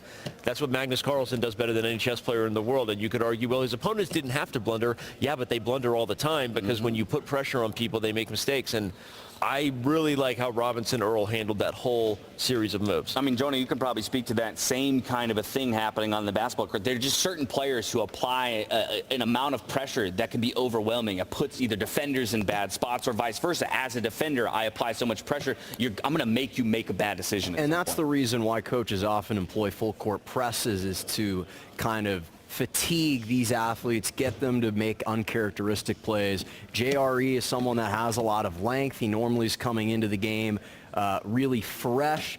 And so his length kind of right now with some of those pawn structure situations had maybe caused Grant Williams to mistake a couple of those moves. These guys still locked in battle. We're going to hop over to our marquee matchup. A reminder that that's our undefeated players in Quinton Post versus Tony Snell. And as we hop over to that board, you're going to see the eval bar well in favor of Quinton Post. As quickly as we get there, I'm going to hand things over to David Howell. Help us understand how we got here, what's going on. Yeah, key moment there, just as we've jumped in. Quinton Post rejecting a queen trade. The white queen could have captured the black queen. We would have gone into an endgame, just rooks and pawns. That would have been level. But keeping the queen on the board was key. Look at this, given an exclamation mark. That means it was a great move. And simply, the rooks are lining up here. Maybe there's even a sacrifice. You can give up your rook for this pawn and open up the black king. It's all about the firepower of the queen and rooks. If Quinton finds that, I'm just like, we're giving him the trophy. Let's write the check. Give it. Okay, he finds rook g3, which, by the way, is also very good. But rook takes h5 was, I believe, probably the best move from the engine. That's why there was a little bit of a slide. And here it is again. There's a second opportunity if Quinton finds his way to blow open the black king side. It might be easier for him to find now because he's got ownership over that side of the board. All of his pieces are already there. The defenders aren't quite in place. So this would possibly be the time to do it. Ooh, not quite, but still very, very strong. What a move. Great move. In the NBA, we call that overloading the side, right? When you feel like you have an advantage, you direct a lot of your players to one side of the floor. Sometimes it creates openings on the other side, but oftentimes it creates more advantageous situations. You've got kind of an even number. Well, and he finds it. He did it! It's a good analogy, Jonah, because it's exactly how we refer to it in chess. You overload one side of the board. We call it a flank. That gives you chances like this. We see the emotes on the board crashing through. There is a forced checkmate for Quinton here in a couple moves as long as he sees it through. This is just stellar chess play. I'll remind everyone, too, that every single pawn was on the board still when we joined in. That's pretty abnormal, I'd say, for players around this level at times. But for him to be able to navigate what felt like still a very closed structure, find that exact moment where the sacrifice can come into great effect. I mean, he's playing brilliant chess, and he's making a great case to be the only 3-0 player. He resigns or loses on time because there was no place to go. Blocking with the queen, as Quinton just shows him, would have been checkmate anyway. And Q moves to 3-0. Oh, that was so impressive. We have to remember, too, with a guy like Q, so in the U.S. Chess Federation, so he ranks 22nd out of 271 players. That's the 92nd percentile in the state of California. This guy, we did not play him up enough. He's got a lot of big game experience, and as you said, the only 3-0 player so far. Yeah, and it looks like just as that first marquee matchup ended, we hopped on over to check in here on how Drew Gooden was managing up against Rajan Rondo. And as far as I can tell, he did come away with the victory, perhaps on time, as I'm seeing Rajan's clock hit 0. And so perhaps we can get the board up and see how kind of the final moves came into play to put Rajan Rondo in that kind of time trouble. So Rondo representing the Eastern Conference, 3-0, and Quinton representing the West. Rajan just fell down. Oh, he fell down. He just fell down in time trouble. That's the second game right in a row. He's a little bit in time trouble. He got away with it in the last one. Yeah. This time around, though, it didn't seem like he was able to do it. Here we have the board up. Maybe David can just walk it back a few so we can kind of see how these final moves played out, because it's clearly not a checkmate situation. Yeah, just the last half dozen moves here. Already, Drew, here is doing very well, but after this blunder from Rajan, already in a difficult spot on the clock, we saw the white king position just collapse. This was a check, and everything started falling. The knight fell, and for Rajan, unfortunately, there was no way home. More pieces dropping off the board, and this was the final position. In an attempt to make this move, bringing his queen in, he lost on time. And yeah, I think hopeless on the board anyway, so a great game by Drew. Yeah, not looking good on the board, plus just too many pieces, right, and too little time, right? So you would never have had enough time to really wriggle free of the death grip that Drew Gooden was able to lay down. So we had Quinten Post coming out on top. He moves to 3-0. We had Fabiano, the one who stepped on stage to make the draw and even give quite a nod to his partner in the head and hand, and Tony Snell, who unfortunately fell down to Quinten Post. But Derrick Rose still hunting for his first victory of the day. That was the first matchup that we took a peek into, but ultimately DeAnthony Melton did come out on top. So for himself as well, entering in the second half of the day, didn't get to participate in head-and-hand. Now he sits at 2-1. He's quietly creeping up the leaderboards. And he's one of those guys where, again, if we bring it back to an NBA game, you can lose sight of him. You're game planning for other players that you think are going to do more direct damage, and yet he's someone that's a two-way player, elite defensively, can create havoc, also can spot up and hit the three. So you kind of lose sight of him. He's kind of that utility knight. You forget he's just placed right in the middle of that board and doing a lot of damage. I like it. He's the knight. Knights are hard to track, man. Knights are tricky. Knights are tricky. You're right. He's sneaky. We'll see what he can do with a 2-1 score. It's not out of the question that he could win the whole thing. I'm just sitting here, by the way, just so impressed with Quinten in terms of how he dismantled Tony Snell's kingside there. That was surgical, and the sign that he's going to be a very hard guy to slow down here. Absolutely the guy to beat, and we can pull up the standings to prove that very point as we take a holistic view of the entire field. There you can see only one player sits with 3 wins to his names, and that's none other than Quinten Post. He's followed closely, though, by players the likes of Tony Snell, Rajon Rondo, Daryl Morey, Grant Williams. We got Drew Gooden and Harrison Ingram, all of those guys with 2 wins. So to your point, Danny, really nobody's out of the picture just yet, as we have a couple of rounds to play. Of course, we have a couple winless players in Derrick Rose and Paul Reed still kind of hunting for their first one. We'll see which one of them can come out on top as we dive back in for our 4th round of the day. Well, we should clarify, it's winner take all in terms of the charitable prize money. Grant Williams and Judah Polgar already won the head-and-hand, so that's $25,000 to the Grant Williams Family Foundation.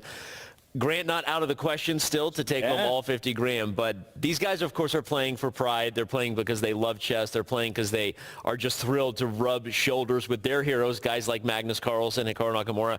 But I think they also would love to take home $25K for their charity. A lot of these guys have their own foundations.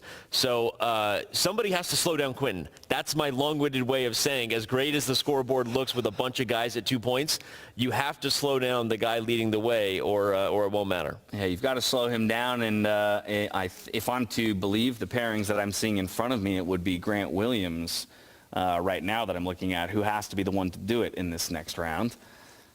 Yeah, Quinten was the one. He scored the 3-pointer. 3 points now, 3 out of 3. And I think Grant needs to bring his A game. Yeah. He needs to do something special to take him down. Quinten just in that game, so impressive. Just the way, first of all, as we bring the board up, to dodge this queen trade, which is not obvious at all, but to realize the queen is the piece that's going to give checkmate, to retreat, and as we fast forward, just this kind of explosion of the black king side that he'd set up from a mile ago. Just incredible. Rook takes pawn and ending the game with a beautiful checkmate. Quinten, he's got to be a favorite despite Grant's success earlier today. Well, luckily for Grant, he's also someone that has proven he can step up in the biggest moments. Game 7, second round of the Eastern Conference semifinals a couple years ago, hit a record 7 3-pointers to knock out the Milwaukee Bucks and Giannis.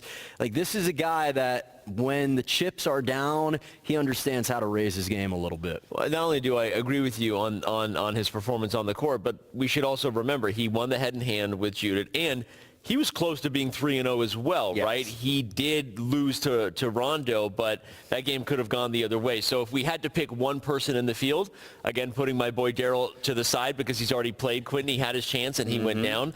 So if there was someone else I would pick going into round 4 that everyone else with 2 points is rooting for, because they all want him to slow down Quinten, it would be Grant Williams. And I think when the chips are down is an apt analogy. We're in Las Vegas for this Chesstival event. We'll see if right now Grant Williams can be the guy to hand the very first loss of the day to Quinten Post in our 1v1 Blitz tournament. We're back into the player hall once again, where Fiona is going to take us into that position lottery. Take it away. Thank you to you guys back in the studio. Welcome back, everyone. 3 rounds have been played so far, and we have a leader, a sole leader, on a perfect 3 out of 3. Good up for Quinton Post, the leader so far. I'm getting some looks here. Mr. Grant Williams wants you all to know to check back in 10 minutes. He's gonna go and challenge the man on top board. We're gonna find out what the next position is now. For the players, very important, your time to prepare is gonna be shortened a little bit because we're running behind schedule. And now to help me with the draw of the next position, give it up for 3 times US champion, Wesley So.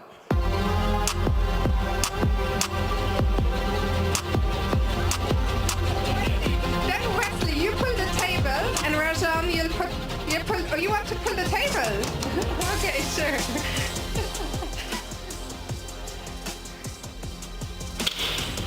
Good job. Wesley?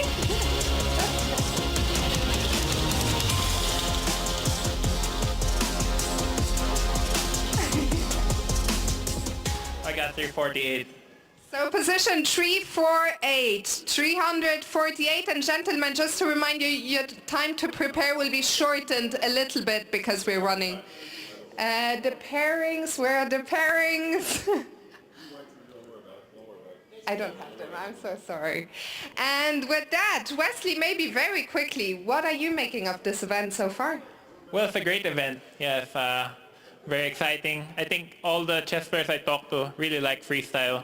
It's going to be the future of chess, and also it's a big honor to be here with my, with the basketball players that I grew up in. I'm a big fan. But what have you made of their chess so far? They're doing great. Some of their players are really good. So we'll find out very shortly now. 2 rounds to go until we crown a new champion. Yeah, I'll call some other players to help analyze. I think, Wesley, you're expected over there to go and help them. For now, back to the studio. Thank you so much, Fiona and Wesley, for the draw. Position 348. And you heard it from Fiona there. There's going to be a shortened amount of preparation time. So once again, another element of time pressure. You're going to have to get as much crucial information you can out of those pro chess players. You're going to have to work through as many scenarios as you can before you step on stage. We've only got a couple rounds to go here. And that's why you can see Judith recognizing the moment, wanting to coach up her partner, Grant, sensing an opportunity to perhaps seize a couple of pieces here in game number 4. She would love for Grant to bring Quinton down, right? Give himself a chance to take all the charity money home. Giving advice on the queen side there, you can see focusing on, again, we have a weird position where the B pawn is undefended, but unlike the one we had earlier, there's no immediate way for either side to attack. And when I say B pawn, everyone, I'm referring to the pawn in front of the bishop over there on the left side of the board. That pawn lacks defense from any piece, and you always want to quickly take note of that in any freestyle game, because those are the types of pawns that you could blunder. The pawn in front of both bishops, in fact, on both sides of the board lacks defense. So you have to be aware of that when you're giving advice to the players. Yeah, I actually feel that this is one of the most dangerous positions, starting positions, especially for black, because you're reacting, you're kind of on the back foot immediately, purely because those pawns, as Danny mentioned, undefended. I'll just highlight them here, the G and B pawns in front of all the bishops. Knights in the corner, that makes it kind of very difficult. You only really have one square for those knights to develop, but they might come in the way of pawns a bit later on. And also the kings. How are you going to get them into the corners? How are you going to castle them safely? It takes a few moves. You need to get a whole bunch of pieces out the way. And yeah, this would be a position, David, that the top grandmasters would struggle with, honestly, in the Freestyle Grand Slam Tour. I can see David nodding over there. Yeah, this is one of those positions that gets the chess brain spinning. It's frankly one of the positions that makes Magnus Carlsen love freestyle chess, and it's one of those positions where you could have a blunder of a checkmate with knight on b7. I'm pretty sure there was a pretty funny video, just show it, David, where Andrea Botez, streamer of the Botez Sisters channel, lost to Jan Nepomniachtchi very quickly with a checkmate like this. And you can just Google, like, Nepo checkmates Botez. I'm sure there's a video there, but when we were in Paris, a ton of content going down with the creators and the top players, and I'm pretty sure Jan checkmated. You know the video I'm talking about, David? Yes, just like this.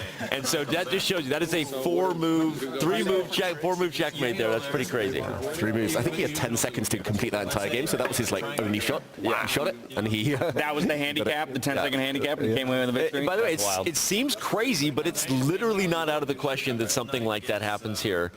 And pawns being undefended to start a game is a dangerous thing in traditional chess, but even more so here in freestyle. Yeah, if you're not prepared out of the gate, you could totally just fall at the wheel and see that knight progress forward. The interesting thing is how many different counter moves are they trying to teach these NBA guys right now, because obviously you have to balance sensory overload while also being able to remember things that they can apply. Do you think they're just kind of throwing the kitchen sink at them and showing them everything that they can do? Or trying to be more targeted in what they're encouraging them? But it's a great question, because we see a specific answer, which is everyone is suggesting the knight come out first, probably for the reasons David highlighted, which is the checkmate. And you note the move they're saying black should play, pawn to b6, which exactly as the fingers of Magnus just showed, they split there, attacking both c5 and a5 would prevent the knight from coming in. So Magnus is literally instructing with those 2 fingers in the same way that we are highlighting, do not let white checkmate you in 4 moves. Stop that knight from reaching that square.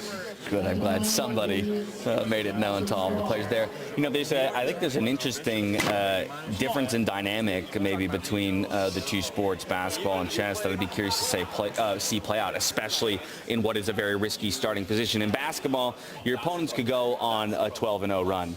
But the fact that they went on a 12-0 run and now have a 12-point advantage doesn't necessarily preclude you from going on your own 12-0 run and equalizing the playing field. But in chess, if I were to go down 5, 6, 7 points in material, it actually changes the level of difficulty of getting back into the game, and that's very different. And the difference specifically in a format like this is, okay, let's play that scenario out. You go on a 12-0 run. In this format, you only get 1 quarter. So you go on a 12-0 run to start the game, you might not have enough time to kind of re-counter and go on your own run. So that's why, as Danny said earlier, the openings is so important, just because of the time controls now becoming more of a factor, which we saw, again, as we're showing Grant and Quinton post. In Grant's game against Rondo, that became the ultimate deciding factor in a lot of ways. David, what do you think about this? I'm sorry, I wanted to get some chess questions answered, because we got weird blunders everywhere. The queen can come out and check. Black has not stopped the knight maneuver. Okay, knight to b3 coming out is actually even more possible now, because black blocked his own b pawn. So I think this is a very dangerous position for Quinton. 100% agree, and I really love the fact that Grant has castled. He's done that literally every game today. Like, he's castled very, very quickly. Okay, his last move may be a bit passive, not getting to the heart of the position, not attacking yet, but it's still in the air. That white knight jumping. The white queen is already able to come out and give a check. He's unleashing his bishop first of all. Grant's got a great start to this game. It feels like Quinton is keeping up the speed, but hasn't really found a way to develop his pieces yet. He was really good with his pawn structure in all of his games for Grant, and he's doing a nice job again right now of just giving himself an open board to work with. Yeah, and queen's coming off the board early, actually, there. Quick trade. Not what I expected. But not what I expected either. I think that just looking at the body language and also how quickly the players are moving, I think Grant came in with a bit of an asserted effort to get ahead on the clock. Maybe that was some coaching from Judith. Don't fall down on time. Again, sometimes that can backfire. It's both the right practical coaching to always give a student, which is, hey, trust yourself, move quickly. This is a blitz game.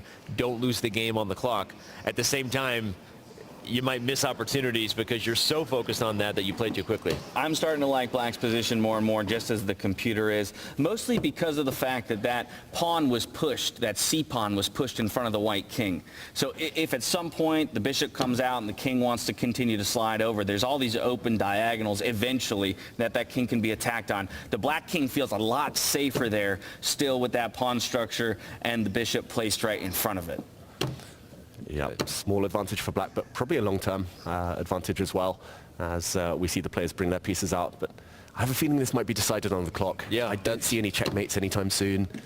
That's kind of my point, is that I don't think either player has taken the best approach. Again, they're doing great. I think that maybe both sides have missed a little opportunity, but I like what you said, James, and I think it is turning around for black. If that pony pops into e4, and it sure does, you like that square. Yeah. That is the kind of square you take home to mom and dad. That is a long-term. We call that an outpost. Ooh. And it's not. Oh, and it's leading to good tactics for black. So Quinton has rebounded here. And Grant's playing fast, but he's not playing the best chess. Yeah, and he's playing fast, but he's still playing catch-up. He's about 10, 15 seconds behind, and so just trying to keep pace with Quinton right now. How about that as well? By vacating the knight out, finding a nice pickup of a pawn, now he relocates the rook towards the center of the board, right back to the outpost square. I mean, this is picture perfect in a way. Maybe not 100% accurate, but this is beautiful chess. Outpost or Quinton post? Hey, he's the postman for a reason. Postman has a pony on it. If you like it, then you got to put a pony on it. Yeah. And Quinton does like it. This is dominance right now. The rooks have doubled on the e-file. The knight is an octopus. It's a unicorn in the middle of the board with tentacles reaching everywhere. By the way, in comparison, the white counterpart on h1 is a bit of a donkey, not doing much. Totally uninvolved. Ooh. What's the idea here, though? He's got a tactic. Go ahead, David. Yep. Trying to tempt him with that knight there, potentially. Double stacked rooks hit the white bishop as well, so when the black knight is captured, it needed to be taken off the board. It was too strong.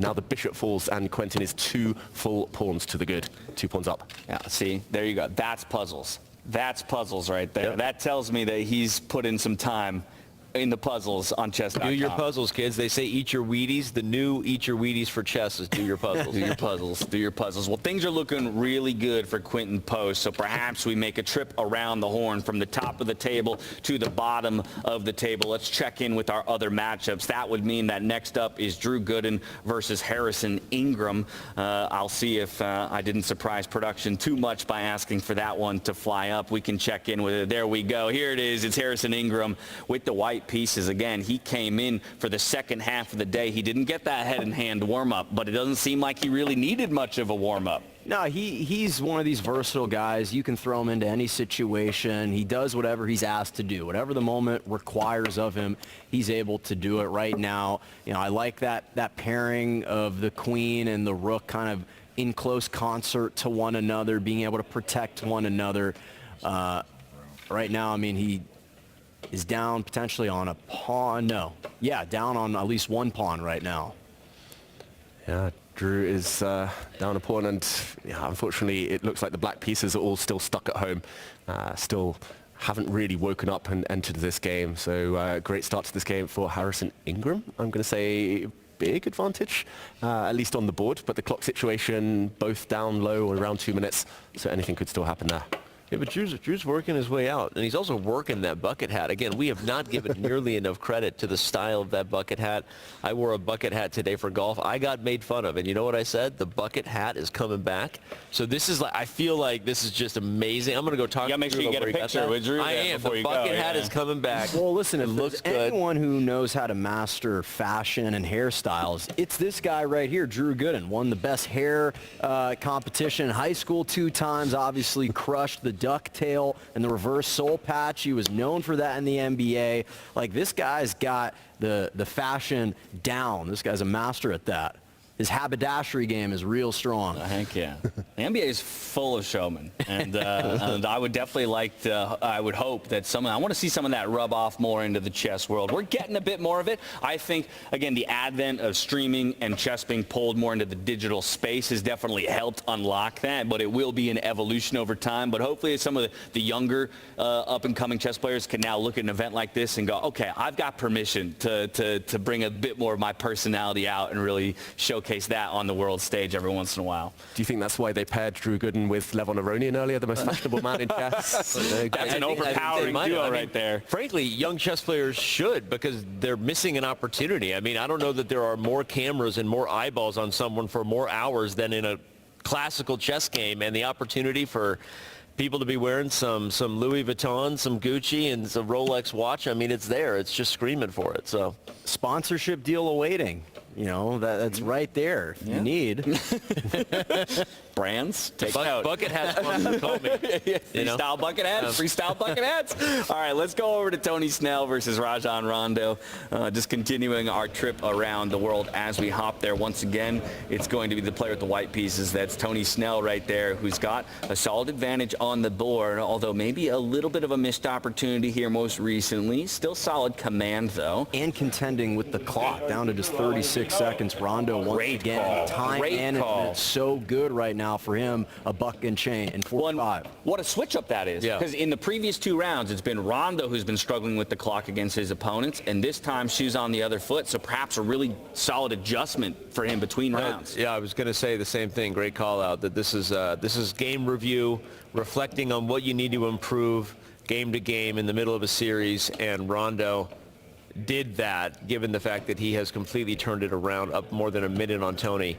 Again, the position here is wild, by the way. I think we're going to see some eval bar jumping all over the place here, everyone, so get ready for that. But as far as the game off the board, which is on the clock, Rondo is managing it well. Yeah, found the queen trade, didn't leave that rook hanging because he did have to move the queen somewhere. And someone's jeans found the front of the camera right there. They have blocked the way, and we are getting a good look at some Levi's. Oh, and it's all going wrong for Tony Snell here on the clock. Only 11 seconds left, and the game is still in a quite early stage here. It was fascinating. The computer thought white was almost winning, despite being down a huge bunch of material. Black here with 2 rooks against a bishop and a knight, which is a big lead there, a big advantage. But now the eval bar reflects that, and we see the handshake because Tony runs out of time. Wow, so Rajon Rondo, what a turnaround for him from the previous couple rounds to this one, completely flipping the script when it comes to time controls and managing the clock. He buys himself another victory. A couple more results have come in throughout, but we have to go to that marquee matchup. It was Quinten Post up against Grant Williams. Let's roll it back. The finish to this one. You're seeing draw on your screens. I'm hearing from production, though, that Quinten ended up falling. So it was Grant Williams who managed to take down our only undefeated player. No, in it the was a field. stalemate. It was a draw, and so Quinten freaked out because he blew the victory. He literally snatched a stalemate from the jaws of victory, and Grant got away with it. Wow, he had a whole extra queen, Quinten. Q for queen there. He looked like he was about to win the game, but falling into one of the traps we talked about earlier. We talked about how it was so rare for those stalemates to occur, but it did happen there. That's one of those situations where you're just thrilled to be on the receiving end of the stalemate. You're like, thank you, the clock ticked, tap me out. I'll be honest, I'm surprised we haven't seen more of them, and it's no meant as disrespect to the players, but often when we have events that are Pro-Am events, these are not professional chess players, even when they're playing well. Stalemates do happen, mistakes happen, and we see it all the time in the events we've done with Blitz Champs, our partnership with the NFL, or Pog Champs, which is streaming celebrities. We see stalemates all the time. So the fact that that was the first stalemate we saw on the board actually is surprising to me, and unfortunately for Quinten, it means that he is still within striking distance heading into the last round. That's true. Yeah, he only comes away with an additional half a point there, so he'll still have an overall lead in the standings at 3.5 points, but he is still within reach by at least 1 or 2 in the field, so it's going to come down to this 5th and final round. And Rondo is charging because with a victory on his end, he's now got 3 points. Quinten's up to 3.5. Obviously, Grant's got 3 now too, but Rondo has the head-to-head tie over Grant. So he's kind of lurking in that. I think that'll be the matchup we see. I think the matchup will be Quinten versus Rondo, if I had to guess. Yeah, well, so also sneakily, Harrison Ingram has worked his way up to 3 wins. Remember, he's done it in the inverse direction. He was one of the ones that took early loss, and then he's kind of been sleeper crawling up the standings, and so overcoming Drew Gooden in his matchup moves to 3. You can see there on your screens, it's 3.5 points there for Quinten Post because of that draw. The players who are within striking distance would be the next 4. Rajon Rondo, Daryl Morey, Harrison Ingram, and Grant Williams, because that 2.5 line. You still score a point, you end up in tied position with Quinten Post. And so for Quinten, he's going to be looking for, at least a half. But as long as he comes away with the win, the good news for him is that his destiny is in his own control. He comes away with the win, nobody can catch him. And what I love to see, I mean, obviously Danny's guy, Daryl, is right up lurking in the top 3. But Harrison, I'm happy for Harrison because, again, he's a guy that's still trying to make a name for himself in the league. Just wrapped up his rookie season. I got a chance to call his first ever professional basketball game in the G League and getting a chance to talk with him, so appreciative of this moment. And he's just someone that's willing to work hard. He asks a lot of questions. I saw last night he was talking to a lot of different people trying to ask them questions and get their thoughts on different situations. So I'm happy to see him making this furious comeback and rally heading into the final leg. He may be a young player, but he pulled an OG move with the Swiss Gambit. David and I know that. I knew you were going to say this. Yeah. I stole your line. I stole David's thunder, but we'll throw it away to him to let him explain exactly what the Swiss Gambit is. Yeah, help us understand. Yeah, this is a Swiss tournament, so rather than an all-play-all or a knockout, instead of a round robin, for example, it's just a number of rounds, and you try to get the most number of points. And Swiss Gambit, you lose round 1. You get easier opposition, at least on paper, on the way up, and you hope that top dogs, the top seeds, knock kind of points off each other, and then you make a late third. And funnily enough, the Swiss Gambit is actually a thing that has been employed. Now, usually not with a loss.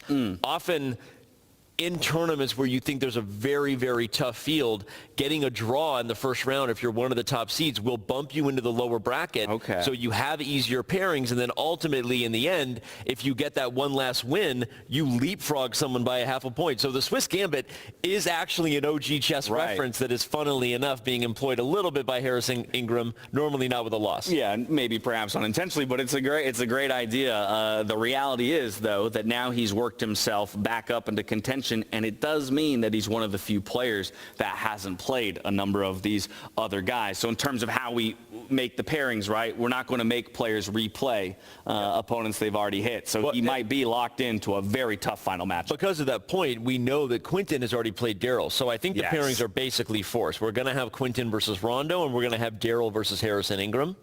And I think we actually have Quinton versus Harrison Ingram. Oh, really? So it's a leapfrog. Harrison earning his way to center stage. Wow. I like this for him. He's on a winning streak, and Quinton has just blundered away a win. Maybe confidence a bit knocked there with that stalemate.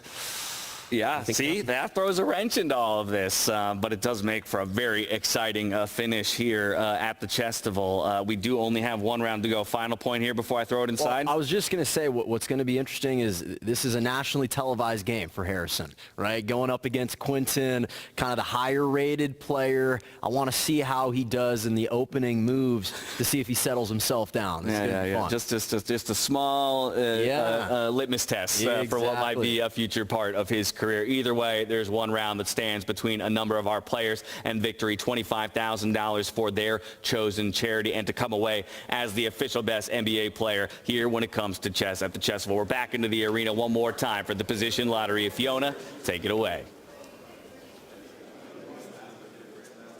Thanks to you guys in the studio. Welcome back, everyone here in the audience. It is the last round already. We still have a sole leader. It is Quinton Post. Even though he fell for a bit of a stalemate trap that one must have heard.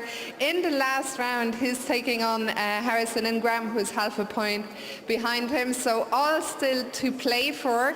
And now, in order to draw the final position of the day, I would like to welcome to the stage Harley Miller, the founder and CEO of Left Lane Capital.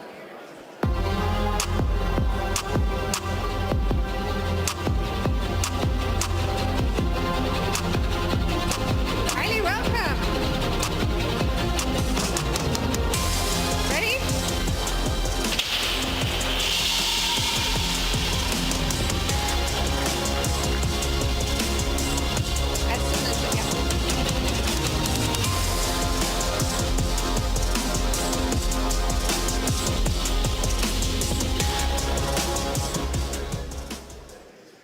Whoa, 33.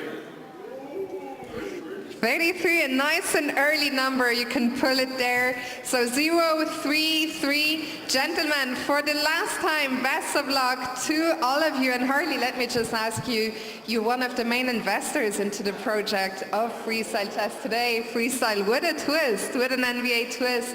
What are you thinking of the event? I think it's incredibly cool and powerful just to see these two worlds fuse together and seeing some athletes of all different disciplines come together and also to see the fans come out. And so we have other, Gerard Piqué is going to be here later this week. So really just getting more people, more eyeballs on chess we think is great for the sport, and freestyle sort of elevating the spectacle and entertainment value of this is wonderful. So we're super happy and honored to be a part of it. Well, it's our pleasure, of course, to have you be a part of it. Big thanks once again to you, to Jason, and to everyone at Left Lane. And for now, back to the studio. Thank you so very much, Fiona. Position 33. It's do or die time for each of our players. Get those final victories under your belt. Move up the standing as far as you can. But right now, it's Quinten Post who has a half-a-point lead ahead of the contenders there for the top spot. Harrison Ingram, though, might have something to say about it as they enter into this one. I'll just make note that Quinten Post will be playing the white pieces. Harrison Ingram going to be playing from the black side of the board. How about this, though? Very, very interesting position, unlike any we've seen so far today, where all of the minor pieces are sitting on the left-hand side of the board and all of the major pieces are sitting on the right-hand side of the board. That's intriguing. Yeah, and when you see a king cuddled up in the corner already with its two rooks either side, you rarely see castling. You rarely even want to castle because your king's already nicely tucked away safe. So I know Magnus, that's one of his favorite kind of formations, so he can push pawns in front of his rook in the corner and go attacking. Okay, but if that's the case, then it's safe to generally assume that that is the part of the board that you'll need to attack the entire game long, right? So I'm very curious, again, how many of the pro players, pro chess players might kind of give that advice to these basketball players. Look, you know where the king is going to be late game, so we're going to devise everything to move that direction and suffocate him. But you can see that's exactly what's being advised on the board there. The pawn moving in front of the bishop all the way over on the left side of the board is for that reason. When that pawn moves up in front of the knight, you open up the bishop in the corner, and that bishop has nobody to challenge it all the way across the board, hitting the pawn in front of the king. David, I agree with you, and we know Magnus loves these positions with the kings and the rooks, but these players are not Magnus Carlsen. What are the chances we get a checkmate on either G2 or G7 at some point here in the first 20 moves? I think a 20% chance that we get. So one of the games. I think there's a very decent chance, because if you don't put pawns in the center to highlight those diagonals again, David, if you don't put a pawn in the center to block that bishop, you will have problems toward your king, either black or white. So I loved the call out, because exactly to your point, everyone's thinking the same thing, and everyone's going to be thinking about how do I attack the king on that square. Here's another good example. It doesn't even have to be the queen. I was thinking the pawn would move in front of the queen and the queen would come out, David, but yeah, finish the job and just show everybody what could go wrong here. With one more move, white will checkmate black on G7.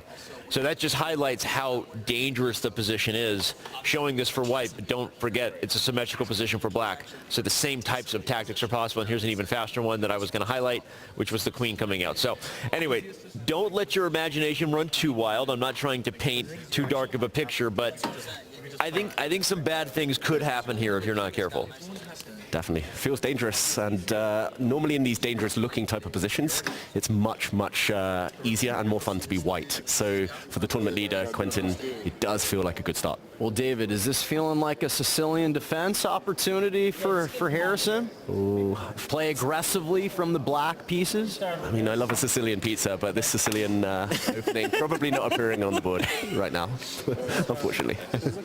But yeah, for Harrison, I'm secretly rooting for him, like coming in, losing your first game, being one of the younger guys. Listen, this is a guy that's also currently on a two-way contract in the NBA. That means you spend part of the time with the G League opportunities to climb up and prove yourself, make your mark on an NBA roster. This is his moment, right? He lost the first game, had to earn his way back up, a chance now in a quote-unquote quasi-championship match right here. And obviously Quinten with the better starting position, but let's see how they both kind of do. I'm looking forward to seeing how it pans out. Quinten Post will be the first to post up in his seat, soon to be joined by Harrison Ingram. I mean, to your point about Harrison Ingram being young. So is Quinten Post, right? These are two of our young guys out there. These could be two of the faces that are the future of the NBA and the future of Chesstival. If this event has a long run ahead, I predict you will see Quinten Post and Harrison Ingram playing in more than one Chesstival in the years to come. Couldn't agree more on that one. Waiting on bated breath. They're just waiting for the go-ahead from the arbiters as everyone else takes their seats. There you have it. Permission given. In just a moment. There goes the clock. And just like that, symmetry. Oh, wait. Ooh, the board lied to me for a moment. That was on the wrong board, that was why. Wrong board? Oh, David lied to me. And here we go. Pawns in the center of the board, but same principles apply. The bishops in the corner unleashed, and symmetry. They were playing copycat here. Harrison Ingram reminds me of a Petrov defense as both sides bring their knights out. Here's your Berlin reference coming into play. Please. More accurately than it was before. It's not quite a Berlin, a Okay. Petrov, but similarly, the Petrov, like the Berlin, is a symmetrical king and pawn game that leads to a lot of equality. Two knights coming out early, similar to what you see here, putting pressure on the center. So just wanted to give you your Berlin shout out since you referenced it earlier. I appreciate it. Well, the way that I can tie it into to basketball is when you have symmetrical kind of strategies. It's kind of like both defenses playing the same way, right? They're both playing zone. Both teams are playing man-on-man. When you have asymmetrical attacks, one team's playing kind of man-on-man defense as opposed to zone. Right now you can see those two pawns, though, right at F and E4, although now the rook coming to get it.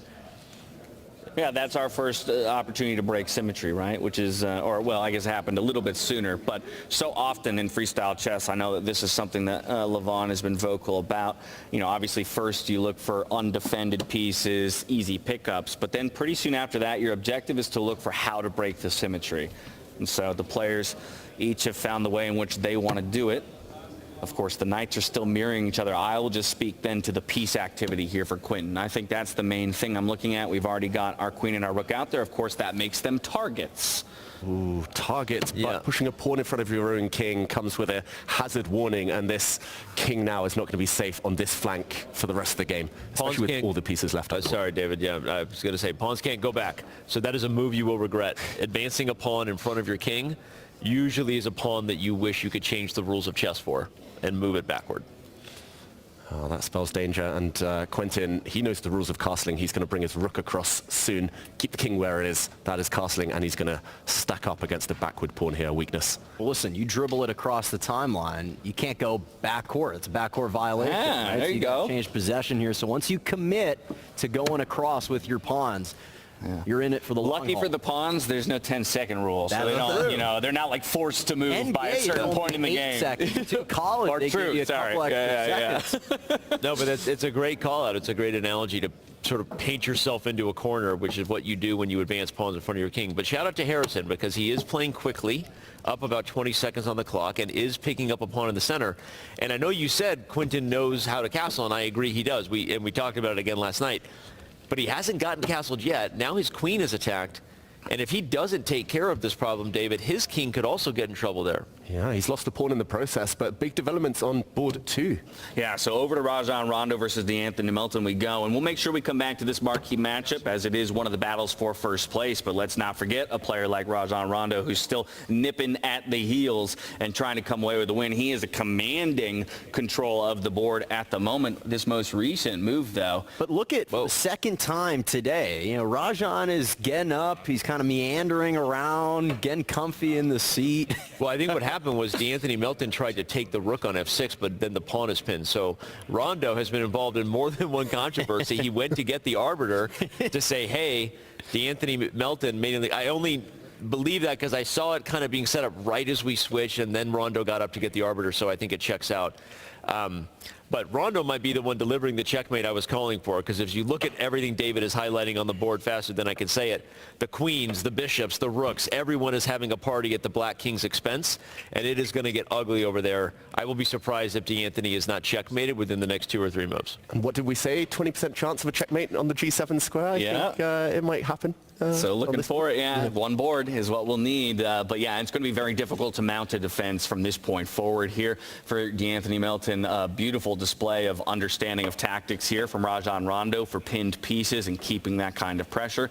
Now going to elect to grab up one of those rooks. Let's continue on. Let's jump over to Drew Gooden versus Grant Williams, where Drew Gooden as well with the white pieces finds himself with a very solid advantage, at least by the engine's standards. The knight, though, most recently jumping in here with a check onto the king. What's preventing us from picking that up with the queen? Anything? Or did we just toss it away?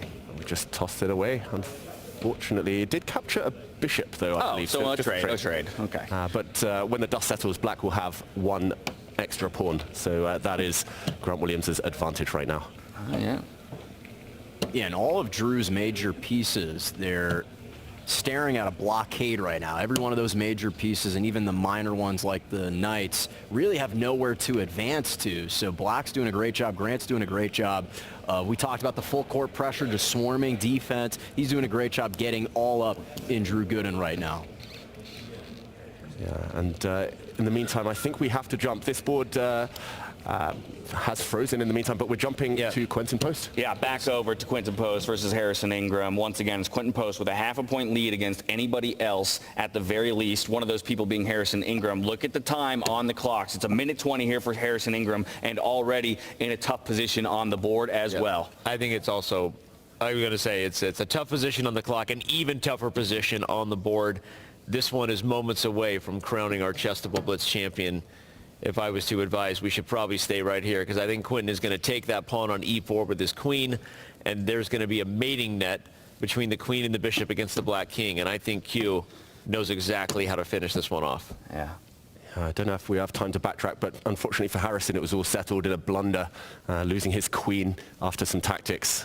Quentin closing things out really, really confidently here. Of course, I'm certain he will close this out, but you got to imagine just for the briefest of moments, he's going, don't stalemate again, don't stalemate again, don't do it again, you know, because you need, like I said earlier. He's young enough. He doesn't have that lingering scar tissue. Yes, exactly. Actually, one of the things that he told me last night, actually told us last night, as you asked him kind of about pressure moments and how certain players can deal with the intensity of pressure moments, he said, I, as a person, the way I approach it is not to think about what if I miss, what if I don't make this. He frames it entirely as how cool will it be when I do? How awesome will it be when I hit this shot? How cool, you know, how loud is the stadium going to get when I do this thing? And I think that framing, that ability to maybe make a blunder, but then very quickly say, yeah, but the next time when I get it, that's going to be amazing. And we're kind of seeing it here. Well, listen, he's got the ultimate teammate to follow that pattern after. You think Steph Curry jacks up a shot and thinks he's going to be missing it? I'll never do it again. He's going to make every single one. Exactly. And he's earned the trust.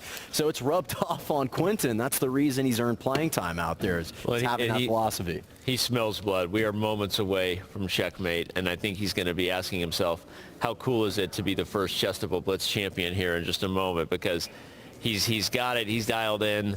He sees how trapped the black king is, and unlike the other game where stalemate was a real possibility, here black still has plenty of pawns over there on the left side of the board, because remember, stalemate only works if you have no moves, not just no moves with the king, and here he's about to run out of moves with checkmate. Well, what Put the finisher on it. And what he's about to say is one small step for chess and one giant leap for chess kind. That's how he's going to end this tournament. There it is.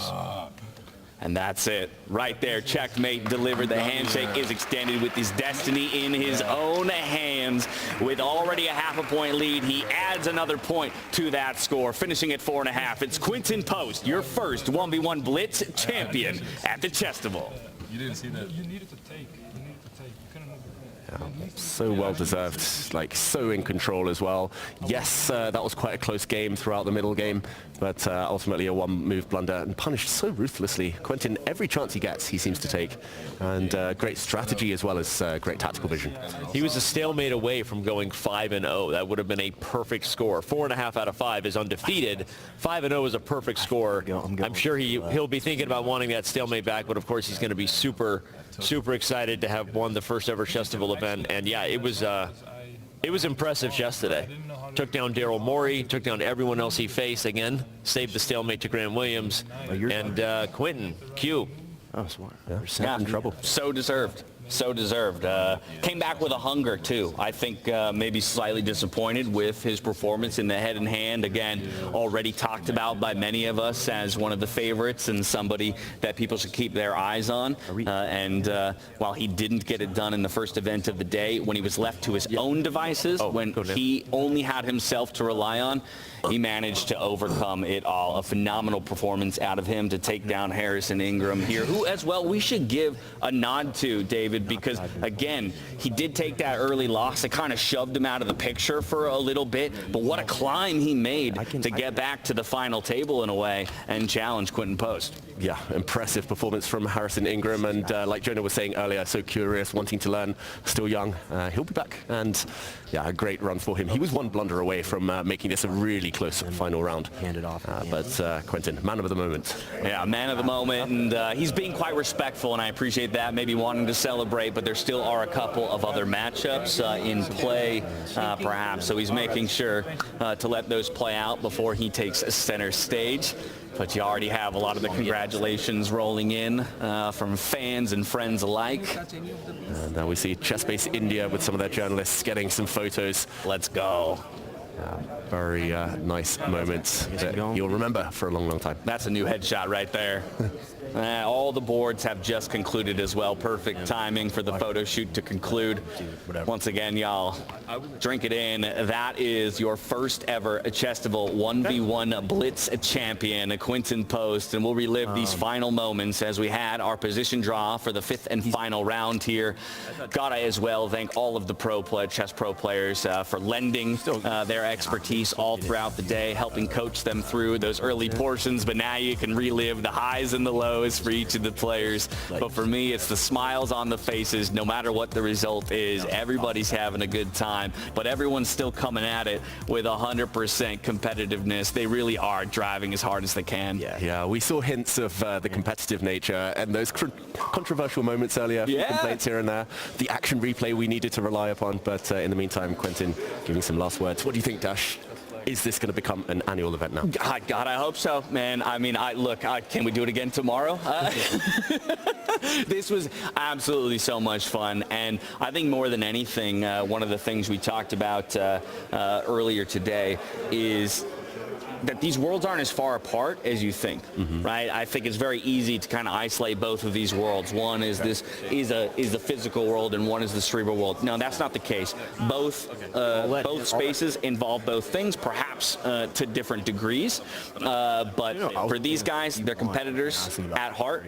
They love chess because it's a competitive and universal game. It's something that challenges everybody. It's almost impossible to master. Let's just say that, because nobody's done it just yet. But even still, these guys like to come out. They want to learn. They want to push themselves. Exactly, and I admire them kind of putting themselves out there like this. And yeah, it's no coincidence that a lot of the top sportsmen in any field, in football you have, in soccer you have it, in tennis you have it, Formula One, now basketball, some of the best players, they love chess, and it just pushes them in different ways. By the way, some of these guys still in the middle of their careers, right? They're about to go into another NBA season. Maybe they're already actively participating in summer league. And so for them to take their time to come be involved with this, it speaks volumes to, again, their perception of the chess world and how much they love it, but as well to be here competing for charity. That's something you'll hear more about as we head out to stage and we ultimately award those checks. But a total of $1,000 is being awarded today. $25,000 for the head and hand winners,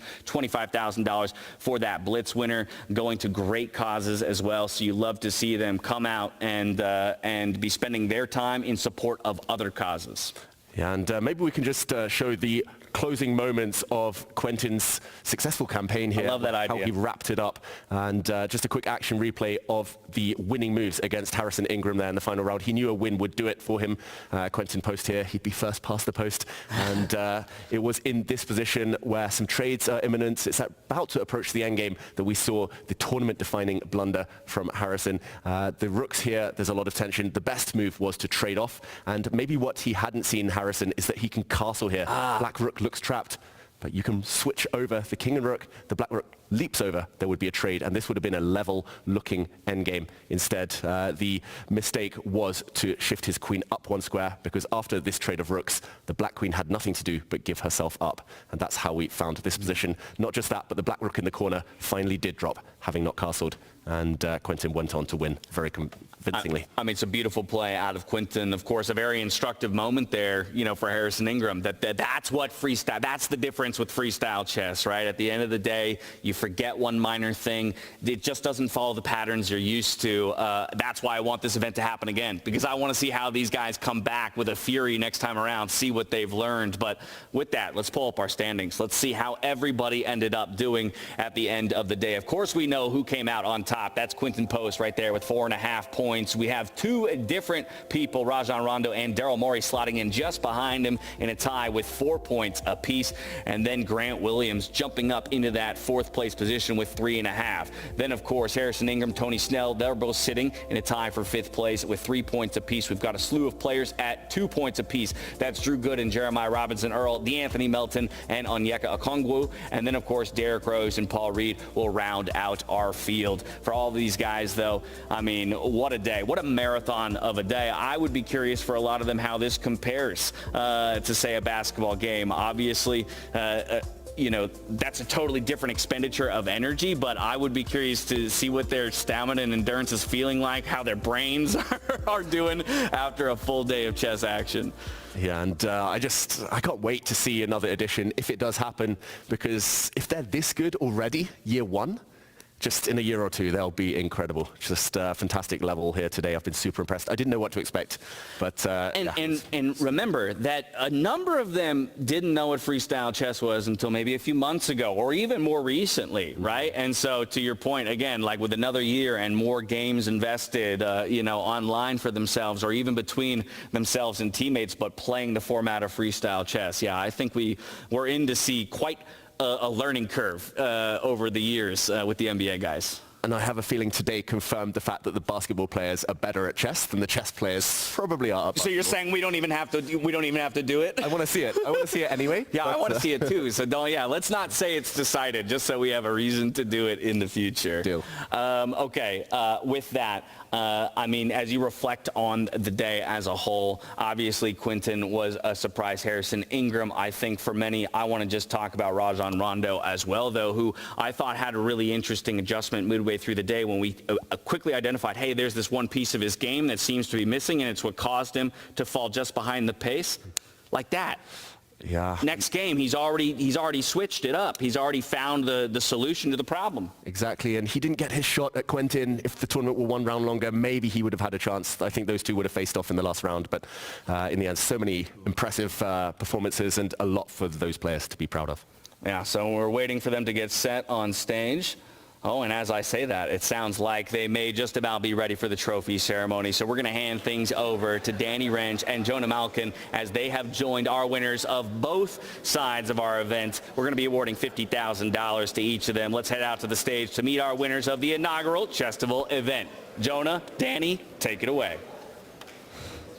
Well, thank you, James, and again, special thanks to everyone as we welcome you all back to the final touches on what's been a wonderful inaugural Chesstival event, merging the NBA with the chess community. It couldn't have gone any better. We still have some hardware to hand out, a couple more people to hear from, but what a way to start this event off. So I want to bring up, we've got Grant Williams somewhere here. Yep, and I'll have Judith come up as we're also going to hand out the trophies and the check for the charity of their choice. So I'll get Judith. First of all, Grant, as Judith's coming up, I know we chatted a little bit ago about your head-in-hand tournament together. Just speak to this whole experience today. What's this all been like for you? Special. Honestly, I was involved in controversy. I was able to win one. A lot of blunders. So I very much so had one of the best times, I think, in any summer league I've gone to. Chess is a game that connects the world, similar to basketball. So hopefully we can continue to grow it together. And honestly, I got to meet some very, very cool, influential people, and one standing right beside me. And speaking of growing the game, what do you hope your presence and all of the NBA players' presence here says to other NBA players about publicly, embracing chess and participating in events like this in the future? Absolutely, everyone should. Embracing your interests. I know a lot of guys that play chess in the league, and they're probably nervous because they don't want to lose. They don't want to, like all of us are competitors, so they don't want to be the one that comes in last place. But at the same time, it's not even about that. It's more so about the camaraderie. We can really fellowship with one another, and then also having a great time playing a game that we've been playing since we're growing up or fell in love with after we got done growing up and getting older. So hopefully everybody comes next year and we can make this thing even bigger. And Judith, for you, you got a chance to coach all these guys. What was that experience like? How fun was it to try to share your wisdom and share some of your strategy with all of them? It was a lot of fun and a very positive experience that I see the NBA players are very much interested, but also they're pretty good in chess. They have their own strategies and also the timing, the time management. Actually, that was the greatest part, I think, in our team with Grant. And the curiosity they have towards chess, that was amazing. And did you start to see some more similarities between the game of basketball and the game of chess now that you've been around all of them for the last couple of hours? Well, I'm not a big NBA fan yet, but... Not yet. Not yet, but I see that in strategy it works for them, that they understand that how difficult chess can also be.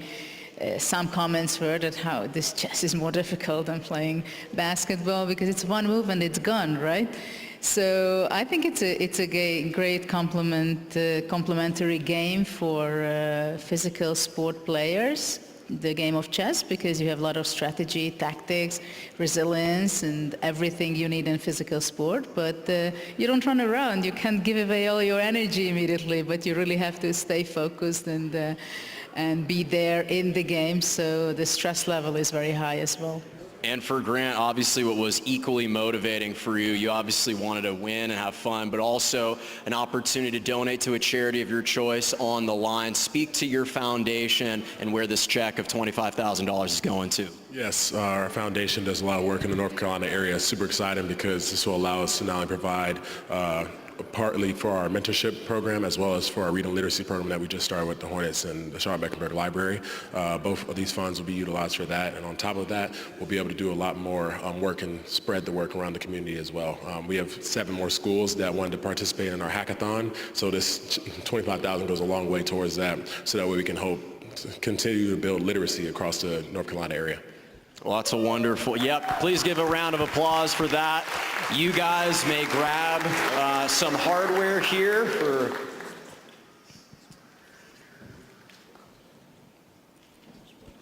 hardware and a check. I guess we'll come in now. It's a big check. You got to present these because it looks fancy. I'll just quickly say on behalf of chess.com, we're super excited to be a part of this event and in any way partner with the Freestyle Tour, but especially grateful when we have a chance to give back to charities like the Grant Williams Family Foundation. This is awesome. I will say you can check the tape. I said you two were the favorites to win with Dash. He called it when it started. I saw the body language. Grant, you were killing it early. And Judith, is this an event that makes you want to come out of retirement? Maybe? More? Ooh. No, actually. I knew she was going to say it, but I had to ask her in front of everybody. The GOAT, Judith Polgar, gets it done with Grant Williams. And thank you, and we're so happy to be able to support your foundation. And now, let's see, is Quentin around? There he is. I was like, where is it? Quentin, you and I were chatting a bit at dinner, and you talked about how your mindset coming into this. When I asked you, how do you think the way that there's so much pressure in the NBA and there's also pressure to play well here on the chessboard, you were like, no, I'm not fearful of missing. What about the opportunity if I was to win? Speak to your mindset coming into this tournament today and overall what the experience was like for you. Well, I definitely feel better about my basketball skills than my chess skills. I will say that. But it was just awesome having dinner yesterday and meeting all these grandmasters, and then especially meeting my brothers out of the NBA and seeing that we share some of the same passions and talking to them, getting to know these guys. Big shout out to Derrick and to Magnus for setting this up and for Freestyle Chess. And everybody that wasn't involved, of course. So, just a very good day, and yeah, it was a lot of fun. And as you were having conversations with all the different grandmasters and the chess pros that were here, what were the things that stood out to you just about the way that they approach the game and they think about the game of chess? Yeah, I mean, it's a lifestyle in a way, for like just the way we approach basketball, and we put so many hours in a day, a week, a month, a year. That's how they approach chess. Like it's honestly the way we play chess and the grandmasters. It's like a different sport. Like I can't follow up with how they think in their heads and how fast they calculate and think of ideas. But yeah, that's why it was so fun to be paired up. Me and Tanya, I think we were a pretty good team, and it's really cool, pick her mind and see how she understands the positions and stuff. So yeah, just a lot of fun. And now you being the reigning Chesstival champion, obviously you're going to have to come back to defend it. When you do come back for round 2, what do you hope to see in this Chesstival event? Do you want to see more basketball players? What do you hope to see from this moving forward? I think that this will only grow, only get bigger. I was talking to D-Rose earlier. Like, there's probably a lot more of the guys in the NBA that play chess. So we'll definitely get probably some more players out here. Maybe even some guys that are stronger than me or than any of these guys. So I'm excited for next year. And finally, obviously, as we talked about with Grant, equally motivating, a chance to donate $25,000 to your charity. Speak to what charity you're donating that money to. So I'm donating to Reading Partners. It's actually a brand that I did organization that I did a charity event for earlier this year. It's just about kids and getting some kids out of lesser situations the opportunity to learn how to read. I feel like just in general in the United States, but just everywhere in the world, you just got to have kids be set up for life with a good understanding of reading. I think it's just very important. Well, with that, you can post up right next to that check right there, along with some hardware. Congratulations, Quentin. I don't know if you can hold both or not.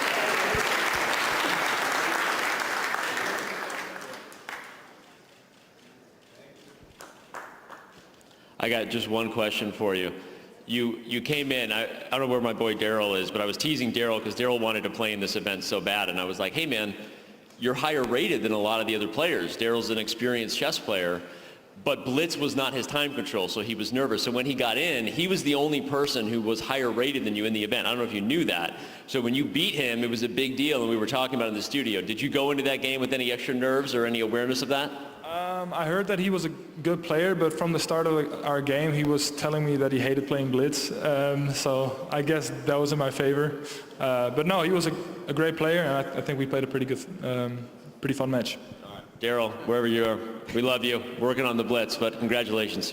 Congratulations, Quentin. And again, congratulations, Derrick and Magnus, for putting on this spectacular event. Thank you to all the NBA players. Thank you to all the chess players for coming.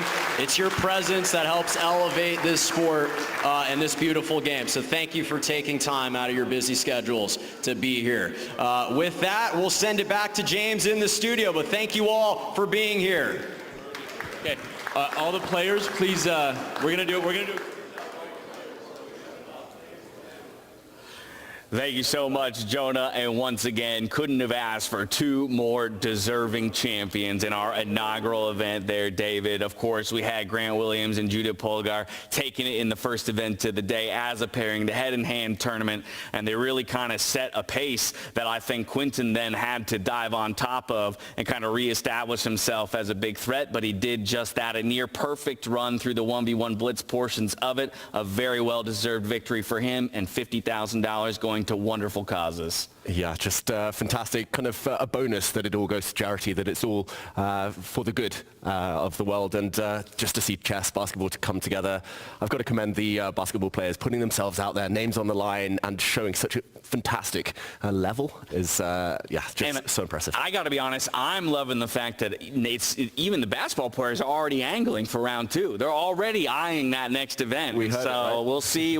We wait on bated breath to see if there will ever be a Chesstival V2. true. But of course, we'd want to see Quinton Post and Grant Williams come back to defend their titles if we were to do just that. Of course, this entire event, the brainchild of multiple people, but perhaps more than anybody, the brainchild of Derrick Rose. And before we go, we always go for a move of the day. And earlier in the day, David, during one of his games, you had called out, I think I might have just seen the move of the day, and it comes from none other than Derrick Rose. So I'm going to hand things over to you. Walk me through it. Show me this brilliancy. Yeah, and it was in this position against Harrison Ingram that Derrick Rose dropped a bomb on the board. A fantastic move. And it was all about an X-ray here, a pin that didn't look like a pin. First of all, there's a queen lined up against the black king, but it's actually this white rook that's playing the star role, cutting across the 7th rank, 7th heaven, we call it in chess, and dropping his knight out of the way with a check on a square can be captured twice with this move, knight to e6, double exclamation mark. It was one of the very few double exclamation mark moves of the day. So despite the tough results in the end, Derrick Rose, move of the day here. The whole idea is that the pawn cannot capture since the black pawn is pinned. This comes with check. And if the rook captures, then this would have landed a checkmate. And in the process, Derrick ended up winning the black queen. Ultimately wasn't successful, I think mostly about the clock there. That game decided, but fantastic move. A stunning find, and I think it speaks to, again, the highs and lows of the game of chess in general, and why, again, it's such a universal game, because regardless of the victory, every single game can have these peaks and valleys for everybody, and it just makes you want to get back into another game, and this time capitalize on that final piece of the puzzle. But overall, I would say that this event delivered in every way, shape, and form. I got to, again, thank all of the NBA players for taking time out of their very busy schedules to come be a part of this event, and make that same, nod to all of the chess pros who, of course, are here for the Freestyle Chess event that is to come in just a couple of days, but for them as well to be lending their time when they could be prepping to help usher these guys to the next level of their chess journeys. It's just very cool to see these two worlds ultimately collide. Yeah, everyone was loving it in there. We saw the smiles, we saw the camaraderie, just the jokes. Magnus was literally like dying to dive in, jump in, and give some words of advice, give some support. And yeah, I think this is definitely not the last time we'll see this. No, I really hope so. But that is going to do it for the inaugural Chesstival event, taking two worlds, the NBA and the world of competitive chess, and slamming them together. And we did it in amazing fashion. That will conclude Chesstival, but it does not conclude the chess for the week to come. Make sure you mark your calendars for Wednesday the 16th, 11:15 a.m. local time. That's Pacific time over here in the U.S. That's when the games will be kicking off there on Wednesday the 16th. So mark your calendars. That's when we dive into the 4th official leg of the 2025 Freestyle Chess Grand Slam Tour, and we hope to see you there. Until then, stay healthy, stay safe, and be good to each other. Good night. This is the start of something new. Taking my steps only forward. A change in the air, can you feel it too? This world is so big around the corner. So many possibilities. No dream can be too big. 'Cause this is the start of something new. 'Cause now I know this is my time. Time to just be me. Time to go my key. 'Cause this is my time. Time for me to choose what I wanna do. My time. My time. Life is a blessing, such a gift, and I am so lucky to be here. Live to the fullest, don't resist. No time to waste, so have no fear. So many possibilities. No dream can be too big. 'Cause this is the start of something new. 'Cause now I know this is my time. Time to just